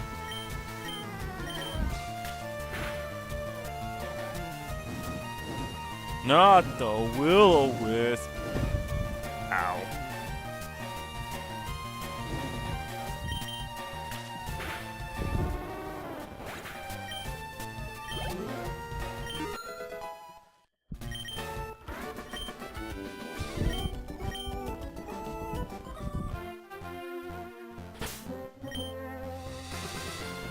Hang on a second. I gotta check something.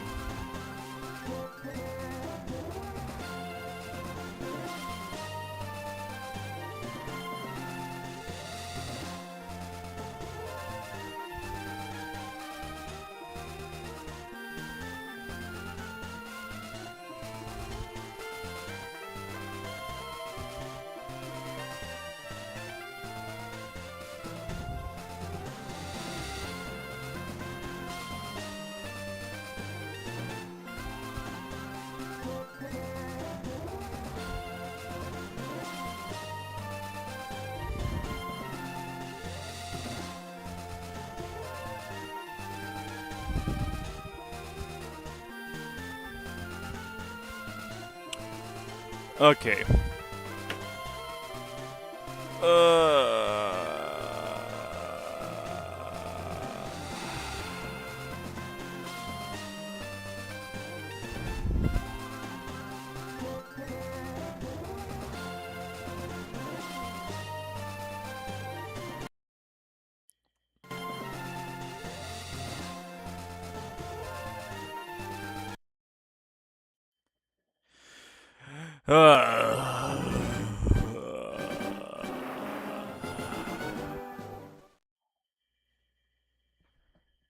Give me a moment to, like, gather my thoughts before I have to explain what it is that I'm trying to accomplish here.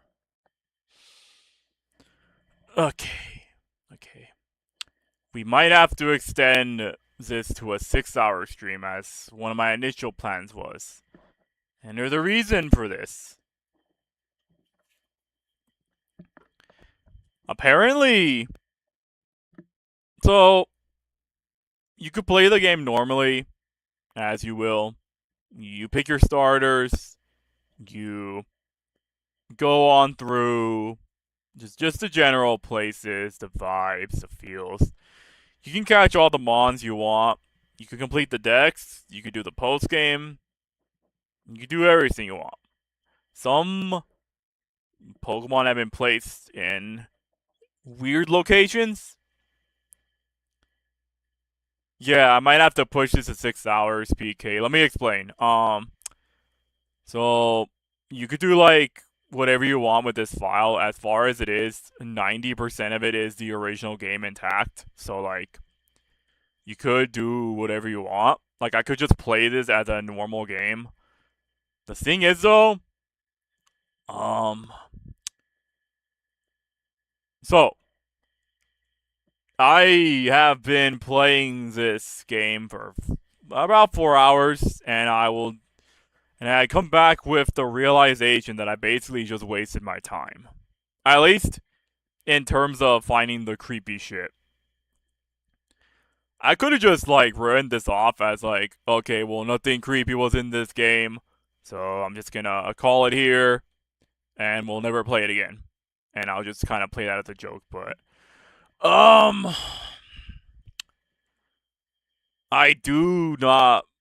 wouldn't feel that satisfied if I just left it as is. At least for my own self-interest. I know, like, just watching the playthrough of normal Fire Red could be fun, but I came here for a reason. Wage quit it. No, I'm not Phil. I'm not gonna do that. Okay. So here's what I'm gonna do. Let me go over to where is it? The fast forward speed. We're gonna crank this baby up to 5 times. And what I have to do is something so hyper specific that honestly, I'm pretty sure this was told by like somebody to do it like this. Like I'm pretty sure somebody might have asked another guy within the week of it coming out, and then they just came to this information, or maybe they like looked into the coding and found out through there. So allow me to explain. Up until a certain point past Cerulean City and then some, I have to play the entirety of the beginning of the game all the way to that point. I have to do that using only Squirtle.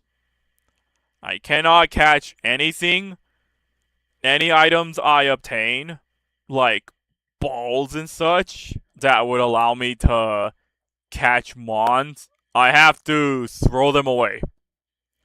I have to completely block off the aspects of catching Mons entirely. And I have to do this unto myself. And then I have to beat a certain point in the game with just Squirtle. He can evolve and such, but like I have to get to a certain point with only that starter in particular. And then the really interesting stuff apparently happens in locations that you will only notice if you have actually committed this far to doing that. From what I understand, the reason it's like this is because I guess what is it? According to some comments, the modder intended for this to be sort of like, holy shit, they make you work for the creepypasta amount. Yeah, they really want you to they want you to have the idea of like this game is personalized, where if you do a hyper specific thing, then you'll actually start uncovering weird crap. Like it's not as straightforward as just simply playing the game with Squirtle on your team, which is already kind of an interesting decision in of itself, but you really have to go down the rabbit hole of doing a very specific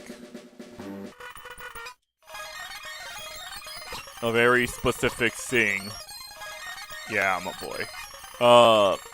Hang on, I gotta give myself the funny name again. So, call myself Freddy because I have to commit to the joke. Yeah. And because I already named him Forky, I'll keep him as the name Forky. Yeah, okay. So, we're gonna grab the potion. We're gonna go down.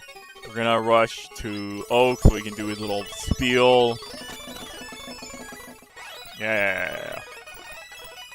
Okay. Then we gotta pick up Squirtle. And because I already named him Crush, we might as well keep consistency with that. So, Crush.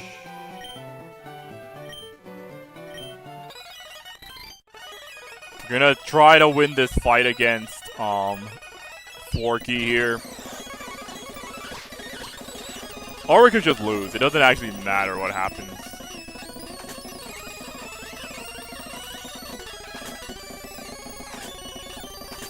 I don't want to make this too fast, because I do need to pay attention to what's happening. I'm fully healed? Yeah, okay. We're gonna bum rush all the way to the end of the road. We might as well just ignore the trainers if we're gonna fight. Or we might as well ignore the wild mons if we're just gonna fight everything anyways, because there's no real point to working on the fodders. This way, this way here. I went too fast. Go back to Oak. He's gonna be like, here, you're gonna get your dex. And then we gotta...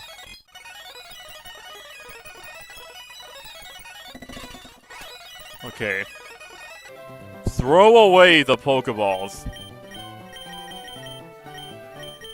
We have to truly commit to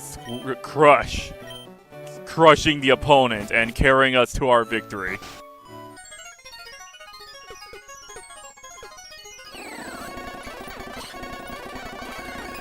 I will fight this Pidgey just so I can get a little bit more experience. I guess that would kind of explain why Crush has a higher...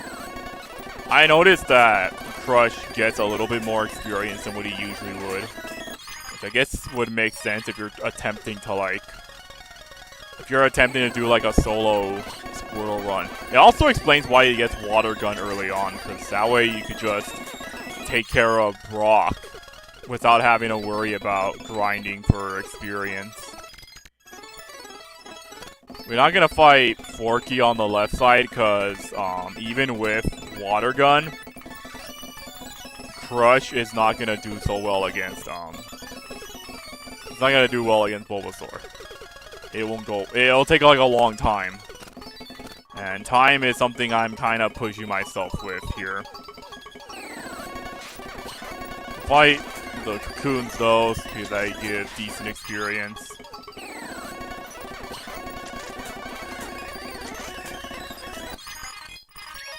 Okay.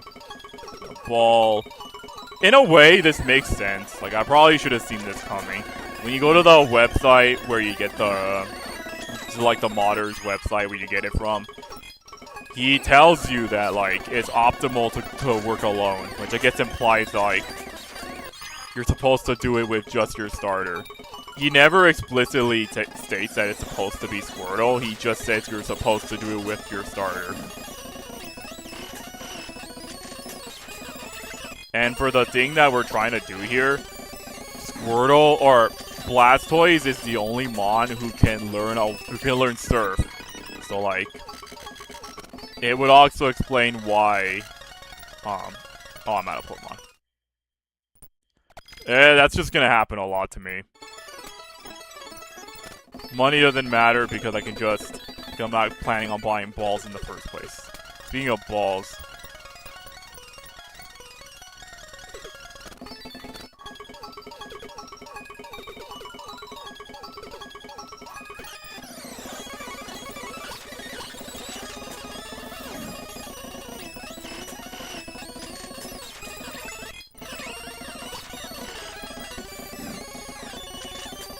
honestly, getting Water Gun didn't even matter that much, because we're gonna get to the level where we would have gotten it anyways. It does speed up the Kakuna fights, though. That is something I'm kind of appreciative about. You don't have an antidote, but we get one right here, I believe. So, nope. No. Then we just use that.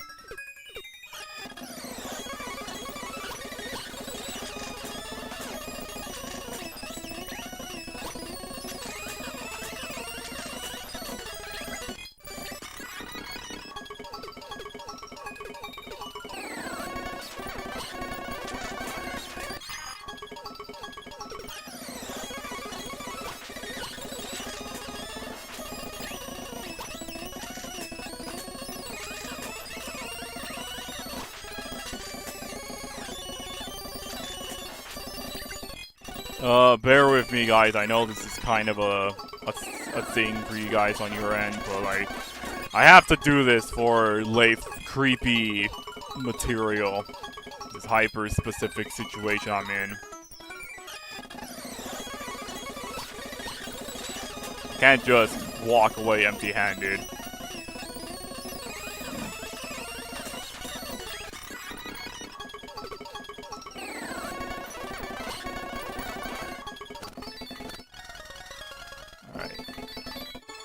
Go here, we heal up myself, and then we fight Mr. the Brockman, Brocky Balboa.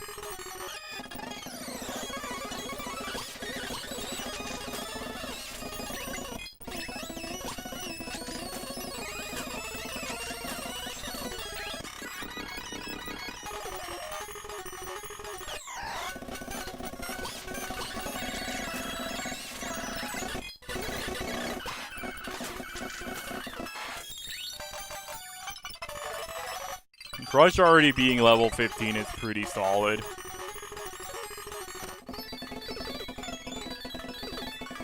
Okay, so we heal him up, and then we go Check our item to make sure we don't have any balls on us.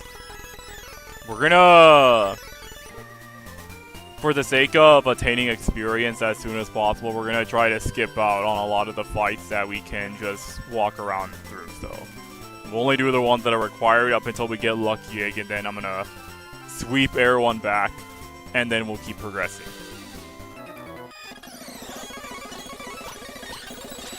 Otherwise, I would have to grind off of wild mons just to get experience, and that's not exactly the most ideal thing I want to do.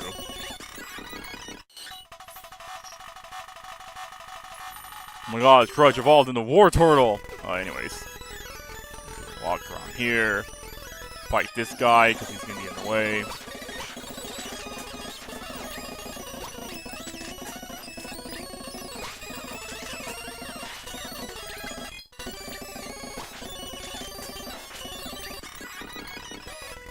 Try to slip on by him.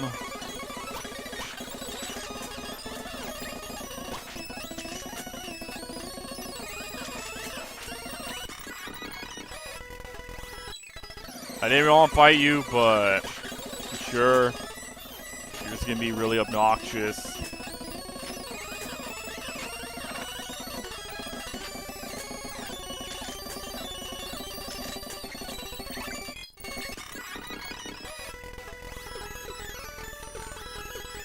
Here, we do not buy the Magikarp because that's not something we should do. Grab the items here that could help out a bit. Paralyzed heal. Don't fight this guy, he's not required. I probably should have bought repels, but I didn't think to do that. So we go down here. Wait, no. We're not trying to get extra experience. We just need to, like, keep moving. Try not to alert the last. I don't want to deal with Bell Sprouts at the moment.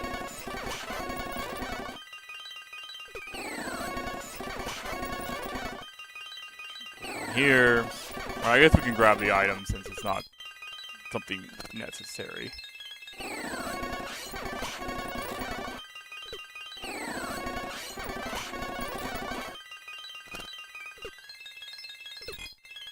Revive. Revive's kind of useless if we're only using one Mon, but it's fine. You can slip by that guy if you're quiet enough. All the way over here. We gotta fight this rocket, though. He is important.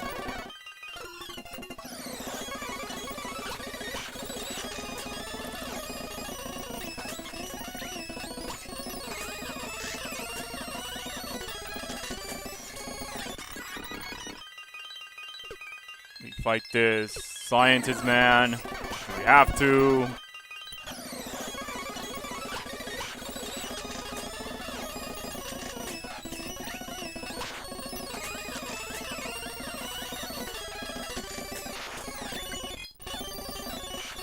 Get rid of tackle because we don't need it.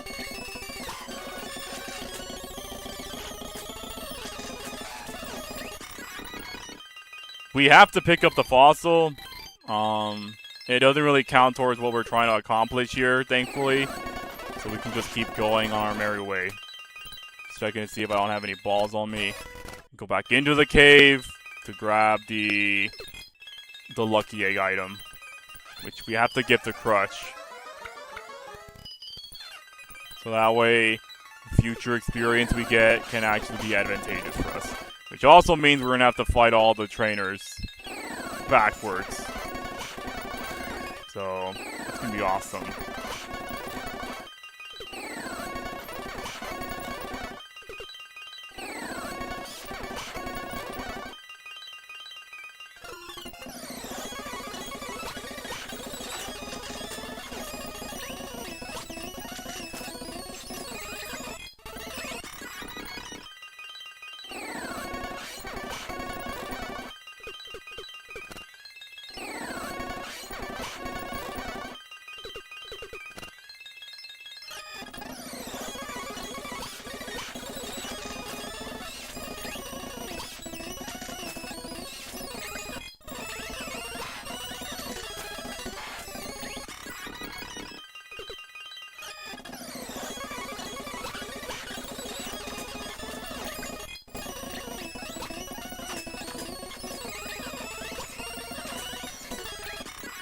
Thankfully, we're at a high enough level where everything gets one shot, so we don't have to think too hard about what we're doing.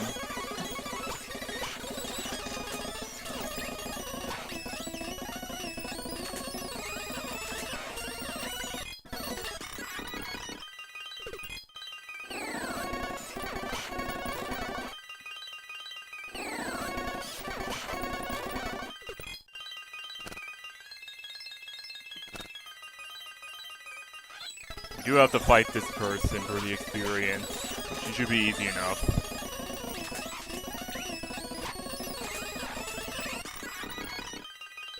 Interestingly, I don't think those grass mons even have grass moves. They might have designed it on purpose. But I don't want to sit in a fight long enough to confirm that.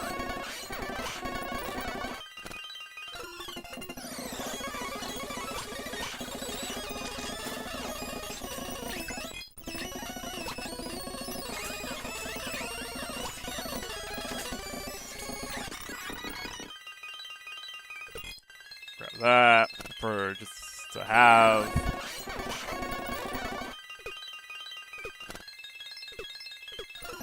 Like this guy.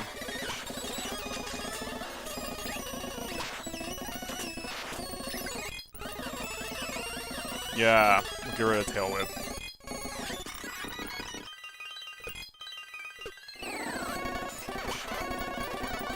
No.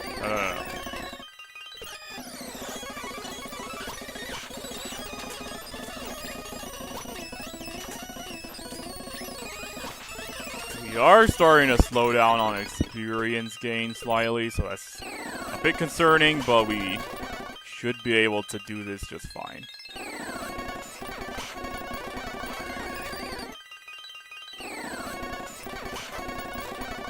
If it isn't apparent, I have to get Wartortle to evolve into Blastoise, because at level 36, Blastoise learns Surf, which is something we need as soon as possible so we can, or at least I can show you the other creepy stuff that can occur if you decided to get it that early. Which is why it's kind of important that I left the trainers here on their own stead, so that way I could just have easier experience gains from this.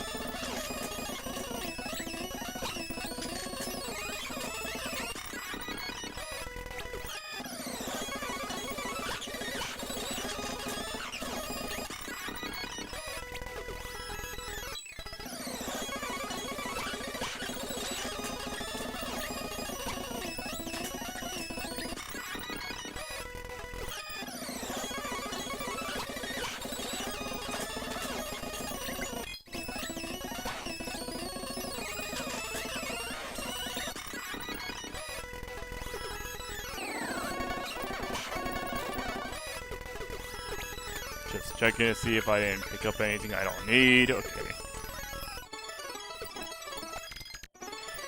Now we can just rush through Mount Moon one last time, hopefully.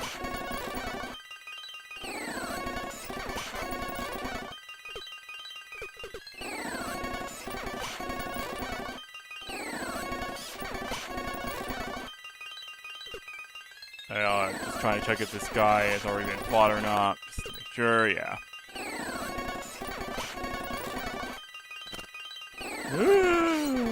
Okay.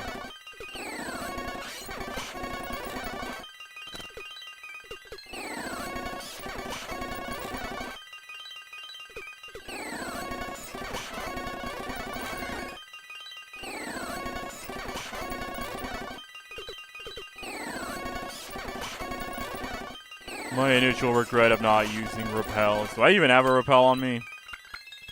No. My initial regret of just not having repels.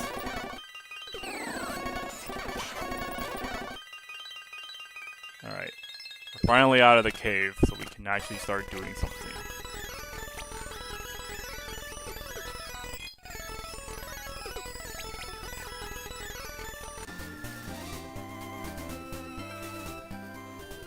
Alright, so we are level 27. We got the Lucky Ball. You don't have any balls of steel. Really quick, I'm just gonna reconfirm something just so that way I don't miss any like, and I don't try to miss anything too apparent.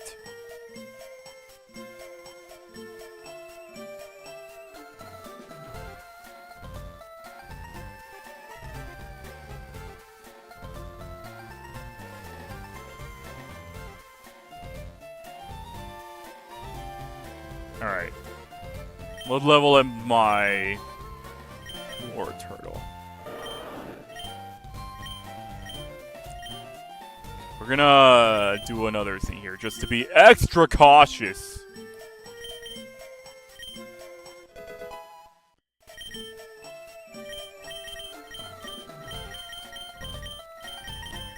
We'll make sure not to pick anything up. Anything I don't need on a technicality. I want to say potions are fine, but I have to be like, I have to make sure all of my checks are crossed. So we'll just use what I know it can be getting rid of as soon as possible.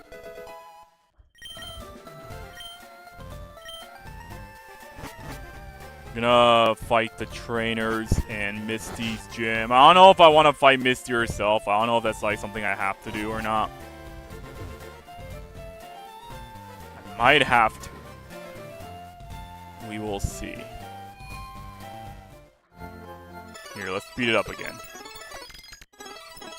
I'm really hoping that I'm doing this right, because if I don't, I'm gonna like, I might actually just stop, because I'm gonna be really annoyed after that point. Actually, we don't have to fight Misty right now. We can just go straight to fighting Forky.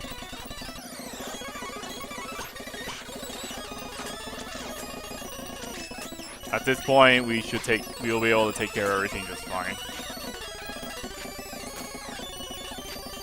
But Bulbasaur does have a grass move. That's kind of annoying.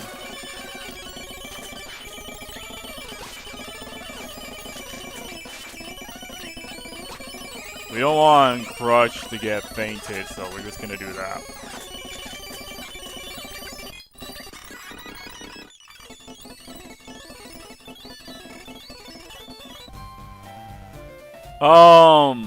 Oh damn.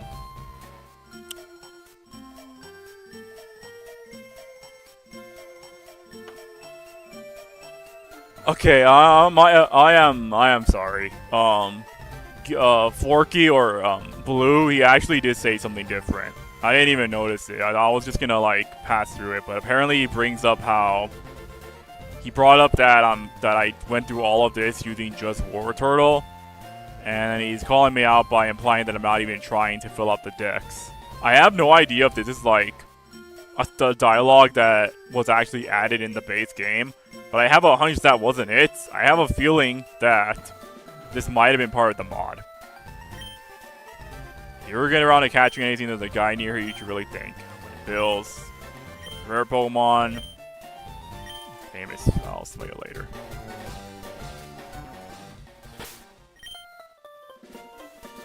Oh, that's another thing. Forky didn't give me. He didn't give me the fame checker like he usually would. That's fascinating. But none of that matters. We gotta keep going. Keep speeding on through. By the time we get to where we need, Crush should already evolve.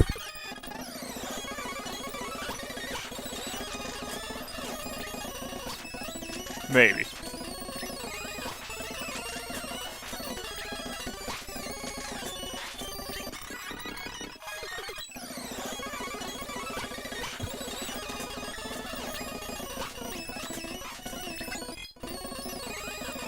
Protect? Sure.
I have to go back to heal.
I did this specifically, so...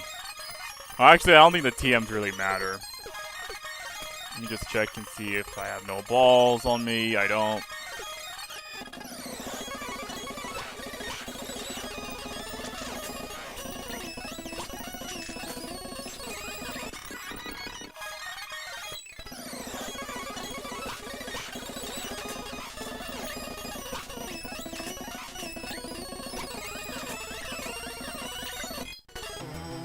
Oh my god. Okay.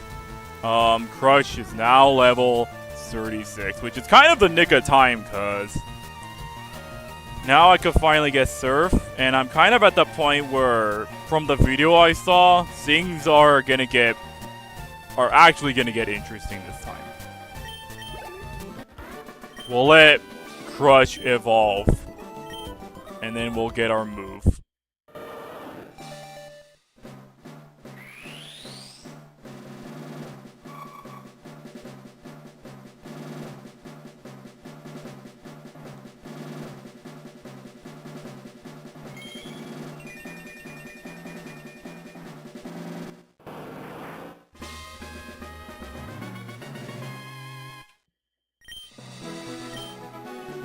Crush is trying to learn Surf?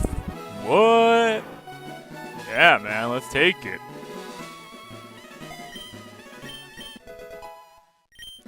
Yeah. So, what does this mean for us? At this point, we have a level 36 Blastoise that knows Surf. A move that we wouldn't normally attain until we get all the way to Fuchsia City and do the Safari Zone stuff. What does this mean for us? Well, here, we'll save here. Yeah, I know a different save, but that other save doesn't matter. It doesn't exist to me. We'll save over it.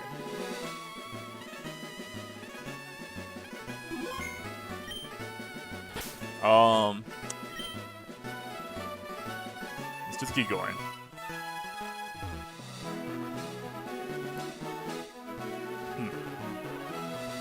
I might have to, like, do something else particular. I might be missing something here. Oh. Nuggets.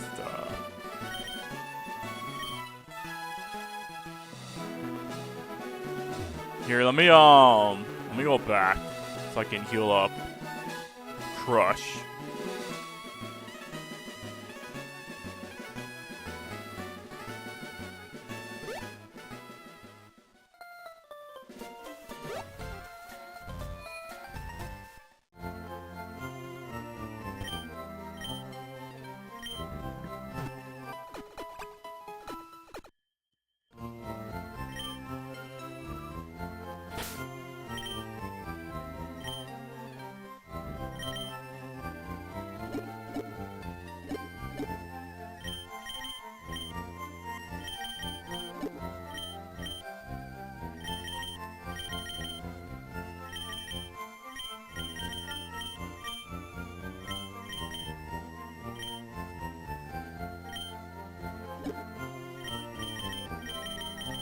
these are kind of useless to me right now because I'm only level 36.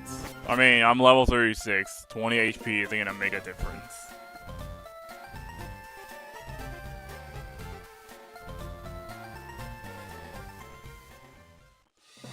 What the hell else do I need to accomplish? What is it that I need to observe? TM, it's not what I need.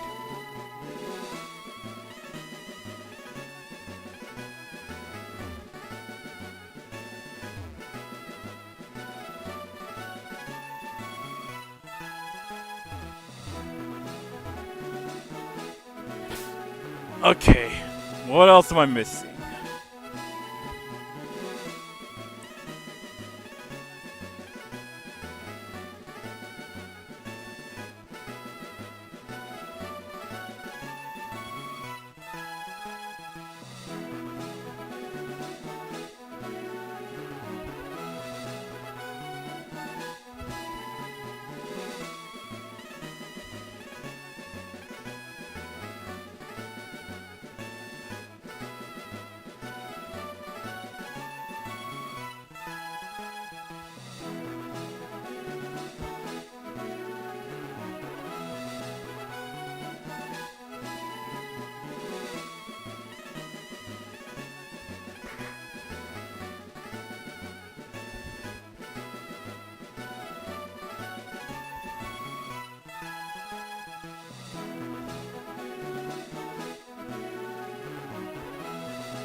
Apologize for being silent.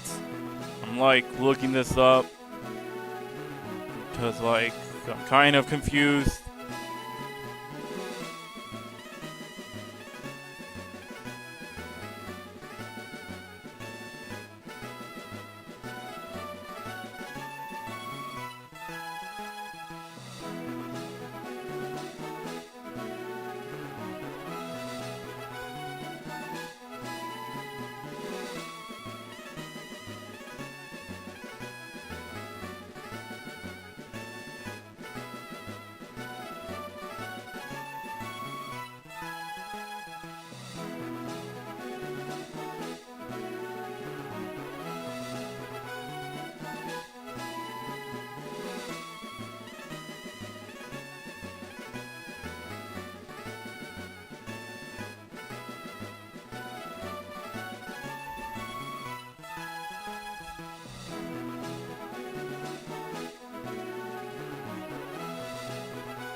All right.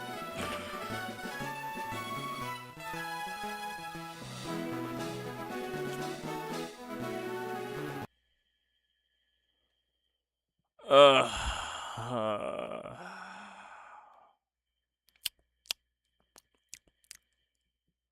um, I don't know if any chatters are still in chat. I know it's a little bit past 5 hours, but I don't really want to do this again. All right. So I guess to answer the question of is this game scary?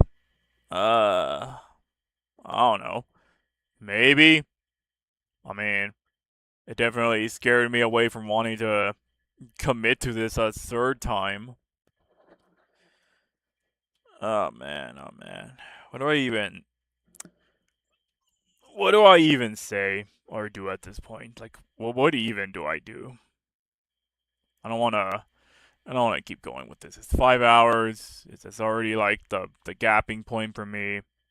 I know I said I could go for like 6 hours, but I really, really don't want to have to do that.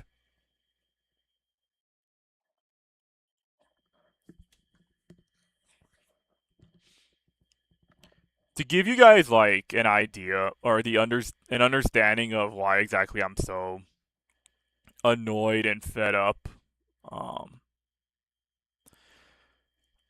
as it turns out, it isn't just getting Squirtle as your starter and getting through to That's understandable. Oh, okay, you're still your PK. It's not that you can't just get Squirtle and then blow through Cerulean up to Cerulean City with just him. No, no, it can't just be that. It's gotta be even more annoying than that. Yeah, actually, that's exactly what it is. Apparently, the ROM hacker thought it'd be a good idea to turn this into both a creepypasta and an ARG. Cause keep in mind the information I have. I've been reading through the comments of the website of the guy who posted it, and a lot of the commenters are playing this as though it is an ARG, rather than like just a ROM hack in of itself. Wait, in all honesty, it probably should have just been a ROM hack that gives it to you straight. Like, the requirements for this is so hyper specific that I don't even know. I don't even know that even if I go through with what a specific spot on the website informs me, I don't even know if I'm going to get it right. And that's going to be what pisses me off the most. And at this point, the creepypasta arc thingy, it could be good. It could be. I'm tired. And I still want to, like, record a video for RE4 Rando.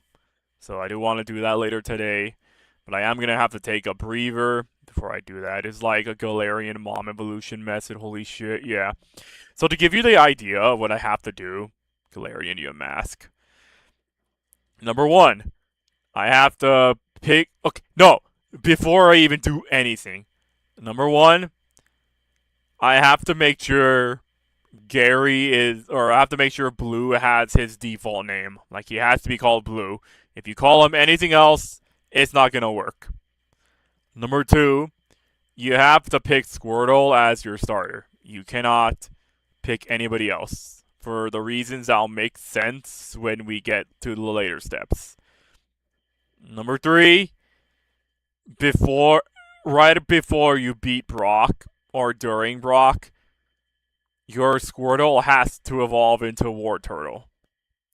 So right around level 16, he has to evolve to War Turtle at level 16 before you finish up Brock. It's fine if he evolves during the fight of Brock. You just have to make sure that he actually evolves into it. Which is why the experience gain for Squirtle is a bit faster early on than usual, because you're intended to get Squirtle to that point. Which means you would have to fight every trainer as well as a few Wildmon just to push Squirtle to level 16. Then,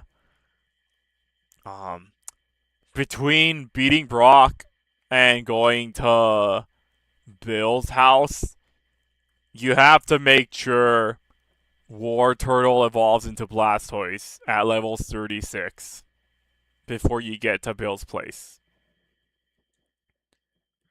So that last trainer with the Bellsprout and the Oddish, that's your last chance to get War Turtle evolved.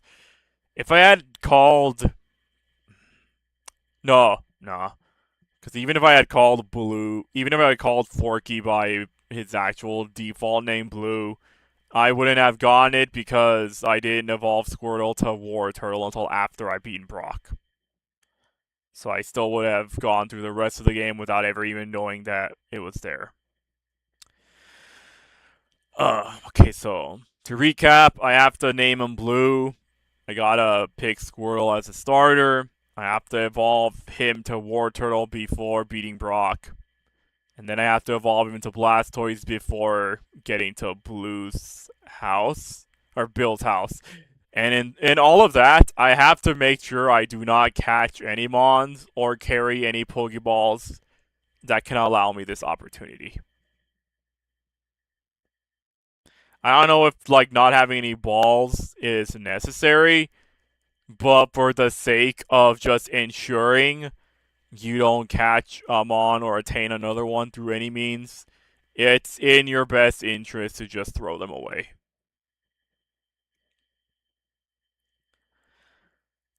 Now, I could just, like, hyper speed through all of this, but, like, I've already wasted 5 hours chasing after something like this, so, like, I'm not burnt out, I'm just tired. So what I'm gonna do now is, I'm gonna call stream here, I'm gonna go eat, sit down, watch a movie or something while I relax, just take my mind off of things. And then I'm gonna, when I'm done eating and watching whatever movie I watch, I'm gonna sit down, record RE4 Rando, so I can have it uploaded later tonight. If you're interested, PK, I probably won't stream this game going forward. Like, I don't want to do that anymore. It's not worth it. But if you're interested, I could make this a private session and just stream it in Discord later on tonight. Like, I'm gonna speed on to, like, the point where things get interesting, and then spend maybe like an hour or two just showing off the weird things that were supposed to happen if I had actually played things the way it should. Either that or fuck, I could just play it at some point. You could. I'm just gonna have to, like, I would have to, like, send you the specifications of how you would need to do this, but, like, I'm at least kind of interested at this point. I'll probably just, like, commit to the idea of, like, I'll show you, like, the weird absurdities for a while, and definitely using a guide. That's the thing! There's no real guide to this. The ROM hack came out, like, a week ago, or during this week, so, like, no one has really made a fresh, walkthrough of it. You could probably, like, watch YouTube videos for it, but at that point, you're probably just gonna end up spoiling yourself. That's what the issue I was having with when I was looking up information. Yeah, this ROM hack, I think I said it before, it came out this week. Like, it was kind of... I didn't even, like, realize how soon it was. The 7-hour video was definitely kind of a surprise. Actually, let me look this up just to be absolutely sure, but I'm pretty certain this is a recent ROM hack.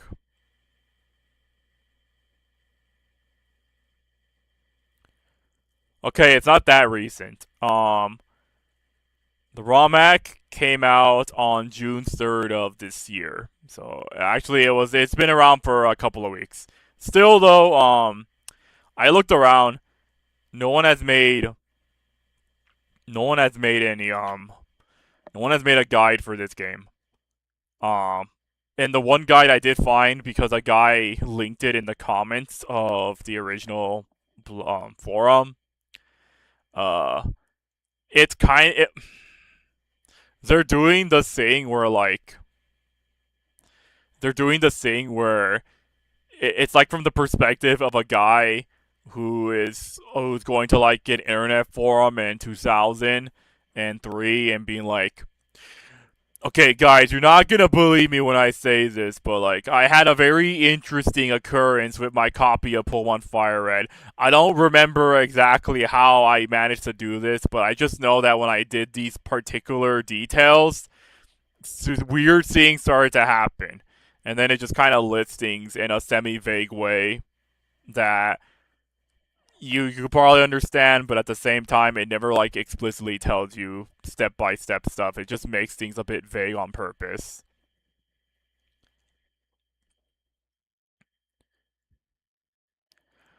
Uh,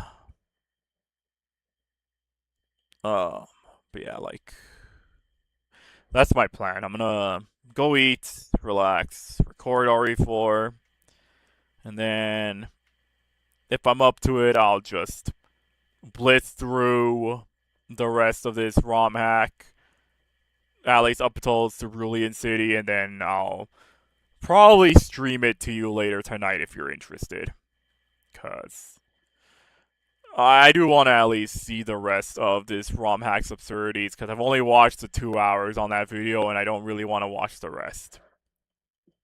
Both out of curiosity and because I just think it would translate better if I experienced it firsthand rather than just seeing someone play through it. Whatever goes on past a certain point, that's gonna be for me to discover, so that's gonna be fun. I will say though, if you're gonna play this ROM hack for yourself, a couple of things that the website does state: you shouldn't don't use emulators like what is it, like Visual Boy Advance and some other one, because apparently those cause problems for people. Then again, it's VBA. It's like a really shitty emulation system. You shouldn't be using it in general at this point. But still, you shouldn't use those for the ROM hack because then it won't work. The ROM hack implies that you need to have around 6 Game Shark codes active, or at least on hand. Because apparently, way early on in the stream, I checked out a weird rock that was next to the water in Pallet Town. That rock wouldn't be there unless you have these 6 Game Shark codes on hand. I guess the emulator I was running just has these available to me at the start, which would explain why the rock just shows up anyways. So you do need like specific ones like walk through walls and such just to get specific things done. I don't know how absolutely necessary that is, but that is something I read from the little guide I found.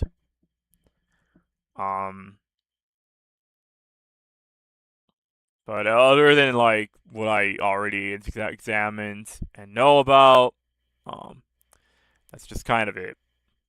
All right. Thank you guys for joining me on this stream. I know I promised like something interesting, and to be honest, the only thing that I got from this whole stream that was actually some type of enjoyment beyond just this, like, I enjoyed playing through Fire Red again, at least the initial time. Like, I was having a good time. I'm not gonna take that away from myself. Like, I enjoyed what I was doing. I had fun. It's just that the things that came after researching this a bit more is what annoyed me a lot. But the initial time, it was fun. And I did enjoy the DSP video. That was interesting as well. Creepy ass baby. It's gonna haunt my dreams for tonight. I don't know how I'm gonna feel about this ROM hack when I review it, because my experience initially is gonna have an effect on how I feel about it, And in some ways, maybe my reaction to the weird stuff may not be as genuine as I want because there's going to be that level of annoyance and bias that came from this stream, but I'll still try to be honest about it. We'll see how that turns out. So, yeah. But yeah, thank you guys for being here. I hope you guys enjoyed this little thing I did. As long as you got something from it, then it makes me happy. Cause like that's part of why I do these things now. Next time, I'm gonna just go back to Amori, and a reminder of the reason I even started Amori was so I can do mods of it, because there are some very interesting ones like Reverie and expanded Black Space that I want to check out. But to do that, I would have to finish up base Amori before I get to that point. So it was a good excuse for me to pick up Amori again, and I do want to commit to that. But once I beat Amori's base game, I'm not going to jump straight into the mods yet. I will instead go and do what I promised ages ago, which is to stream FNAFmin, which I'm sure I'm going to have a much better time with that than this ROM hack. Hopefully. Hopefully I can get everything to work. But we'll get to that when we get to it. You guys take care. Take it easy. Don't let things stress you out. Relax. Have fun. Usual stuff. And I'll catch you all next time. Whether it's through my videos or my streams. So, goodbye, everybody.